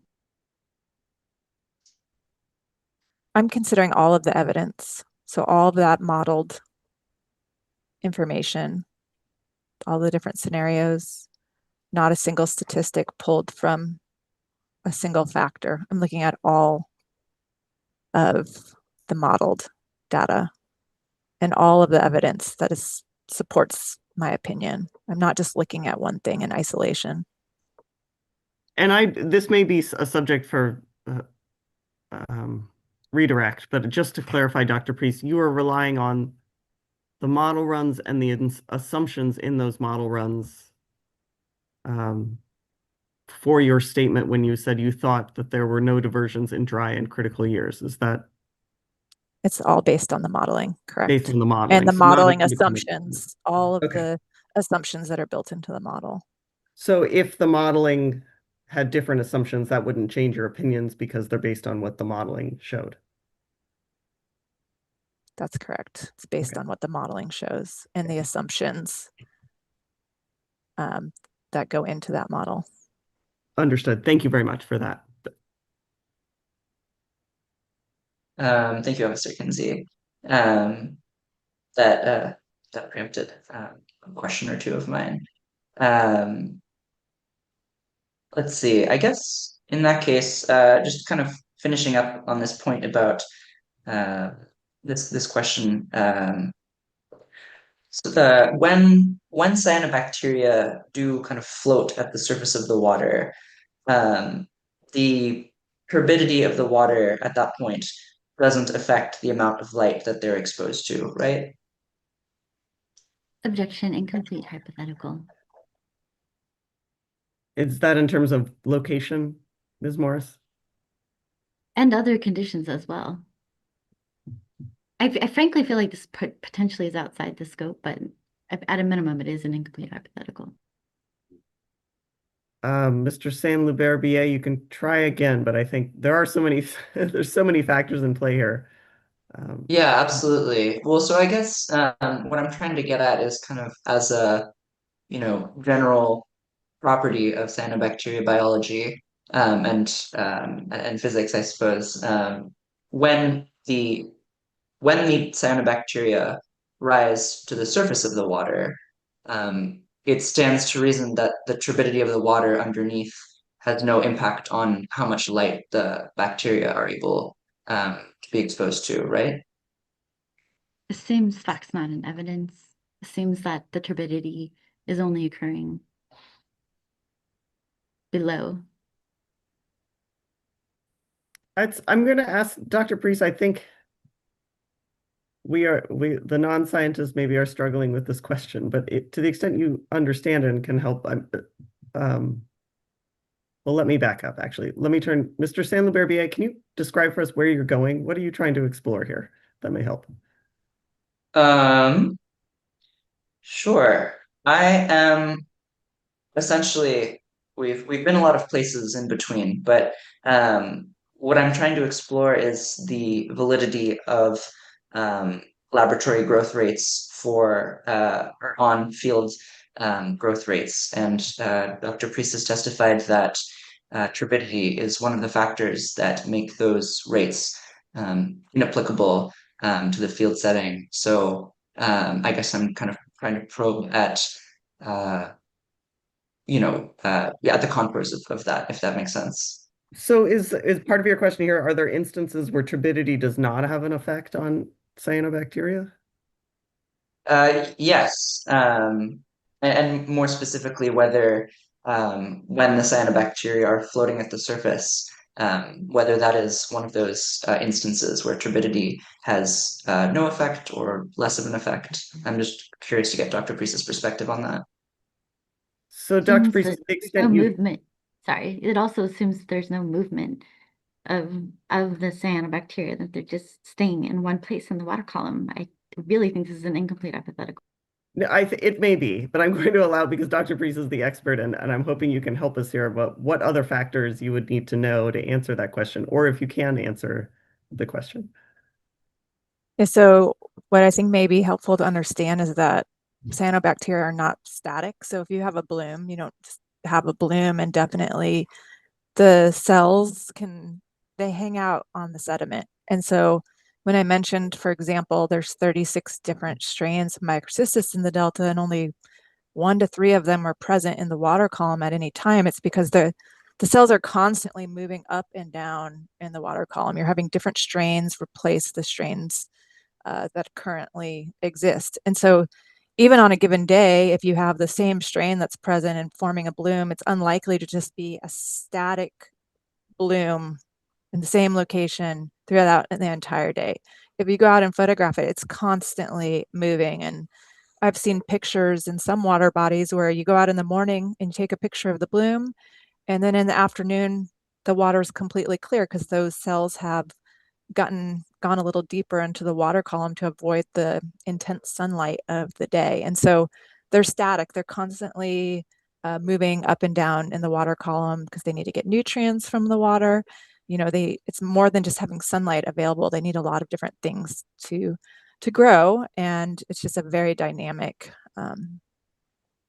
situation. And so in those moments of the day or whenever it may be that these cells kind of are at the surface, at those moments they are less constrained by turbidity in their exposure than when they are deeper in the water column, right?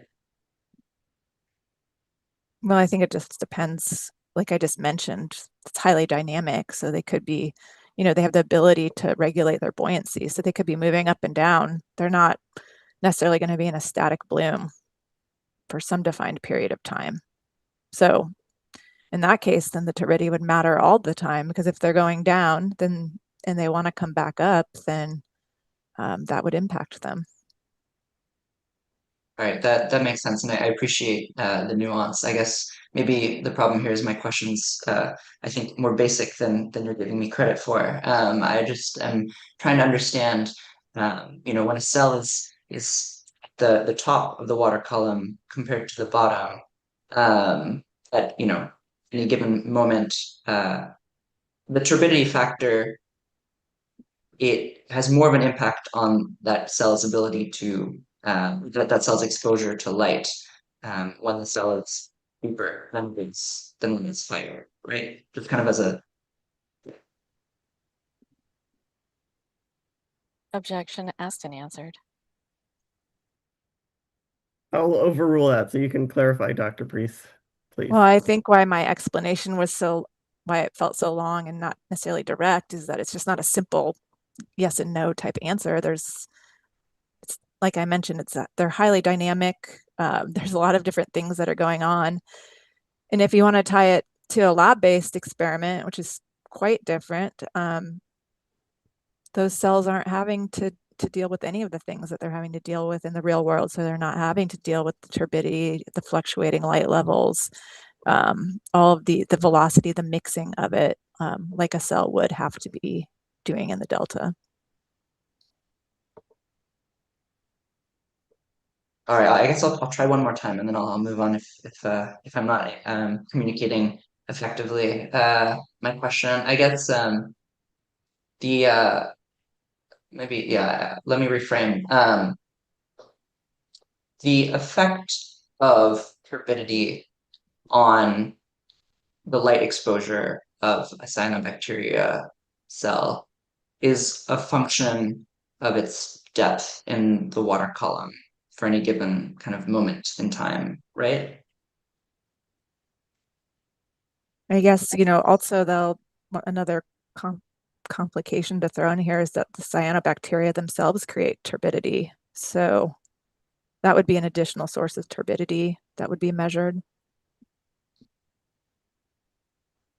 Right. But when a cell, as it moves around, or not, as the case may be,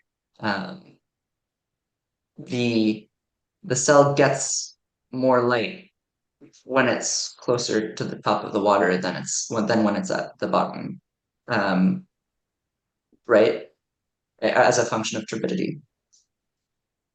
Generally speaking, if it's closer to the surface, it's going to have more light than if it's at the bottom. Now, in the lab-based experiment, I think the light would be equal across the whole laboratory glass tube. Oh, got it. So it's kind of because of the turbidity in the water that the cell gets more light at the top than at the bottom. Correct. Okay, thank you. That's helpful. I would like to move us to still in the same DWR, or I guess if we could move back to DWR 563, and then go to PDF pages 13 to 14. Kind of straddling between 13 and 14 if possible. I think that paragraph. Perfect.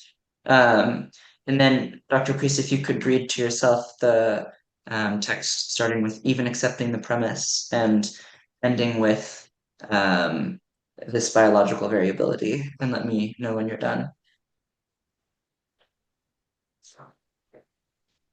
I see that. Yep. Dr. Priest, are you aware of any studies that show when a toxic population is present, that an increase in cell abundance does not result in a proportional increase in toxins? The purpose of this section that I wrote is saying just because you have cyanobacteria present, that does not mean that they are going to be toxin producing. I've had numerous occasions where I've gone out and there may be a thick bloom and there's little to no toxin associated with that bloom. And so you can't just look at a bloom and know if it's toxic or not. And I do think that is well established in the literature. Right, but I guess what I'm saying is you're not aware of any studies that show that when there is a toxic population present, an increase in cell abundance does not result in a proportional increase in toxin.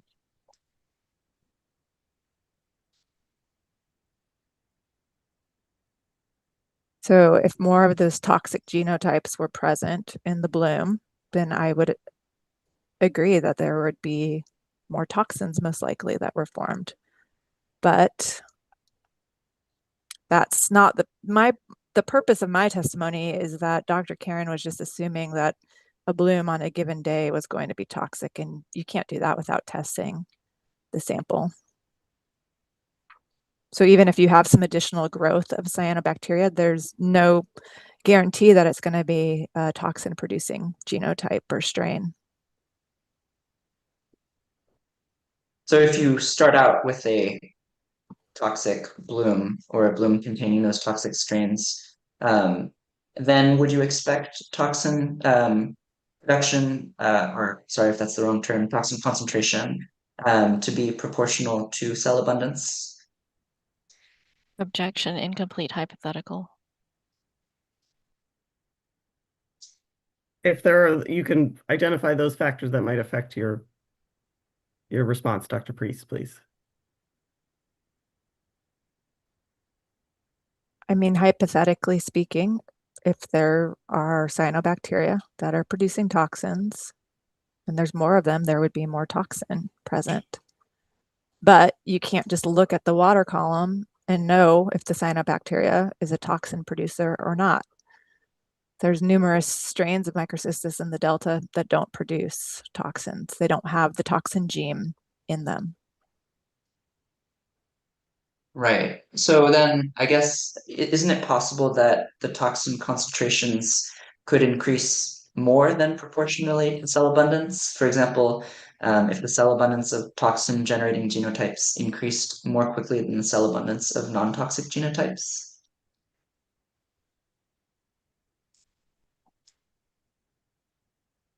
It seems like quite a hypothetical situation, and it was not the purpose of my testimony. The purpose of my testimony was saying just because you have an increase in some cyanobacteria, you can't just automatically assume that you're going to have X amount of toxin associated with it, and that's inappropriate in my opinion. That was the purpose of this paragraph that we're reading. I see. So the purpose of the paragraph is not to say that it is not you're not trying to establish any relationship between kind of the toxic strain cell abundance and the presence of toxins in the waters. Is that right? That's not the purpose of this paragraph. The purpose is to say it's a hypothetical to just assume that any additional microcystis growth is going to be a toxigenic genotype. That's a hypothetical. But so sometimes if the growth were of toxic genotypes, then the toxin concentrations would increase, right? Objection, vague and ambiguous as to sometimes outside of the scope. I didn't track the word sometimes in there. Maybe Mr. Salem Berbier, can you try that question again? Yeah. Let me think about how to formulate this.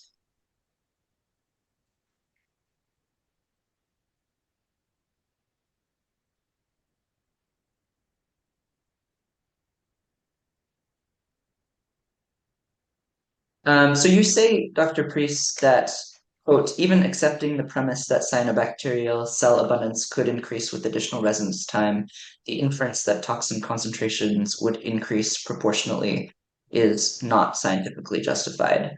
Do you see that? I see that because Dr. Karen stated it and it was an absolute, that it was absolute that these toxins would increase if there was increased cyanobacteria growth. And I'm simply clarifying that that's not the case because there would have to be the toxin producing genotypes present for that to occur. And so it's a hypothetical to assume that they would definitively be there. Got it. So you're saying, I guess, and correct me if I'm wrong, you're saying we can't know without knowing the strain type whether toxin concentrations would go up or down. We just we just don't know. Is that right? Yeah, I'm saying just because you have a denser bloom or you see cyanobacteria, you cannot know just by looking at it if it's producing toxins. And you also can't know that it's not producing toxins. That's correct, which is why we test blooms to see if they're toxin producing or not, because we don't know. No one knows by just looking at it if it's toxic. Got it. Thank you. Okay, let's turn to PDF page 8. Miss Mullen, please, if you would, lines 22 through 25.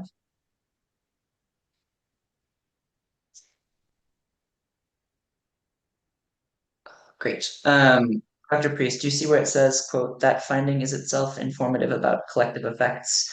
If no individual parameter is substantially altered by the DCP, there is no basis for concluding that parameters acting in combination would produce a substantially different ecological outcome. I see that. Dr. Priest, what was the basis for your opinion that the cumulative effects of these parameters would not produce a substantially different ecological outcome relative to the baseline for the delta? So that would be looking at all of the available evidence. So that included temperature modeling, velocity modeling, residence time modeling, and then the irradiance and nutrient assessments as well. And I looked at all of that information and found little to no change when comparing the baseline to the Delta Conveyance project scenarios. And so individually, none of those parameters would cause conditions that would make harmful algal blooms worse. And so therefore, when I look at all of them together, they would also not, there's no evidence that blooms would be more severe under the Delta Conveyance project compared to baseline. And so you did find for some of the parameters some small effect of the DCP, right? Mostly just residence time and a couple of locations, some potential small increases at some time. But as I mentioned to you before, when you look at that full distribution of residence time, there's really not much change. And so I don't think there's enough change to cause harmful algal blooms to become more severe. But you also found certain small, even if very small, changes in temperature, for example, right? I found negligible differences in temperature. But negligible doesn't, I mean, you don't mean zero by that, do you? I mean, we'd have to pull up the temperature modeling, but I think at most like 0.01 to 0.1 degree in 1 month. I'd have to pull up the modeling. I haven't seen it. Once again, it was not included in the rebuttal testimony, but I do remember looking at the exceedance plots and the lines were fall essentially right on top of each other, which to me indicates no change in temperature under the two scenarios. So you didn't perform a quantitative assessment to determine the combined effects of the five primary environmental factors affecting sea habitat occurrence when taken together, correct? Well, I looked at them each individually and I really saw no impact for any of them. And so when I look at them all together, then I also conclude there's not all of a sudden an impact when there's no impact at, individually. Well, I mean, for residence times, for example, you found a small impact, not no impact, right? Very minimal. And you said also for temperature, for example, very minimal, but not no effect, right? I mean, essentially no effect. We could pull up the plots and you can see that the lines are right on top of each other. So to me, that is showing no impact. And you found that there would be some small changes in nutrient distribution in the delta during some months, right? Once again, we'd have to pull that up, but it was minimal. It was not sufficient to cause more blooms. So I guess then it's correct to say that you didn't perform a quantitative assessment to kind of look at the combined effect of the different factors when taken together. It was more of a qualitative assessment. Is that accurate? Objection asked and answered, misstates testimony. Also, how would you do what kind of quantitative assessment could look at all of those factors? Are you trying to say that some factors were qualitative and others were quantitative? It's kind of a confusing question.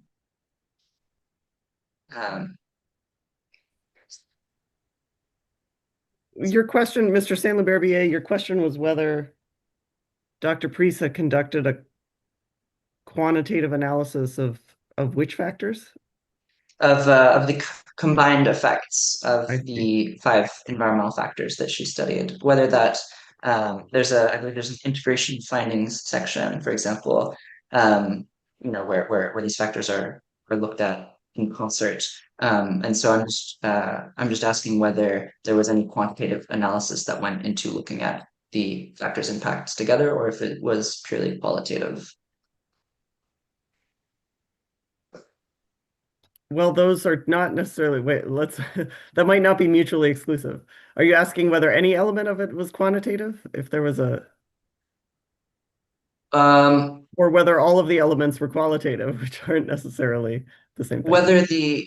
So maybe I'll back up. Dr. Priest, okay. You did have an integration of findings section in your report that looked at the five environmental parameters kind of taken together and concluded that taken together they would not have a well, I don't want to put words in your mouth, but I think a substantially different ecological outcome for the delta. Is that at all accurate? It is my opinion. When I looked at them all individually, there was essentially no change but in the modeled situation, so quantitatively. And so when I look at all of that together and I say, well, there's no change here, there's no change here, maybe some very small increases in residence time in an area that already has severe CHABs, which would be Discovery Bay, that there's just no evidence that would then lead me to decide that there would be an impact. The evidence together, looking at it all together, which is what I did, shows that there would not be an impact that would cause harmful algal blooms to become more severe under Delta Conveyance project. And when you looked at it all together in the way that you just described, that wasn't a quantitative assessment, right? Objection, misstates testimony. I'm just asking if If it there were was a numbers, quantitative assessment or not. and by quantitative, you mean there were numbers involved rather than just a Yes, descriptive narrative. exactly. I'll allow the question. Dr. Priest. Well, I would say for nutrients, temperature, velocity, residence time, there were numbers involved. So I don't know if I would say that it was qualitative. I considered all of those numbers when looking at the findings together and the integration of them together. But you didn't take those numbers and apply some kind of mathematical formula to them to determine a combined effect, did you? Objection, vague and ambiguous as to numbers. Assumes that there's a tool to combine quantitatively. I mean, really, I think it's unfair to ask, are you asking if there's a tool that you can quantitatively look at all of these things simultaneously? Otherwise, the witnesses asked and answered this question, and also vague and ambiguous as to mathematical formula. Really, I'm just trying to understand what the witness did here, and how, I guess, just like what the process was for connecting the individual factors to the overall assessment that the DCP's impact on CHABs is minimal. Been asked and answered. I think that's right. We've been over that piece of it, and you've been through each element to the extent they're, well, maybe Dr. Paulson, if I can ask Dr. Paulson, sorry, Dr. Priest, I'm having a day on the names. If I can ask it this way, my understanding of your testimony is that because none of the individual factors had and I'll let you recharacterize if this is incorrect, but had a material effect or there was a material difference in any of the individual factors, therefore, collectively, you do not expect the collective influence to have a material effect. Is that accurate? That's correct. So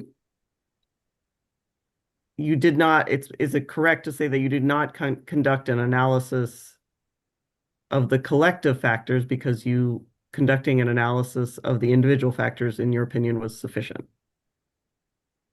Well, I did consider them all together, though. So just to clarify that. So back in my original direct testimony, I discussed how, well, there's no change to temperature, there's no change to velocity, essentially no change to nutrients and irradiance. And so if you layer on that, there's no changes to any of those. And there's some small changes, some locations and residence time. If you layer that on top of all the no changes, I come to the opinion that there wouldn't be an impact to harmful algal blooms that would cause them to be more severe under the project.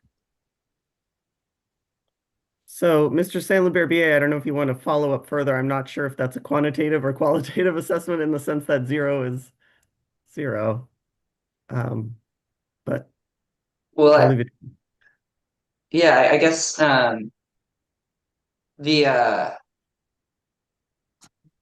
the nutrient and light impacts were near 0, not 0, right, Dr. Priest?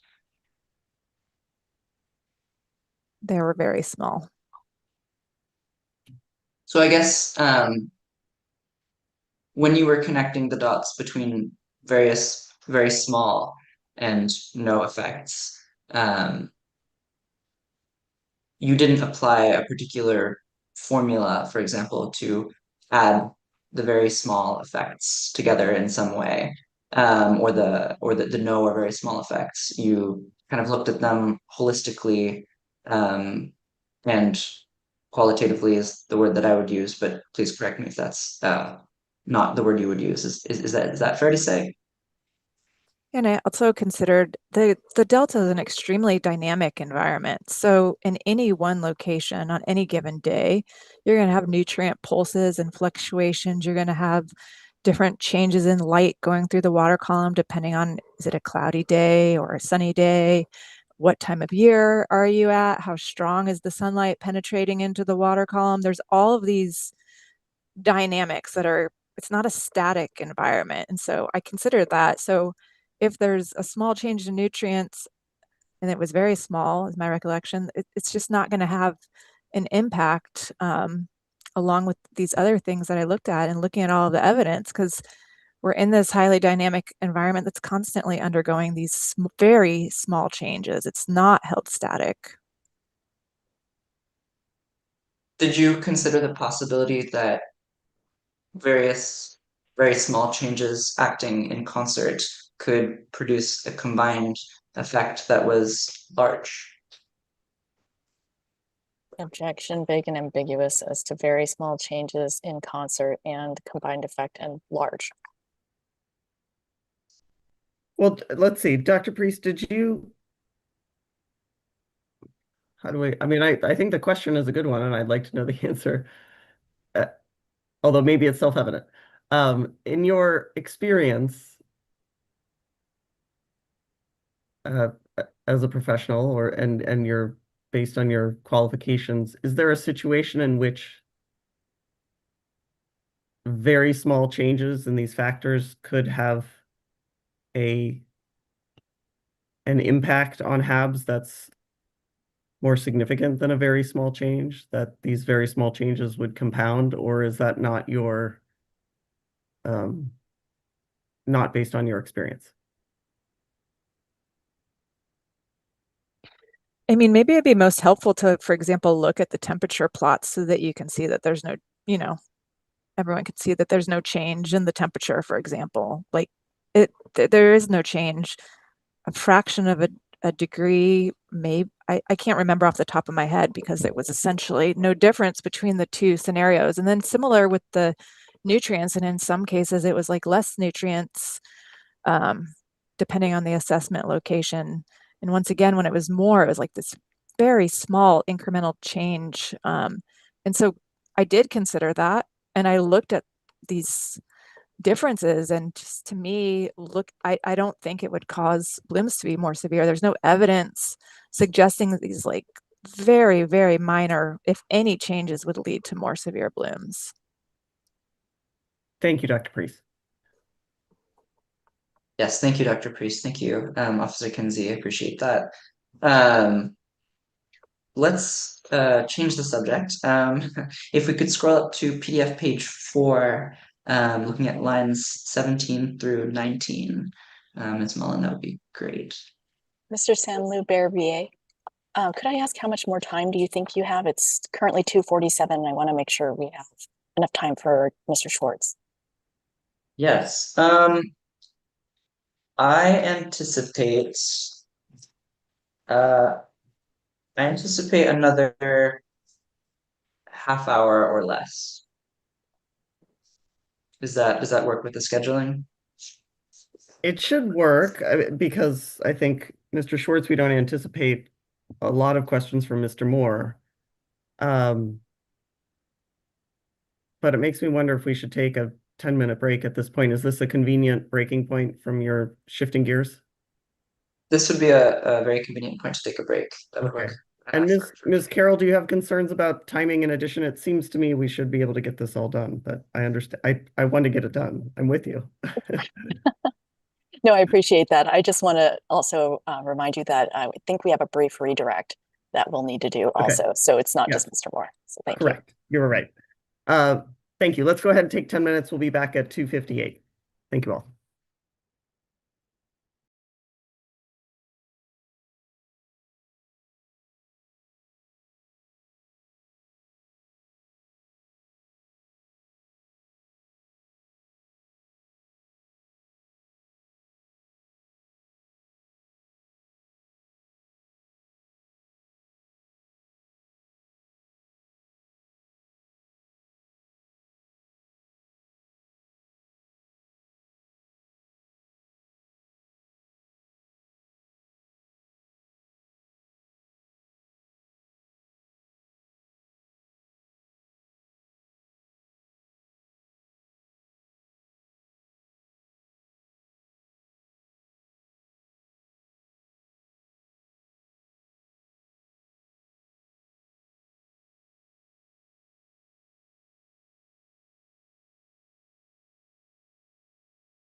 All right, welcome back. I'll look to our court reporter. Are you ready for us to go back on the record?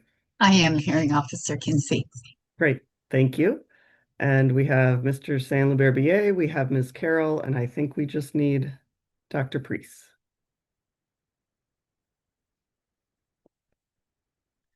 Welcome back, Dr. Priest. And with that, I will turn things back over to you, Mr. Saint-Leberbier.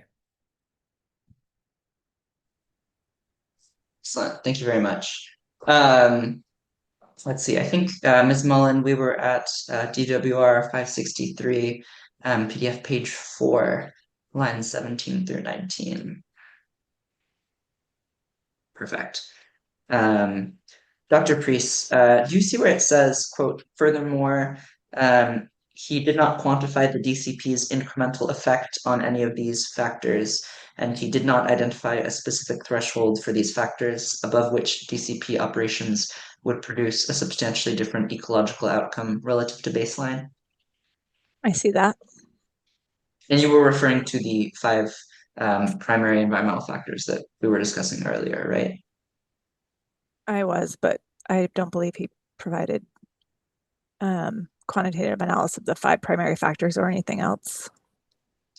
Dr. Priest, did you identify a specific threshold for residence time, temperature, nutrients, irradiance, or velocity above which DCP operations would produce a substantially different ecological outcome relative to baseline? So to clarify for temperature, I did just review the modeling results and there was no change in the baseline versus Delta Conveyance project. As for residence time, I did back in my direct testimony that you could pull up if you'd like, I said I did provide a threshold. You provided a threshold residence time at which the DCP operations would produce a substantially different ecological outcome. Is that right? I provided a threshold in which I gave extra consideration to if there would be, if it could impact cyanobacteria harmful algal blooms. Right. Yes, I remember that. I think, well, give me one moment. And then temperature and velocity, there was no change. So I did not introduce a threshold because there's no difference between the 2 scenarios. And then nutrients were so small. It was almost 2 years ago that I wrote that direct testimony. So it might be easier to bring it up, but I did discuss nutrients relative to nutrient in the literature. But so for residence time, I believe the threshold you identified was for further study, but not for the threshold at which you would consider the DCP's operations to produce a substantially different ecological outcome. Is that correct? And I think the purpose of this testimony here is that I considered the full range of evidence in the record to come to my conclusion, and Dr. Karen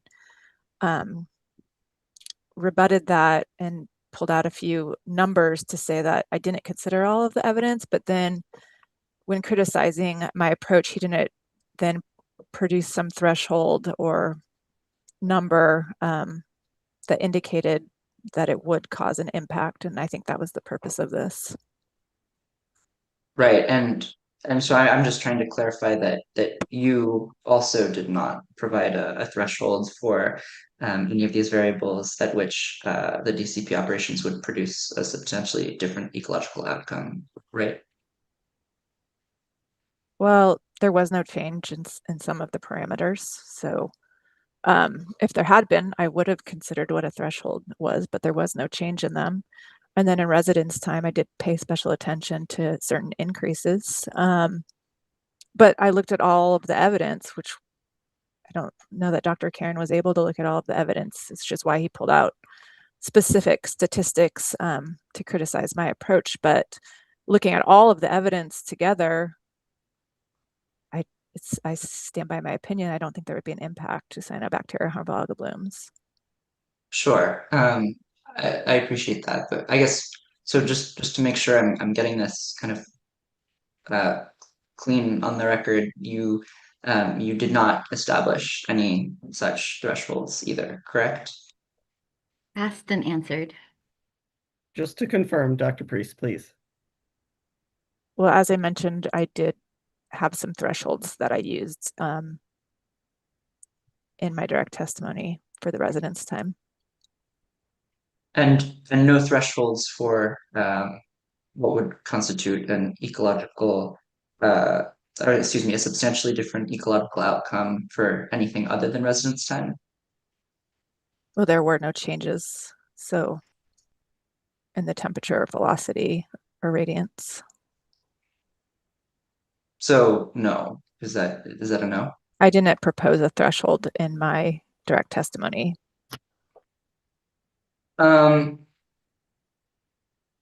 Ms. Mullen, would you please pull up DWR 404 PDF page 37?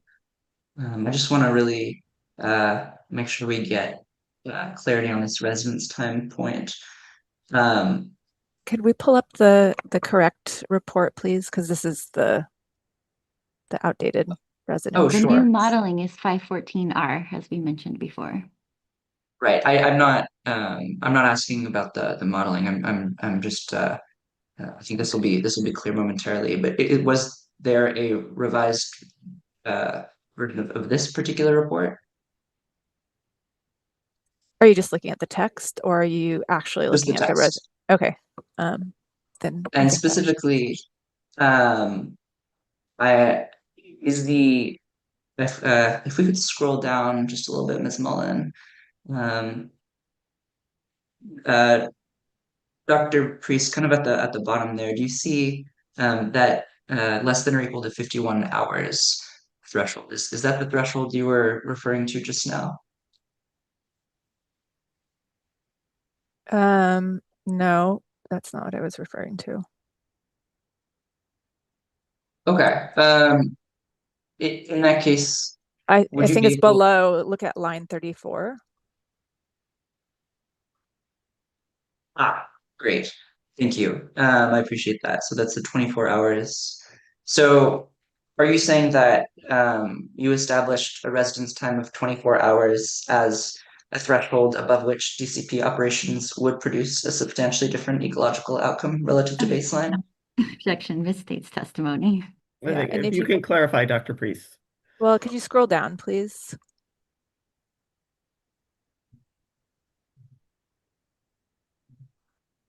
And we can go to the next page if that would help. Yeah, let's go to the next page, please. Oh, nope, go back up. Like I said, I haven't looked at this document in a long time, so I'm just trying to reorient myself to it. So 1 day of increased residence time in a location that has 4 weeks long residence time, it already has really long residence time. So we can use Discovery Bay as an example, already has really long residence time. If it's going to have a bloom like it does every year, if residence time were to increase by a day there, I don't think that would have a meaningful impact to cyanobacteria. And I think what I concluded here is that there may be a little bit of additional growth, but it's not going to lead to a much more severe bloom that would occur under baseline conditions. And then if you added a day to somewhere that had much shorter residence time, that may be different. You have to consider a lot of different factors when you're trying to interpret this. It's not just some hard number leads to some significant impact. That's not how this worked. And just like 1 day, well, are you looking at a single statistic from all of the data, or like is that all of the data showing you're having this like steady multi-day increase? And so I'm just wanting to caveat, like, I considered different thresholds during my analysis for the residence time. But most importantly, I looked at the full distribution of the data and compared that. And I really think that is the important takeaway point here. So then you didn't establish specific thresholds for residence time that would constitute the boundary between ecologically meaningful and non-ecologically meaningful change. Is that accurate? I considered the thresholds, if you want to use the word threshold, I considered these numbers here in my analysis. This describes the approach. The modeling below is not the updated modeling, so we could pull that up to look at.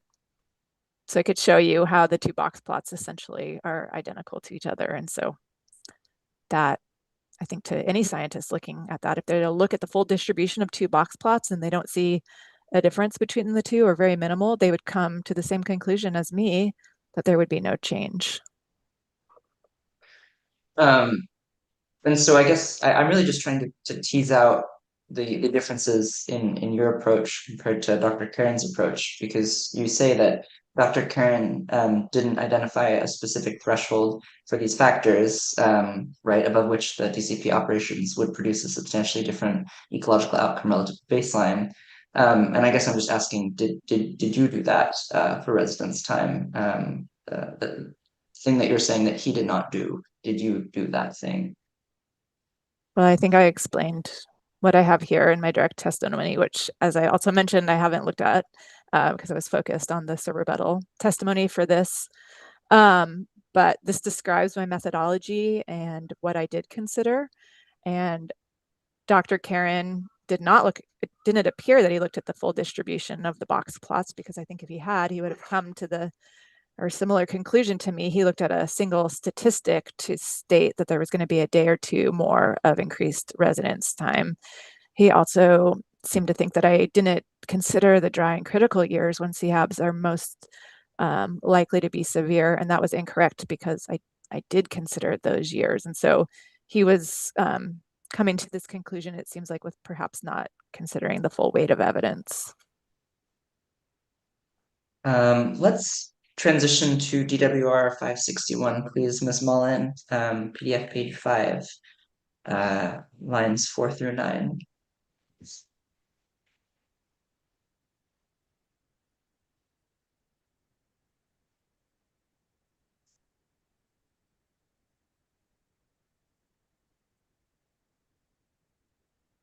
Perfect. Dr. Priest, do you see where it says, furthermore, Dr. Karen's theory that the delta is approaching an ecological tipping point at which the DCP could be, quote, the weight that tips the scale, unquote, toward persistent cyanobacterial dominance is not supported by the historical record of delta conditions. The incremental changes the DCP would produce in residence time, temperature, and other parameters would be small relative to the range of conditions the delta already experiences under baseline conditions. Do you see where it says that? I see that. Dr. Priest, I guess would you agree that a tipping point refers to the point at which even a very small incremental change can push a system past a point where the dynamics change such that the consequences of the change are disproportionately large compared to the size of the change that pushed the system past its tipping point? Objection, incomplete hypothetical. I'm just asking if that's how you would define tipping point. And if not, please let me know. Please, Dr. Priest. Yes, I understand the concept of a tipping point. I think that Dr. Karen did not use that correctly for the delta, because the delta, as I mentioned in my report, is constantly undergoing these perturbations. It's constantly in flux. It's undergoing drought in multiple extreme scenarios. And so there is no evidence to me that I've seen that the Delta Conveyance project is the thing that would lead to the tipping point for CHABs, because, as I discussed previously, most of the factors, there would be no change compared to baseline conditions. And where we do observe small changes in residence time, I don't see those being the tipping point. And as an example, Discovery Bay already has severe harmful algal blooms, so maybe it's already reached the tipping point in that location. Do you, I guess, but do you agree with the definition of tipping point as I articulated it?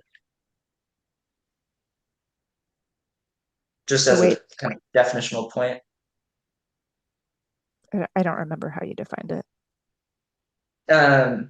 The point at which even a very small incremental change can push a system past a point where the dynamics of the system change, such that the consequences of that change are disproportionately large compared to the size of the change that pushed the system past its tipping point. Does that sound about right? I guess, but the tipping point was in the definition of tipping point, but close. Yeah.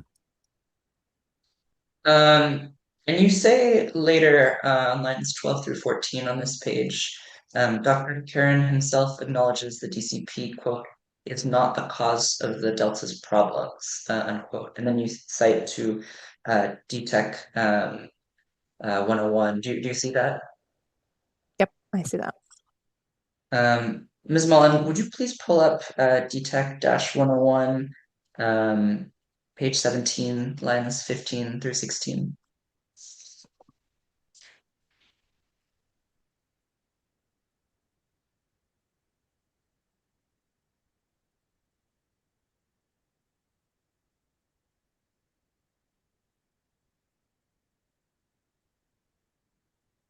Perfect. Dr. Priest, do you see where it says the DCP is not the cause of the delta problems, but it may be the weight that tips the scale in the wrong direction? I see that, but I did not see any evidence presented by Dr. Karen to confirm that. So I disagree with that statement. He didn't show any evidence to show that it would be the weight that tips the scale in the wrong direction. And I think I will move on. Thank you. If we could now go to PDF page 5, Ms. Mullen, line 23, running into page 6, line 4. Going back to Dr. Priest's testimony. Oh, yes, This sorry, is still in 561 or in sorry, Dr. still in Karen? 561. Thank you, Ms. Morris. Yeah, just the end of the page there, running into page 6, line 4. In fact, thank you so much. Dr. Priest, would you read the paragraph that starts with climatic influences on CHAB dynamics and ends, well, we can end at line 4, conditions that exist independently of the DCP. And let me know when you're done.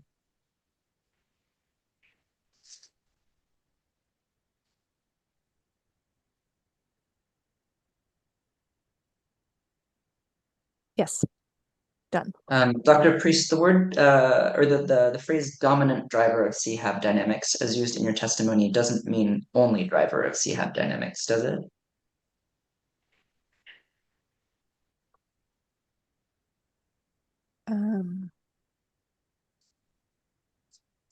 That is not the only driver.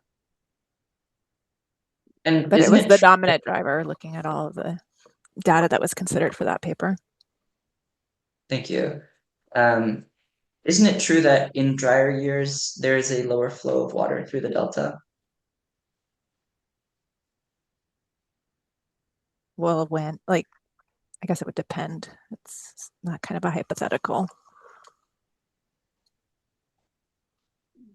Just kind of generally in your experience overall. Do you mean like an annual average? So not at a particular point in time, but over a year period, or I think we need a time period. Yeah. And location.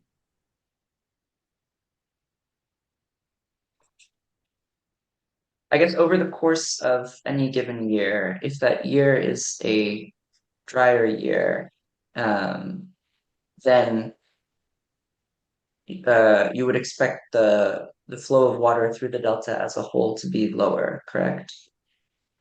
Again, vague and ambiguous as to location. Are we talking about inflow into the delta, or it's an incomplete hypothetical? I'm not trying to help, but Yeah, it would no, be I helpful. think what you may be drilling down to, so I think we're talking about Mr. Saint Luberbier, you can it's your question, but I think you're asking whether the annual volume of water that passes through the delta, and we probably need to specify, do you mean inflow or do you mean outflow into the bay?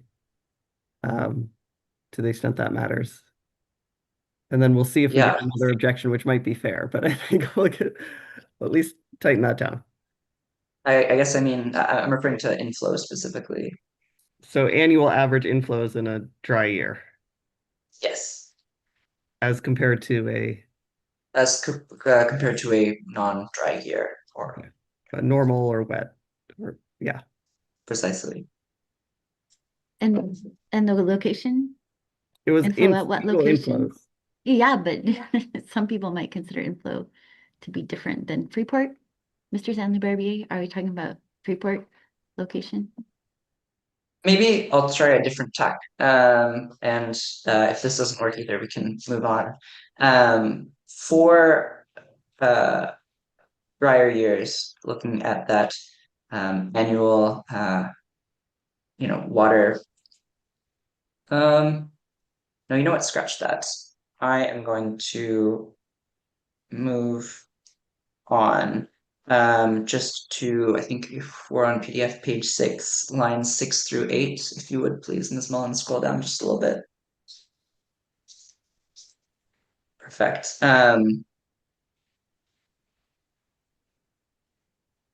Dr. Priest, do you see where it says DCP diversions are lowest and often zero during the dry and critical years and summer months when Dr. Karen identifies CHAB risk as greatest? I see that. And do your conclusions about the impact of the DCP on CHABs rely on DCP diversions being lower during dry years and summer months? I think we touched on this earlier, that this is part of the assumptions that are in the model. And so, yes, because I am relying on those model outputs to inform my opinion. So your results are dependent on the assumptions that go into the model. Did I understand that correct? The modeling that I rely on, yes, it is an outcome of the different assumptions that are built into the model, and this is one of them. So, for example, in kind of the DCP scenario of the model that we were talking about earlier, the results in that scenario are dependent on assumptions going into the model about diversion rates from the DCP, right? A vague and ambiguous as to diversion rates. Are you talking about the operational assumptions consistent with like the ITP or? Yeah. Yes, I am.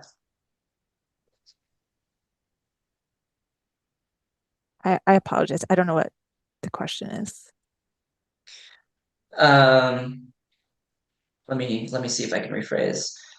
I guess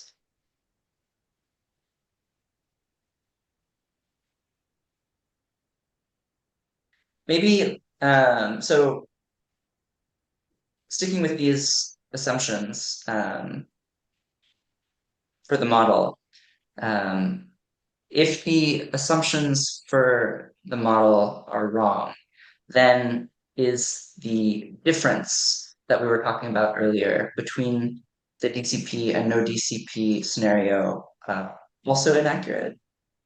Vague and ambiguous as to which is assumption. Incomplete hypothetical.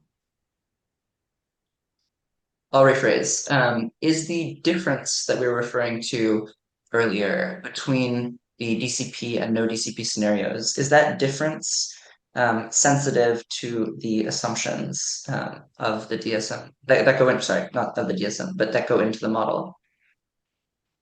I think Dr. Atelovich should speak to the assumptions. He's more qualified to speak to those than I am.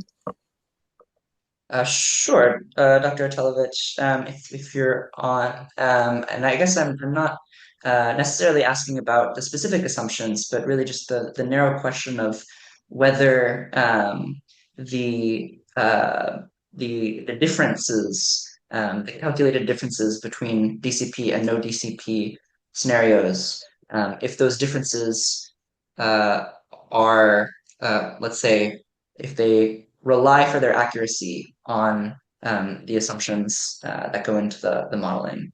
Again, this is an incomplete hypothetical. In addition to that, it's unclear what assumptions we're talking about. You would need to know what assumptions to be able even to speculate, and it calls for speculation about what the changes may or may not be. So let me try. I think what we're getting to is this question and this grasping this difference between the use of a comparative model and a predictive model.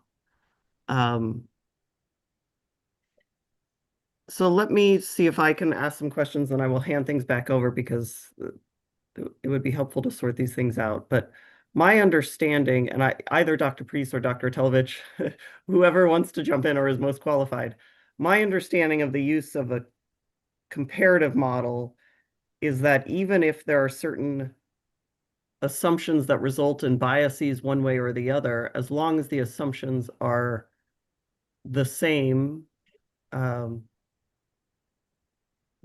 with and without the project, where the project is the variable, those are expected to essentially cancel each other out and provide useful results in terms of a comparison. Am I on the right track in describing that? And just again, the question asked about the differences. And so again, it's unclear. I don't object to your question, but the question before was very specifically about differences, and you would need to know what those differences are and what assumptions to answer that question. I'm more than happy to have the witnesses answer Officer Kinsey's question first, and we can circle back. Let's start with that. Yeah, and I may have follow-up. I guess the fundamental difference that I'd need to know is whether we're talking about background assumptions that have nothing to do with DCP, or whether you're talking about the assumptions that would inform the DCP, such as the bypass flow requirements and the other details of the project. Could you give me an idea there?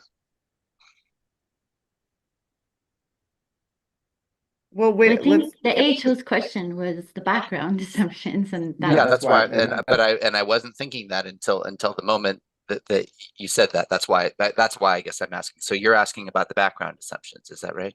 Yes, I believe I am. Okay. Thank you.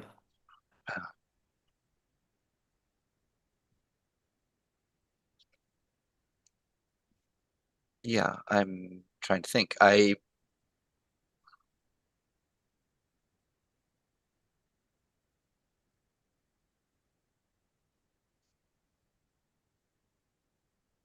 Do we have a site that we have in mind? No, I'm well, and I could go. If we need to go there, we can. I'm just trying to understand at a theoretical level the use of a comparative. When you say a model is appropriate to use comparatively but not predictively, what does that mean? Because for someone who's not used to using models, it seems to be an important distinction that we should understand. And so I'm trying to get to that issue.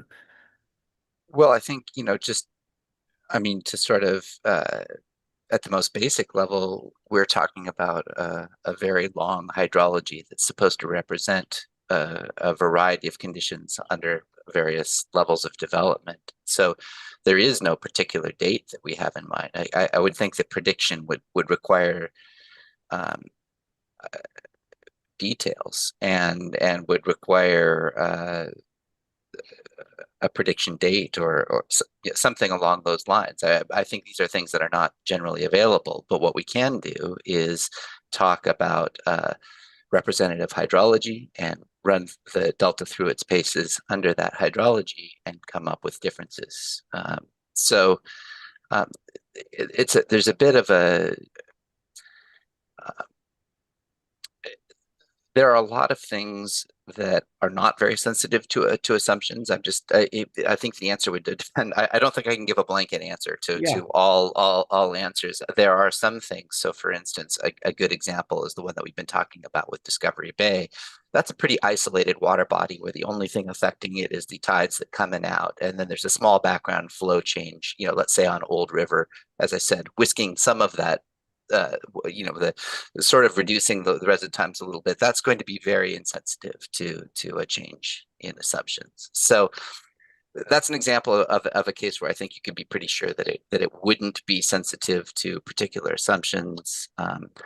But I think the very basic answer is we're not predicting anything on June 7th, 2042 or 1942, depending on your perspective. And are there situations where your, I don't know if we call them background, your general assumptions, can there be a situation, and I just mean generally, that where the general assumptions are sufficiently, how do I want to ask this? I think I'm trying to get to the flip of this. Is what you're telling me that when there are certain relationships between the general assumptions and the variable, it sounds like the with project, then there may be differential impacts on the outcome. I mean, I guess I'm trying to get at why does it matter? Why did which assumption we look at, why does that matter? Why did you have to so carefully caveat your answer? Sorry, just It's a for terrible clarity. question. I feel like you're asking a different question and that's getting answered, because it seems like you're asking, in essence, something we spent a long time about at the beginning of this cross-examination about modeling assumptions and comparing, and then the answer was about, in essence, using it or predicting or talking about predictions in days. And so I think you would be helpful if you could clarify your question if you're talking about just in general using the 2 model runs and the sort of background assumptions, because I think there's too much ambiguity in these questions and it's confusing the record. Well, let's go back, and I appreciate that because that might be right. Mr. Saint-Leberbier, what are you trying to get at in this line of question? If you can maybe help, I don't know if it helps for you to ask the question. I may have gone off in a wrong direction here, but if you can help me understand where we're going. No, absolutely. I think you were going exactly where I was trying to get earlier, and is the reason that I'm circling back, as Ms. Morris pointed out, because I really want to drill down on, and thank you, Mr. Or Dr. Telyevich, for this distinction between background assumptions and DCP assumptions. The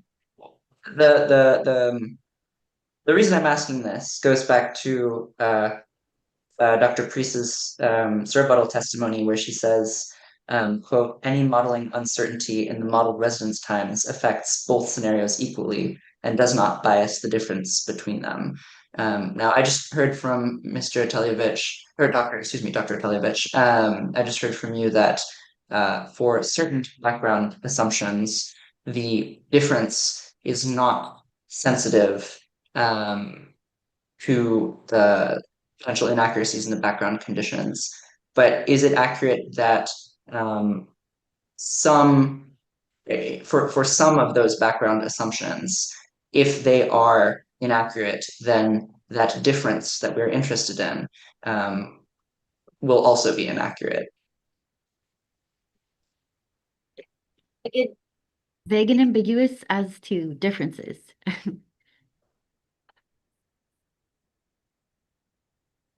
The difference between the with project and without project, isn't that what you meant, Mr. Saint-Leberbier? Yes, that's it. So I But believe there's lots of differences. So the only one we've really established right now is residence time. So can we use residence time? Well, my understanding is that residence time, well, according to Dr. Priest's testimony, if I understand it correctly, residence time is an example of one of those variables that is not sensitive to the with and without project. Did I understand that correctly, Dr. Priest?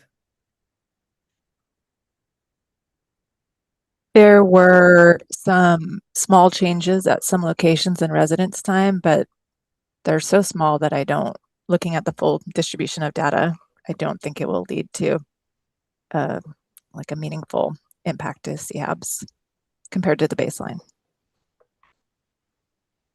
And I think, again, now we have confusion about which question we're answering. If you Yes, could I think read that's this right. back, because I don't think that was the question that was asked. Yeah. I can also speak to temperature, very unlikely to be sensitive to small changes in background temperatures. It's basically forced by radiative heat input and heat in the and temperature in the air. So through most of the domain, it's going to be fairly unaffected, by modest changes in hydrodynamics, and by modest I mean anything. We've already established sort of the range of flow change that you can get from the DCP. Those would all be modest in for temperature modeling purposes. So for turbidity, I would think that DCP variables would be even less relevant. So I think, yeah, for the item by item list that Dr. Priest went over, I would say those are all fairly insensitive to, well, very insensitive to DCP level flow change. Is it insensitive to potential inaccuracies in background assumptions in the model? I'm saying that the background assumptions in the model don't produce the sorts of changes in any of those variables that would cause the sensitivity to the project no project comparison to be seriously perturbed. And what about the DCP assumptions that you're referring to? Do those are the differences generated for each of those parameters that we've been walking through? Are those differences sensitive to the accuracy of the DCP level assumptions? So you're saying objection, vague and ambiguous as to differences, what differences, vague and ambiguous as to parameters, incomplete hypothetical. We're doing our best to work through this. Mr. Saint-Luberbier, your question, as I understand your question, it was to try to identify a variable that is sensitive to changes in flows caused by DCP. Is that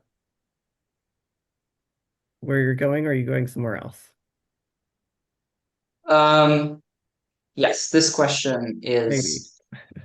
Yes, this question is about that. The previous questions were about something else, but this one that I just asked is if there are, if any of the parameters, if the difference values that we've been talking about, right? So for example, the difference in residence time, is that sensitive to the DCP assumptions, for example, the flow impacts? And here by difference in residence times, you mean with and without DCP? I'm hearing sensitivity and impacts that you're using them on both sides of the sentence, I think, a little bit, or at least for my taste. You're talking about are the impacts, I'm having trouble telling the difference between impact, meaning a change in the flows caused by DCP, and the assumptions what you mean, why those two things are different now in this incarnation of the question. When you were referring earlier to background assumptions and DCP assumptions, do you remember just now when we were talking about kind of the distinction?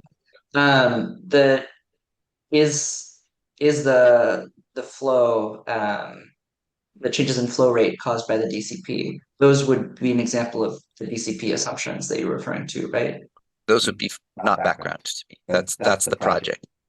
Right. The DCP assumptions then, based on your terminology. Vague and ambiguous as to assumptions. Are you talking about operations? This really is going quite far away from the scope of the testimony. It's getting into the modeling assumptions, which everyone has had multiple opportunities to explore and discover. this is hard. Okay. I mean, I think we can, and I would like to, this is something that yes, these are questions that could have come up before, but this is a challenge. Let me try, at the risk of taking too much. I know we're on a time schedule, but let me try this. And this may or may not be helpful, but humor me. We're going to go on a hypothetical. Let's say hypothetically, the background model assumptions for these model runs modeled this system as a river, not a delta, just a straight river, no channels, completely got I don't know what you call it, the morphology incorrect, right? It's a different variable. And then you modeled it with and without essentially DCB, but it would be like a north delta, a more northern intake. If you had a fundamental, I don't know if you want to call it error, I guess it would be error in the general assumptions, would you expect that the comparative analysis would give you any useful information? I'm confused. I'm sorry. Am I going too far? I'm trying to do something really easy. Like there are some general assumptions where even though your model is comparative, it still matters if you get those wrong, right? I was trying to think of an example of that. Sorry, hearing officer, are you saying just assume, like, for example, you're not using DSM-2, you're using some model or I think that's where I'm getting confused, is that's not really a realistic, we're not in a riverine situation. It has title. I know you're trying to simplify, but are you, I think it's confusing. I'm not trying to make it more complicated, but I mean, fundamentally, the question is, you're telling us that this comparative analysis, trying to explain to the non-scientists and those who aren't used to using models all the time, although I'm getting fairly used to it, that there are certain assumptions that you can use in a comparative analysis and comparative model runs, and it's okay if they're not exactly accurate to the world, or they can't be accurate to the world because what are you talking about? You're talking about a range, right? And I think I wrap my hand around that. What I'm trying to think of is there are some limits on that. Is that not correct? Where you get so far afield that your comparison doesn't cancel out these underlying potential, I don't know whether you call them discrepancies or whatever it is, that the output of the models is no longer useful, right? How do you know the difference? And that is a lot of questions in one, but that's where I'm at. I'm trying to get to the bottom of it. Again, that assumes that DSM-2 is not a calibrated model of the delta based on a long historical record. I mean, unless we want to pull out single assumptions, I think it's like asking for a needle in the haystack. I believe that the hearing officer was asking the experts. And I'm objecting respectfully, as always, but I'm entitled to object whoever asks the question so that we have a clean record. And I think it's important that we have a clear record. But maybe I'd like to hear from Dr. Telvich, but maybe the answer is these are calibrated models, so therefore this is not a concern. Well, that might be the answer. You have some variables like tides that are super important, and if you got them wrong, that would be a very impactful answer. But we understand tides very well.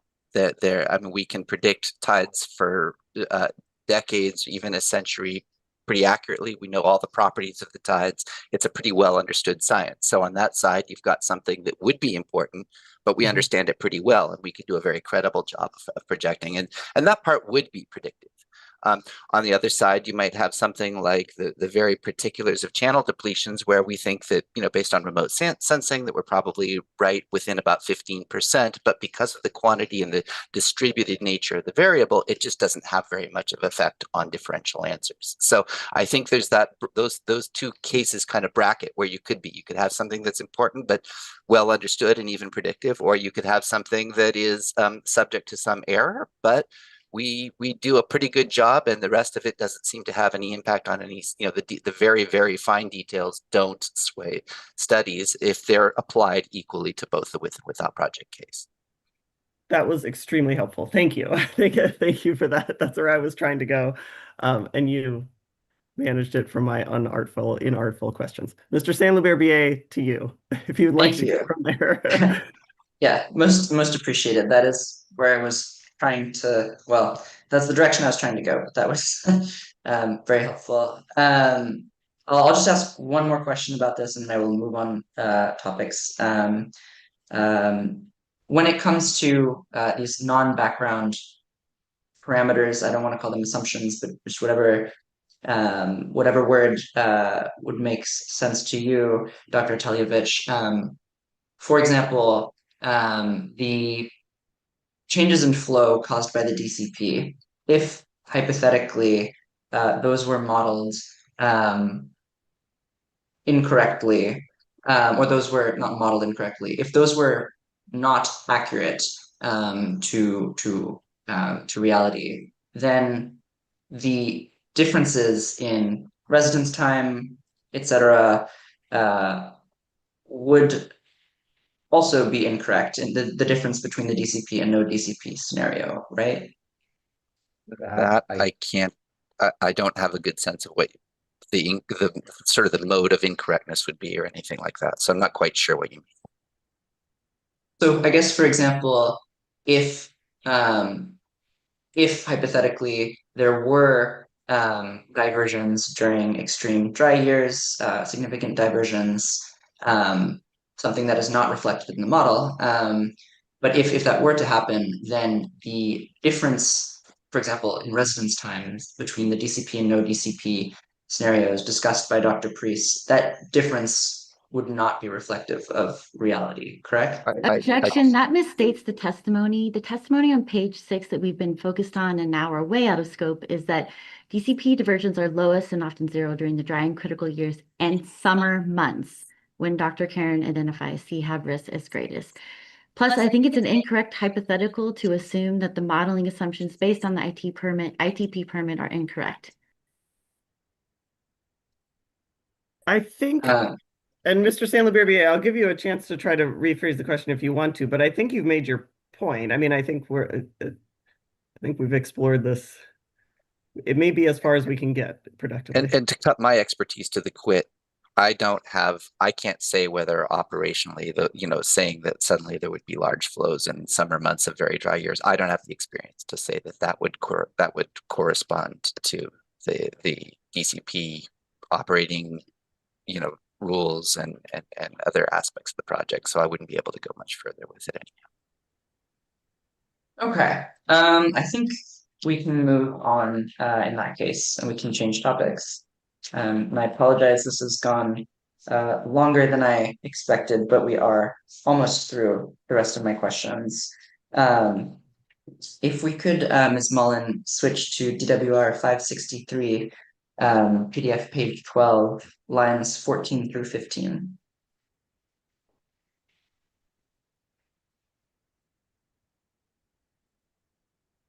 Great.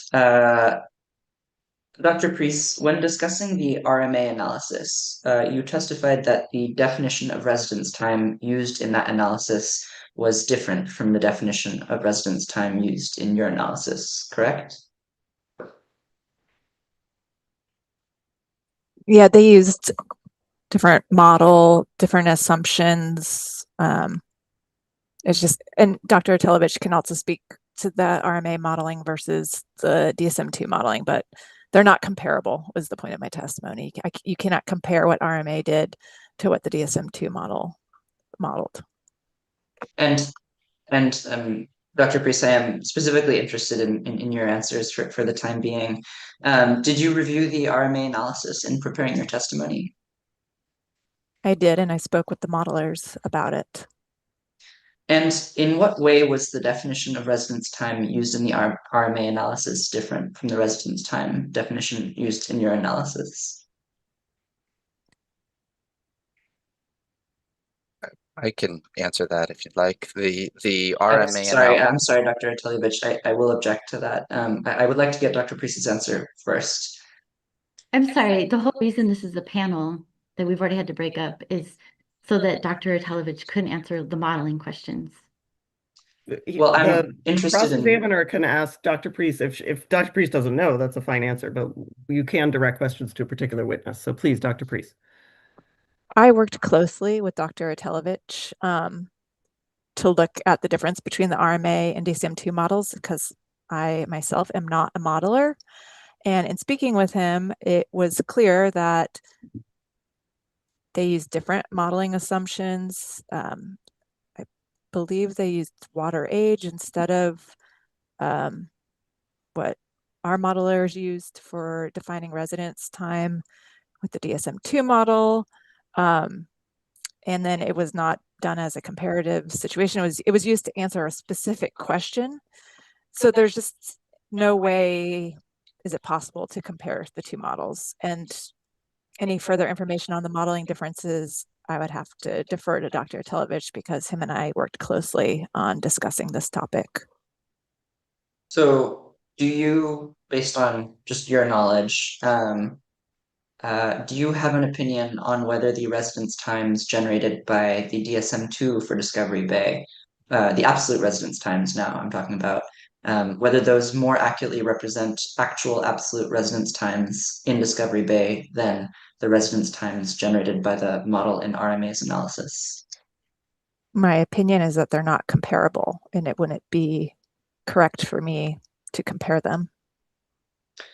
Well, I guess I'm not asking you to compare them to each other, but rather, do you have a sense of which one might more accurately reflect reality? Objection. That is comparison. Well, okay. Inevitably asking to compare which one is more accurate than the other, and the witness has already answered that question. I don't think she has, or I didn't understand it. Dr. Priest, please.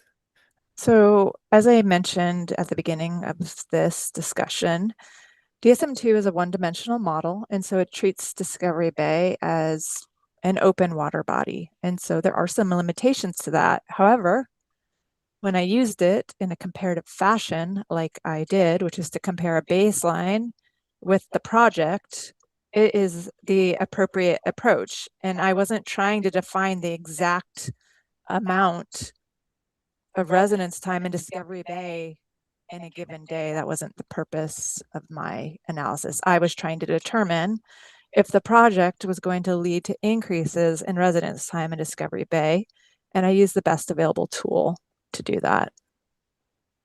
So is it fair to say, Dr. Priest, that you have no opinion on whether the DSM-2 or the model in RMA's analysis more accurately represents actual absolute residence times in Discovery Bay? I have an opinion in that I'm using the best available tool to answer my question. And the question I was trying to answer is there going to be an impact from the project? That is not something that the RMA tool was able to do. And so the modeling I used had the same set of assumptions as we discussed earlier. And so it was able to determine if there were going to be these differences with the project versus the no project. And so the RMA has, as I mentioned, a completely different set of assumptions. It used a different modeling tool, and it's just not comparable to the DSM-2 modeling. I understand that, Dr. Priest. And I'm trying to find a way to rephrase here, but I am asking not about which tool is more suitable for a comparative analysis, but I am asking if you have, or well, if you have an opinion as to which of the tools more closely can more accurately model the actual absolute residence times, say in Discovery Bay. Objection. Outside the scope of this witness's testimony. It's a very specific question about which model is better to model absolute residence times, in which the witness hasn't provided any testimony about absolute residence times. I'm going to allow the question if you have an opinion, Dr. Priest, and if you don't, that's fine. I mean, my opinion is that I use the best tool available to answer my question. I am not a modeler, so then I worked with the modelers to determine the best tool for this question. And then as far as there's numerous other models that are available. So is the RMA model the best model? I can't answer that. You would need to talk to a modeler to answer that question. And best tool for real world residence time, I think is your question, because I just want to make sure you understand that the tool that I use, DSM-2, was the best tool to answer the question that I was looking at. Understood. So just to ensure a clean record for the real world residence times, you have no opinion on whether the DSM-2 or the RMA analysis model is the best tool for that purpose. Same objections. Asked and answered. Please, Dr. Priest. As I mentioned, there are multiple different modeling tools. I don't know what the best modeling tool out of all of the different models that are available would be the best to measure what residence time is on any given day in Discovery Bay. But do you have any sense of whether one or the other would be better, not necessarily the best, between these two models? Well, let's maybe, Mr. Sandler, VA, I gave you some discretion here, but I think we're off on another direction that is potentially confusing. So Yeah, well, maybe I could run the connection by you, and Okay. if you'd like, I can move on. Basically, my understand. Well, let's scratch that. Let's move on. I think I have what I need. If we could just scroll to PDF page 7 of the document we're on, Ms. Mullen. We are on the home stretch, and thank you very much. Mr. Sandler, we're coming up about an hour. So when you say home stretch, about how much longer do you think? Well, let's see. I have 5 or 6 questions, and they should be relatively quick. So hopefully we can get this done in 5-10 minutes. Well, let's move quickly because we have another witness and we're well over 90 minutes. So, and I know this has been challenging, you're doing an excellent job, and this has been a very challenging topic, including for me. So I understand that, but let's move forward. Understood. Thank you. I'll be speedy. Ms. Mullen, if we could just scroll down to lines 8 through 12. Thank you. And for the sake of time, Dr. Priest, would you read those lines and let me know when you're done orienting yourself? Sorry, which lines? 8 through 12.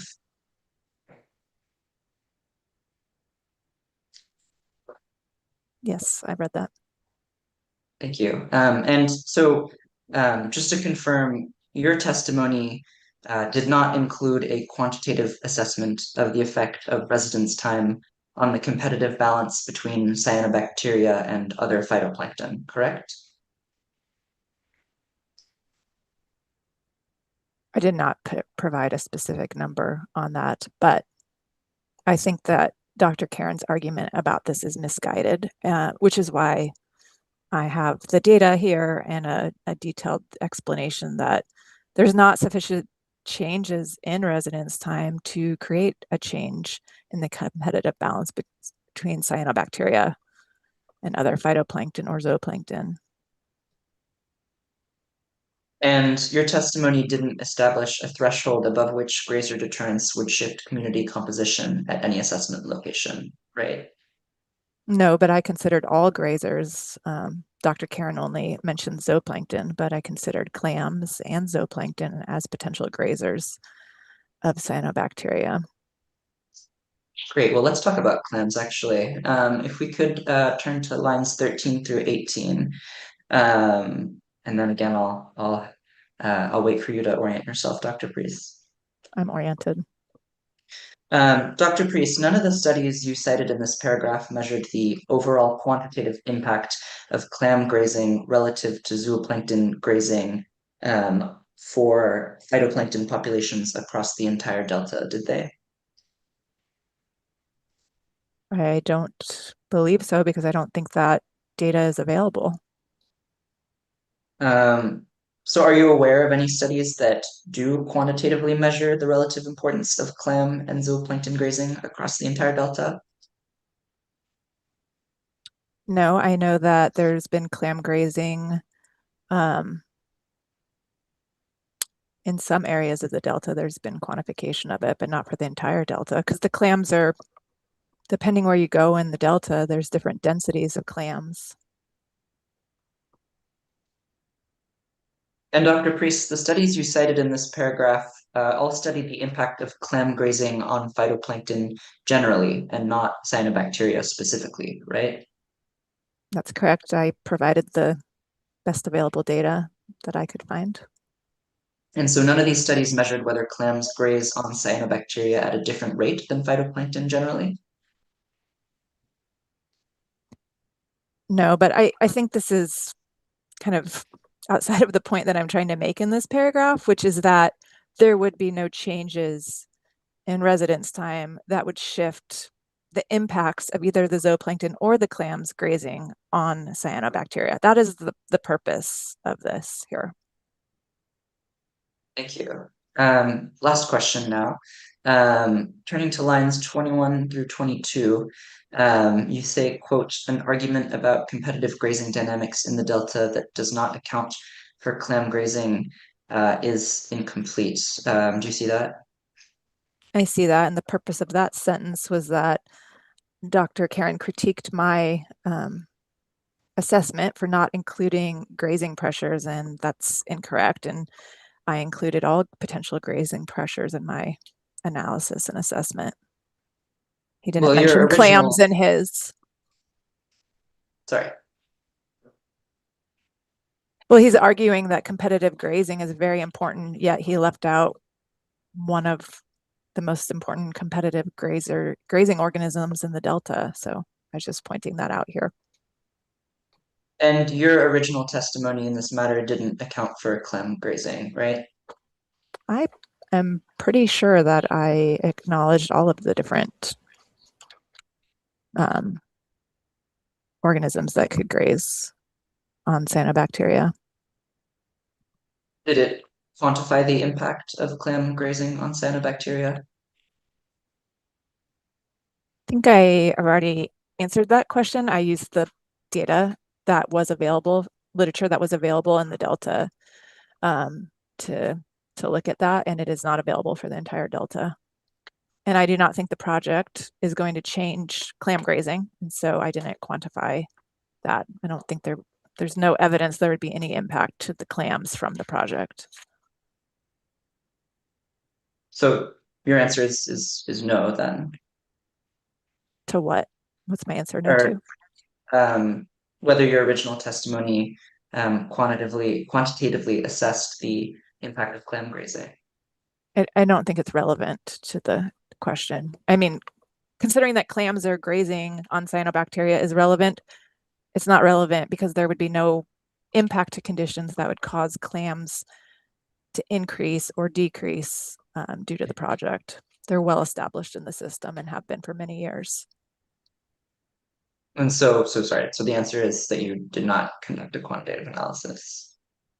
Asked and answered. It may or may not be a yes or no, but Dr. Priest, is that?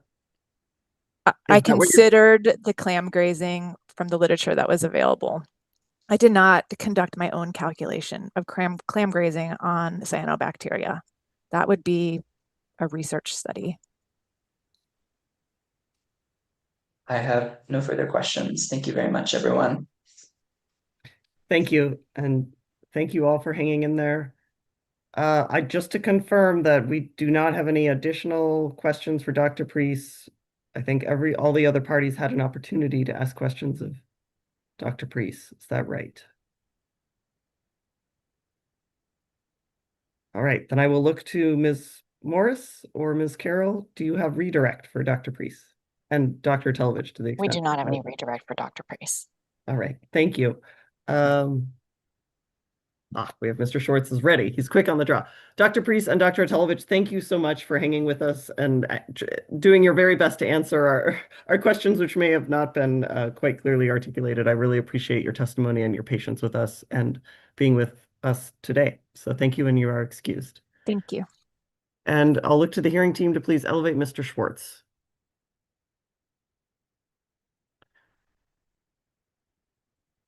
And I believe we are going to be turning directly to Mr. Moore. So Mr. Moore, you're welcome to come on camera and prepare yourself. And Mr. Schwartz will do a mic check. Good afternoon. Hello, can you hear me? Yes, we can. Great. And then I'm just looking for Mr. Moore.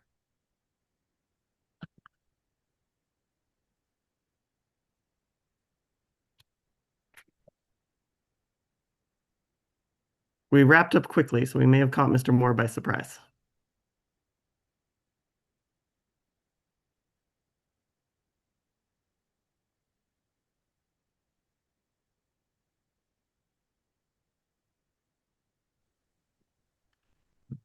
I see, Mr. Moore, you're off mute. We are ready for you if you are ready for your questions for Mr. Schwartz.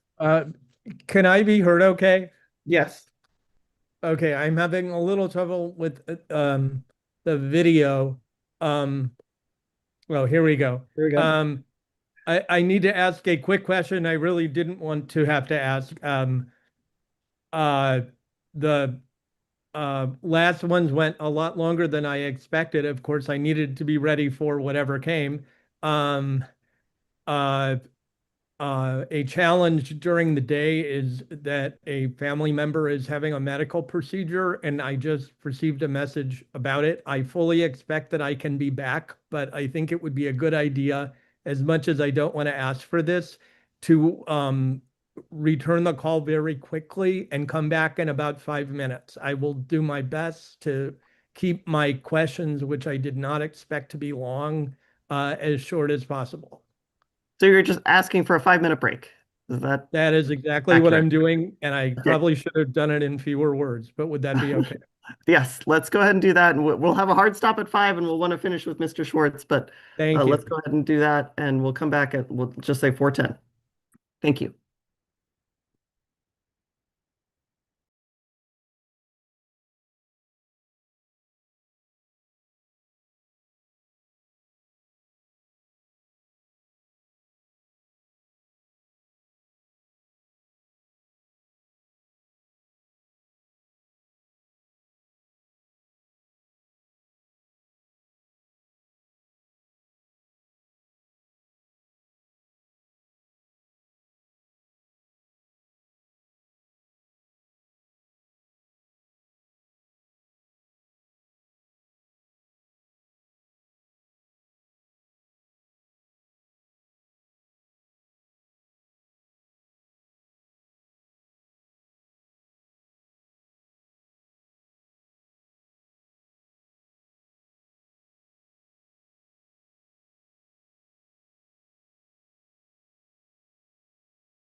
All right, it's 4:10, and hopefully we have Mr. Moore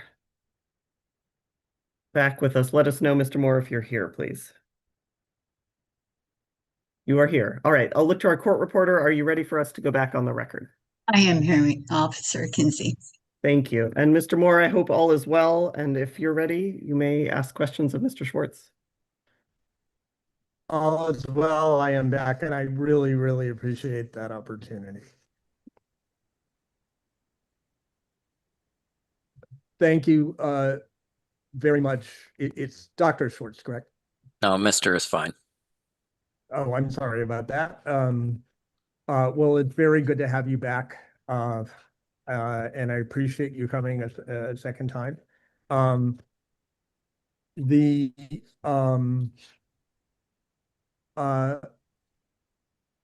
I think most aspects of your rebuttal have been very thoroughly covered by my protesting colleagues, so I'll focus on just a few areas. And Ms. Mullen, if you could please pull up the rebuttal testimony of the witness, DWR 01400.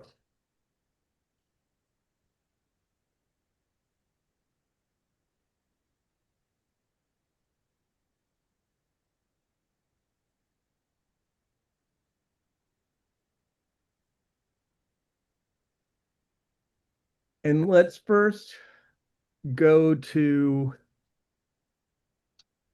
page 7, paragraph 16.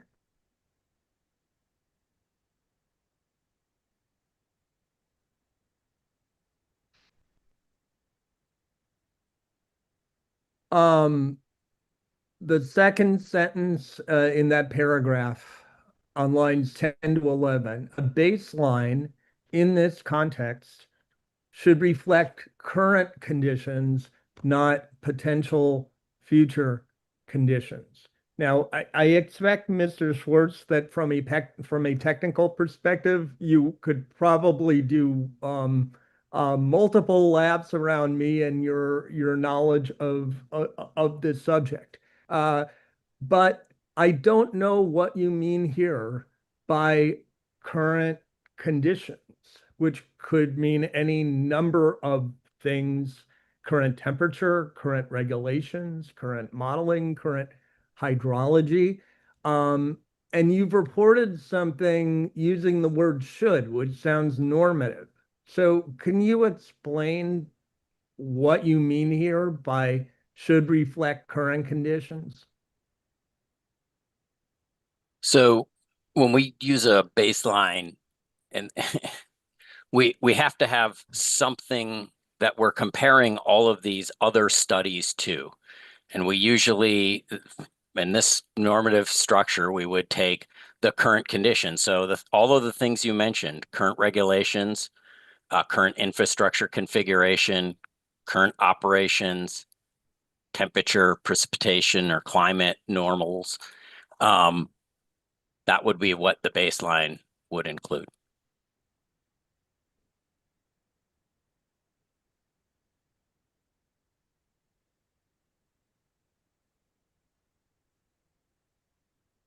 And can you conceive of no circumstances in which it might be reasonable to have a model appropriately reflect, scratch the word appropriately, have a baseline reflect reasonably foreseeable future conditions? So we in fact do that exactly. So we have a future baseline. So all of our 2043 and 2085 models are run without the DCP to provide a baseline of those conditions at that future time. And you can compare those two things to say, okay, the only thing that is changing in those simulations is the addition of DCP, but they have the same climate under them. But a current conditions baseline. Understood. Yeah. I'm so sorry. Yeah, just drawing the distinction between a current conditions baseline and a future baseline. Okay, so by current conditions then in that sentence, you're not referring to sort of an old school literal frozen snapshot of the way things are in that one moment. You're incorporating the broader perspective that you just described, correct? Objection, sorry, that's a very vague and ambiguous. It's confusing two different concepts. This section is talking about the updated baseline, and the question and answer before we're talking about future conditions, including the climate change assumptions specifically. Can you just clarify or run the question again and make sure we're specific, Mr. Moore?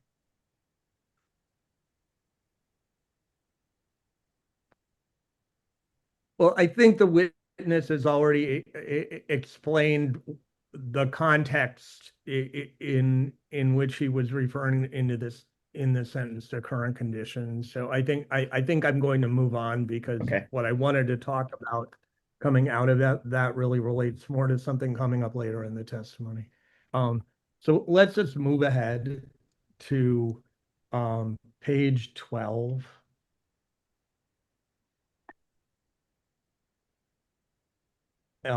Paragraph 31, and there's a sentence. Further, since Delta exports and SWP deliveries are expected to fall in the future, regardless of whether the DCP is built, a more appropriate analysis of DCP benefits in a future climate would be to look at the percentage of water delivered coming from the DCP.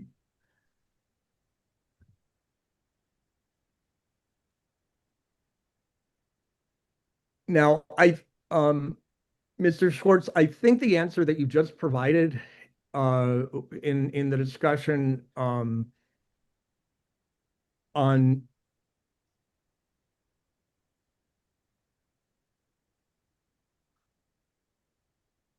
the context of baseline and future conditions may help me understand where you're going with this. So this comes, as I understand it, from in part from the climate analysis that went into the 2023 DWR State Water Project Delivery Capability Report, did it not? If by this you mean the conclusion that SWP deliveries and Delta exports are expected to fall regardless of whether we build DCP or not, then yes.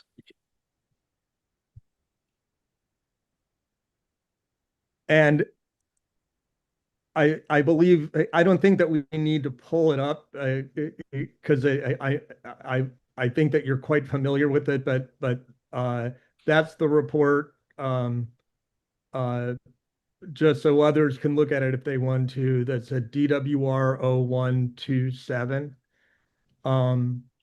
And as I understand it, that provided climate analysis that also informed the State Water Project Capability Report 2023, dated July 2024.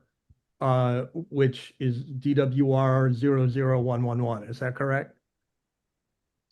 So, yeah, I mean, I think you may have confused something there because I think you started by saying that 127 was the delivery capability report. I think you ultimately got there in the end, but 111 is the delivery capability report. 127 is the document that explores and documents exactly how we developed our future climate scenarios that were used in the delivery capability report 111.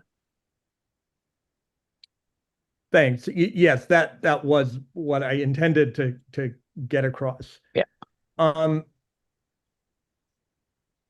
And if I remember correctly from, I believe it was your rebuttal testimony, you were one of the leads, maybe the lead, providing climate input into the 2023 State Water Project Capability Report. Is that correct?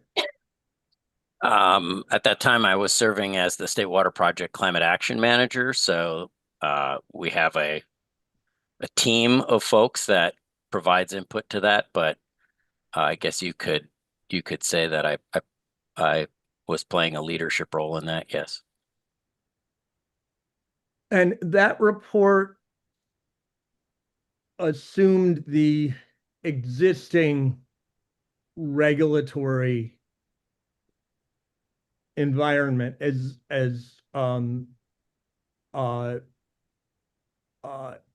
inputs, correct?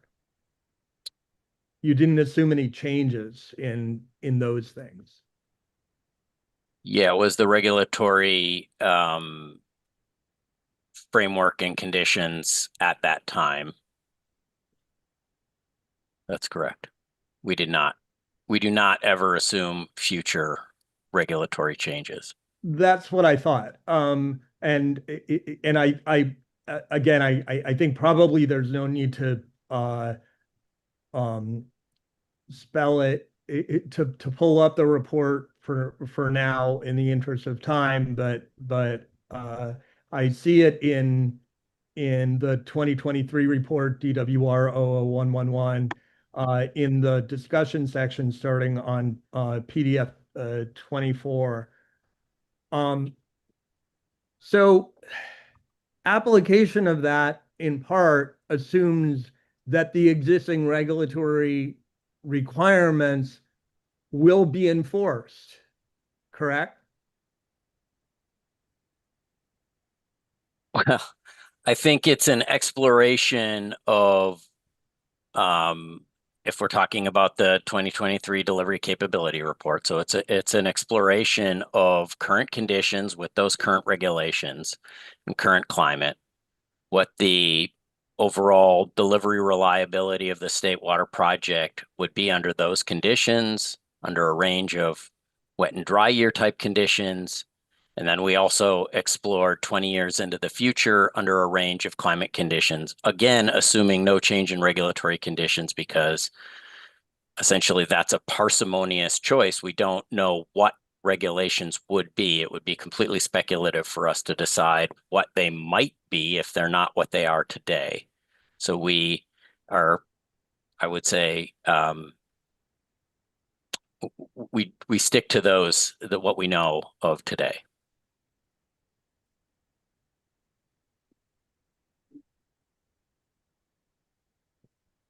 And that would be the case even if, for example, there are perceived to be regulatory changes in the very near future on some of those parameters. For example, changes in delta water quality requirements that might be different from D 1641, for example. Is that correct? Objection outside the scope. Can you connect us back, Mr. Moore? Well, he was explaining what the report's assumptions are. In his words, I believe that it would be speculative to consider other regulatory regimes other than the existing ones.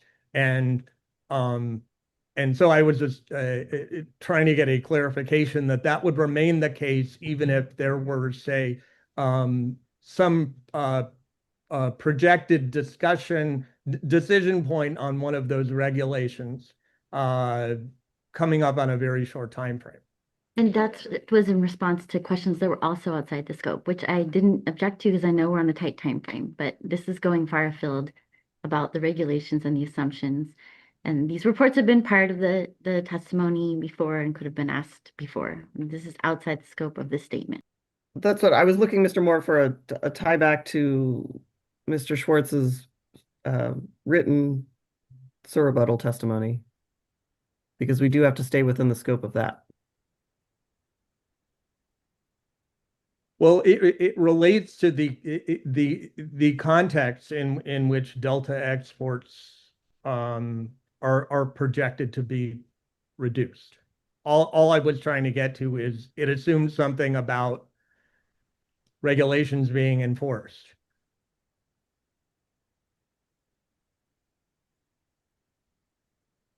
Well, So let me ask this question. So since the analysis assumes that about regulations being enforced, if they were different than they are now, then the projections could come out quite differently, correct? I mean, it's pretty speculative, yeah, which way it would go, but yes, they could change.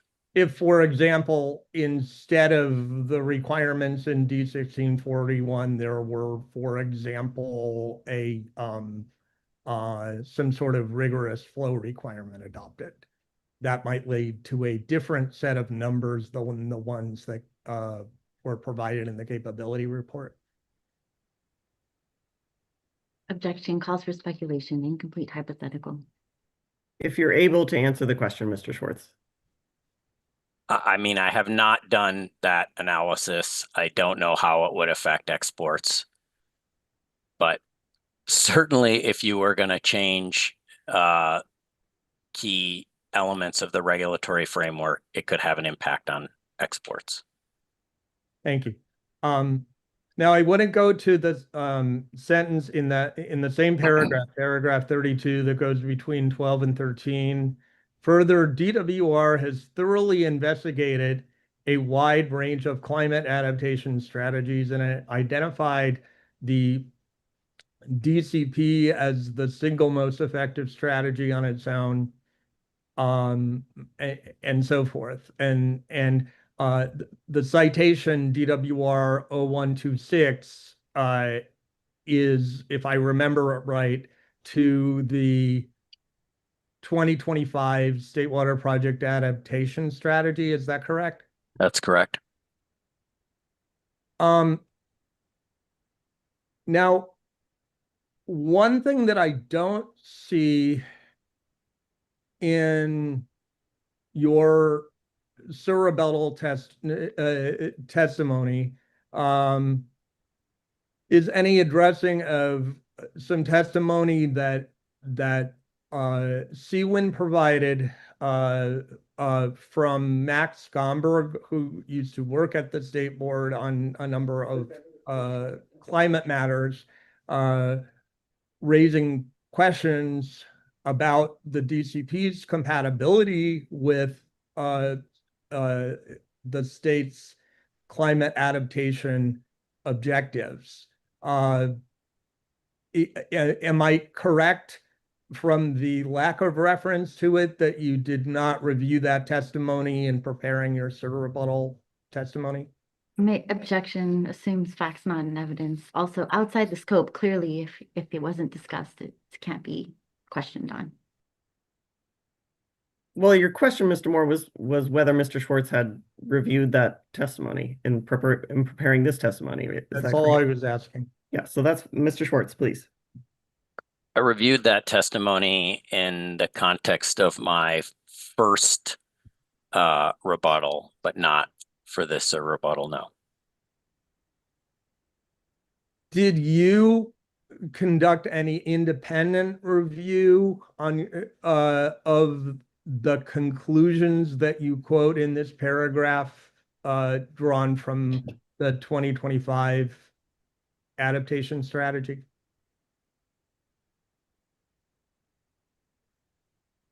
I'm sorry, can you say the question again? Did you, this reference to the DCP as the single most effective strategy on its own and so forth, the language that you quoted in what I just read.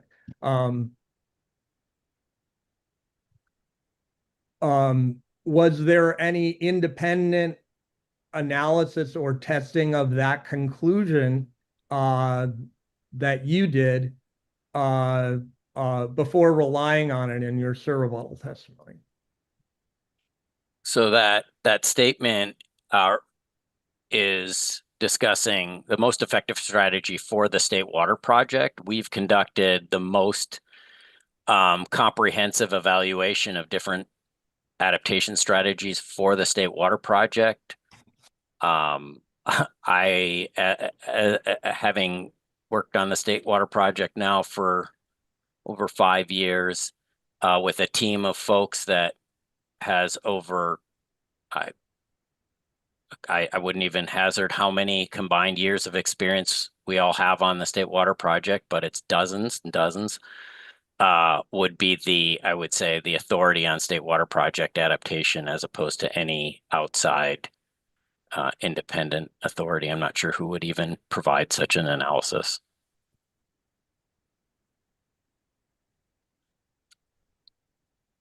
Did the analysis include any that you're aware of, include any looking at the particular uses that the water deliveries will serve in future years? In other words, did you go to the level of looking at end uses, or did you just look at what the model showed about the numbers on water deliveries? Objection outside the scope. I'm just asking whether he looked at that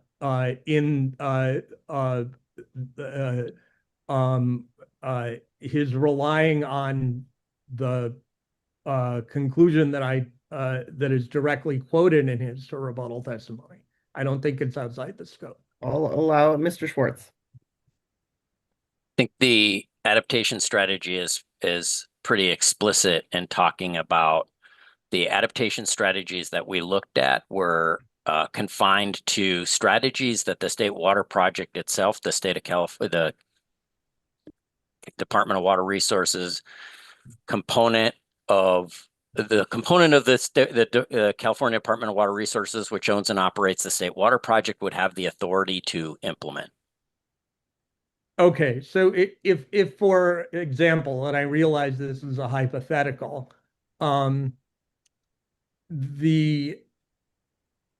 of the uses of those water deliveries turned out to be contrary to the state's adaptation goals, that isn't something that would have been caught in your report, correct? Because it wouldn't be within the DWR's control.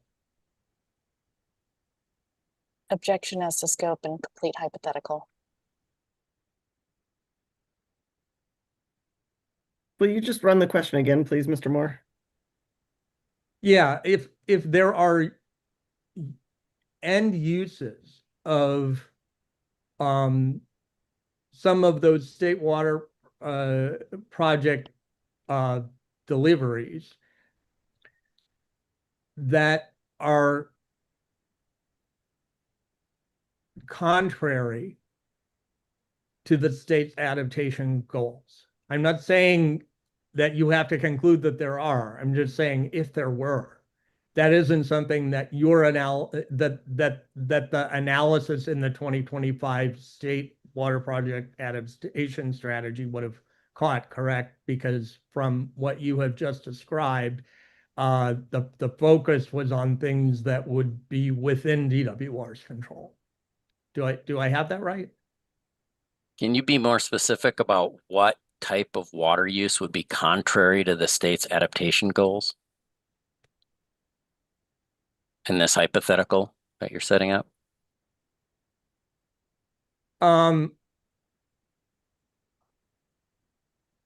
Let's say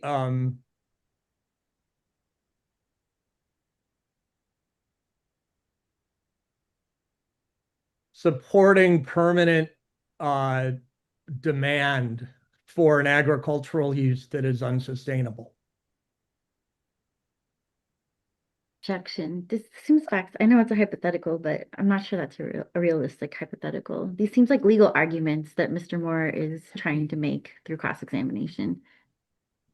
And again, it's outside the scope. To the extent, and it may be that this is better suited for closing briefs, but to the extent, Mr. Schwartz, that you are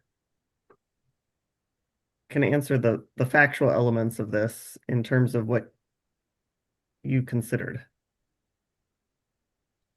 To be honest, I have no idea what he's talking about in terms of a inconsistent water use that is inconsistent with the state adaptation strategy. And so I'm not really sure how I could answer it. We looked at different strategies that the SWP could implement to make the water supply of the State Water Project more reliable, and continue to fulfill the water supply contracts that we've signed into with our water contractors. Okay, thank you for your response. And you know, I don't want to go farther down a rabbit hole and elicit more argumentative stuff from Ms. Morris on this. The examples that I had in mind are spelled out in the testimony that your rebuttal testimony didn't reference. So I will just leave it at that for now and go on to, I think, page 22. And this has been the subject of some discussion already, I believe, in the cross-examination with Ms. Meserve, perhaps others. And I am looking at the sentence on page 56 where you're, I think, referring to things that are characterized here as extreme outcomes, and you describe them as vanishingly small and, in my opinion, far too remote for responsible public investment planning.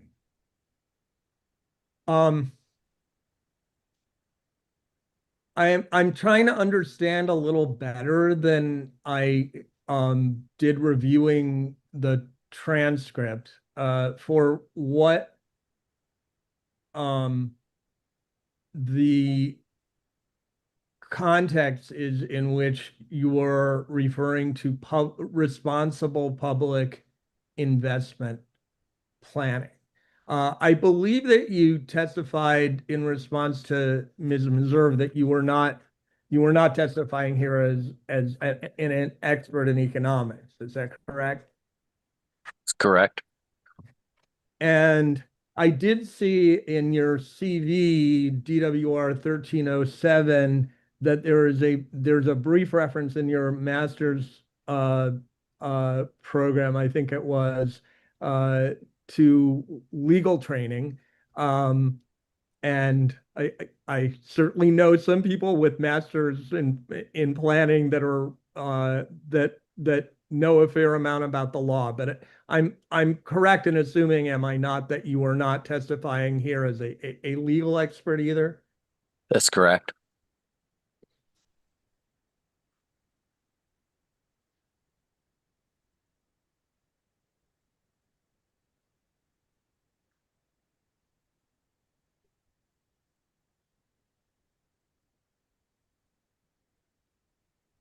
So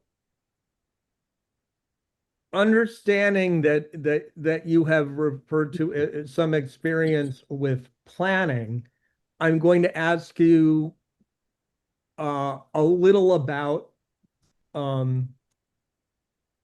your, if you have professional opinions on certain aspects of public investment planning that might inform what you consider to be responsible. In your opinion, does responsible public investment planning include considering how much water would be available to divert with the proposed infrastructure? Absolutely. And in your opinion, would responsible public investment planning include considering the per unit cost of water that may be available to divert with the proposed infrastructure? I think that would be a reasonable metric. And in your opinion, would responsible public investment planning include consideration of the resiliency of proposed infrastructure to provide water supply? Objection calls for speculation, vague and ambiguous as to infrastructure. Well, we have a proposed infrastructure project here. So if you want to put DCP in there, that would provide context.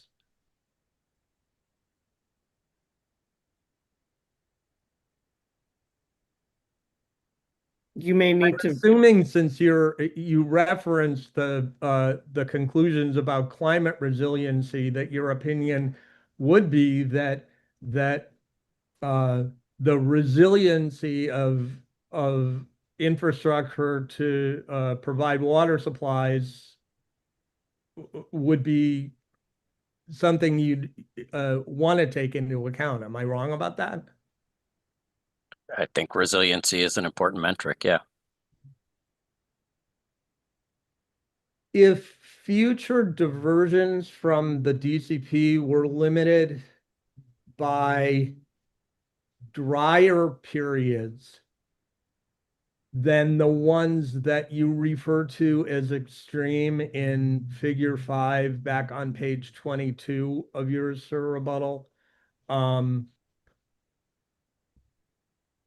would it stand to reason that that could negatively affect the benefit that you would get from the DCP? Objection, vague and ambiguous as to benefit, also vague as to drier.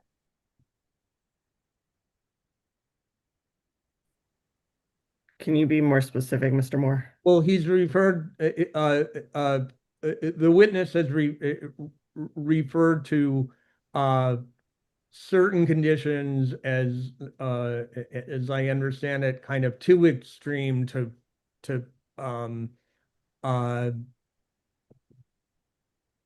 be worthy of full consideration here.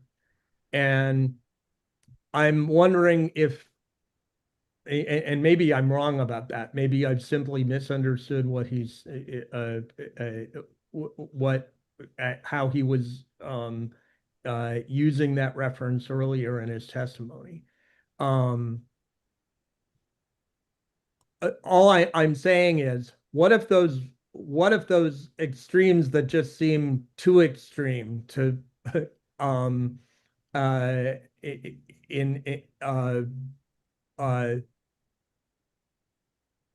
in your analysis actually happen? That would then decrease the usefulness of the DCP, would it not? Actually, it's probably the opposite based on our analysis. So we do look at a number of extreme conditions, and that's for exactly the reasons that you are getting at, that we want to look at what happens to the project under really dry conditions. And your question about drier conditions. So we evaluated a very, very dry condition. I think it's extreme. I showed testimony to show just how extreme it is. I think it's pretty explorative of a very extreme outcome. Could there be a drier outcome? Absolutely. We fully recognize that there is always something drier, something between what we evaluated and zero precipitation for 20 years is possible. What we did show with our extreme scenarios is actually the value or the percentage of deliveries is quite robust. So resilience is one metric. Robustness is another metric, which is important. Resilience is really how quickly does the system bounce back after a stress, right? So if we go through a drought, does this piece of infrastructure, as soon as we do get a little bit more precipitation, does it function again? Absolutely, it does. And does it help us be more robust? Does it capture that additional, when we do get rain and precipitation and runoff, it allows us to capture that, get that in storage, and allows us to be more resilient for the next drought and more robust to the next drought. So during that very dry period, it's not gonna, we've showed that the project does not deliver a lot of water during dry and critical years, but it does deliver more water during the wet years or the above normal years before that drought, making you much more resilient and more robust to that drought, whatever it ends up being. Does the project include any storage? There's quite a bit of storage on the system already. This is a conveyance project. It does not. But it doesn't provide additional storage, correct? No, it would help us fill the existing storage reservoirs that we already have. Now, the way that in which you describe that the DCP might help in these, very extreme circumstances, even contrary to what I said, that would depend in part on how the economics turned out, would it not? For example, if achieving that level of resilience would result in exponentially higher costs, that would affect the consideration of its utility, would it not? Objection, vague as to resilience, also outside of scope. Let's pause here, and let's take this as a pause. We can try to reframe the question, but Mr. Moore, we're also up against, it's 4:47. We have 13 minutes left. And I'm very nearly done. Well, and let me ask Ms. Morris and Ms. Carroll, are you going to have redirect? Yes, we stated that we do. Yes. And is it 10 substantial? minutes, 10 minutes or less, but at this point. Yeah, so Mr. Moore, I mean, we're well over 15 minutes. I would give you maybe one or two more questions, and then we have to move. Please.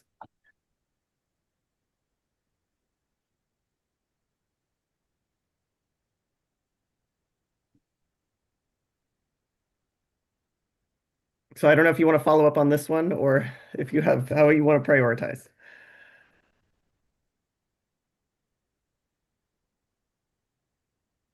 In your conclusion that we've been discussing about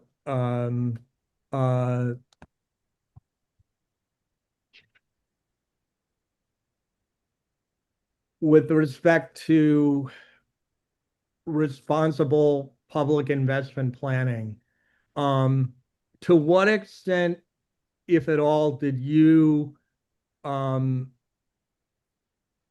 look at the possibility that the DCP will cost far more than what the state has estimated? Objection, outside the scope. This witness didn't provide any information on cost. I'm only asking that if he considered it in concluding what he did about responsible public investment. If the answer is no, we have our answer. I'll allow the question, Mr. Schwartz. We relied on the published estimates by experts. And by experts, are you referring to the experts that DWR has relied on in this proceeding? Yes. Thank you. No further questions. Thank you, Mr. Moore. Then I will look to Ms. Well, unless I'm wrong, I believe we've completed the cross of Mr. Schwartz. We just had Mr. Moore left. So Ms. Morris, I think looks like to you for redirect. Okay, great. Could we please pull up DWR 1408R and go to slide 25? And while we're doing that, Mr. Schwartz, do you remember when Ms. Tabor asked you about how you calculated the percentages increase on this slide 25? Yes. And was that calculation taking the DCP ITP 2020 banks plus NDD, so the 2.34 plus the 0.61 number, and dividing the sum 2.95 by the row above titled Updated Baseline 2020 or 2.47? That's correct. And could you also have just taken the DCP export benefit in figure 6, which is small on the bottom hand right here, and divided it by the baseline of the 2.47? Yeah, sorry, I'm getting a refurb. Yeah, mathematically, that's essentially the same equation. And if we could pull up DPWA 044C, believe it's PDF page 58 and 59.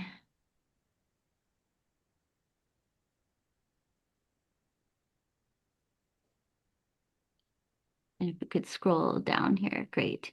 And do you recall when Ms. Tabor pulled up these figures 16 and 17 shown on the screen and asked you how to calculate the percentage for one of the 2085 runs, DC 50?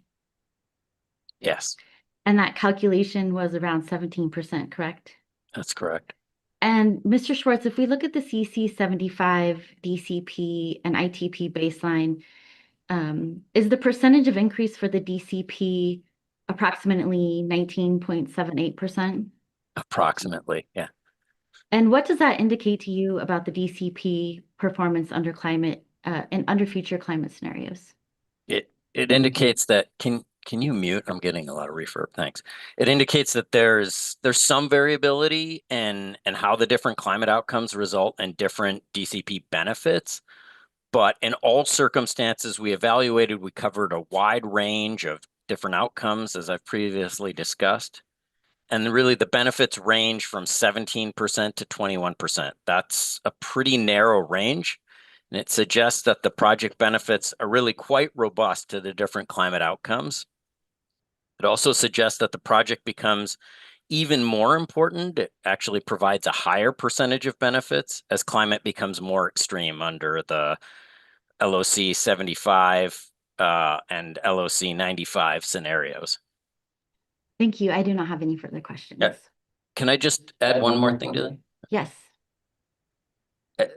So it indicates that the project would be an important adaptation strategy under an extreme climate outcome where most of the water supplies would be more limited. So it would align with what the state would need to do under those more stressful situations. Thank you. Thank you, Ms. Morris. If we can please elevate Ms. Tabor.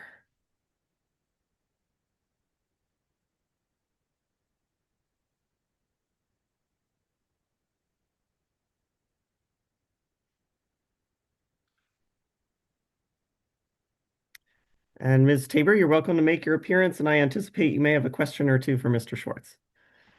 Good afternoon, Hearing Officer Kinsey, Kelly Tabor on behalf of the Delta Public Water Agencies. I don't have a question. I have an objection to Mr. Schwartz's response and to move to strike everything after his discussion of how he calculated the numbers about the public benefit as being outside the scope of my cross-examination or any relevant redirect based on my cross-examination. All the testimony about his opinion about project benefits and what appeared to be reading a prepared statement about the project benefits. So noted, if you would please submit that as part of the written evidentiary objections, and then I can handle it in that manner. Thank you.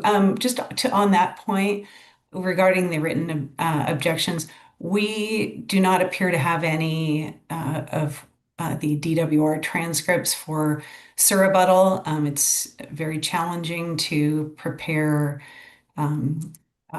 helpful objections using the Zoom generated transcript. So I wanted to know when we might expect those and just register the overall observation. I think the deadline for submittal of objections to evidence from the surrebuttal phase should be 30 days after the transcripts are available for that portion of the hearing. Noted. Thank you, Ms. Tabor. Let's talk about that. And I think this has been raised a couple times that we need to talk about transcripts in the context of both evidentiary objections and then also probably closing briefs. Thank you. So I would suggest we address that on Thursday when we plan to discuss all of this in the morning. Ms. Carroll, did you want to jump in on that? I was just going to say, we haven't had to wait for transcripts in the past, and we've been having to rely on the Zoom transcripts and putting together objections. So I don't think it's reasonable to have to wait again for this portion. All right, noted. And we will get to that when we set those deadlines. Mr. Moore, please. Could you indulge me in one very short recross question? It was, as long as it's within the scope of the redirect, please.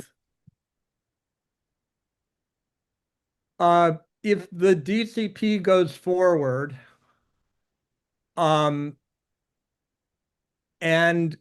at some point in the future, the regulatory requirements change, and the result is that the DCP becomes a stranded asset that cannot lawfully deliver water, would that negatively affect the utility of the DCP to adapt to future conditions? Objection, that is clearly outside the scope of redirect. I don't think that's in the scope, Mr. Moore. We were looking at, I think, merely the different climate scenarios, unless I'm not remembering. You are were correct. discussing the assumptions made about the existing regulatory environment. That was the context. No, we were discussing the different climate scenarios and the benefits under the climate scenarios. And that was it. And they were looking specifically at numbers. Well, I don't know if it'll end up being stricken, but Mr. Schwartz did speak of the project being an important adaptation project. For climate change purposes.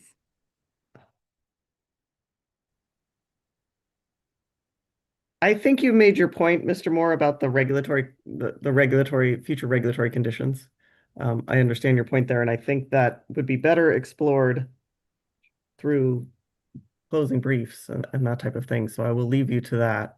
Did you have anything else was it just the one question, or is there in 3 minutes? Do you have anything else that you wanted to follow up on? No, I appreciate getting the opportunity to ask it. It really was just the one. Thank you. Is there anything else before I excuse this witness and we close for the day? All right. Then with that, Mr. Schwartz, thank you so much for joining us late in the afternoon, and thank you for your patience on this and for testifying. You are excused. And we will plan to reconvene at 1 o'clock on September 2nd. That's Wednesday. And again, we will address these outstanding procedural issues that we still have first thing in the morning on Thursday. That's my intent. So I will see you on Wednesday. Thank you. We are adjourned.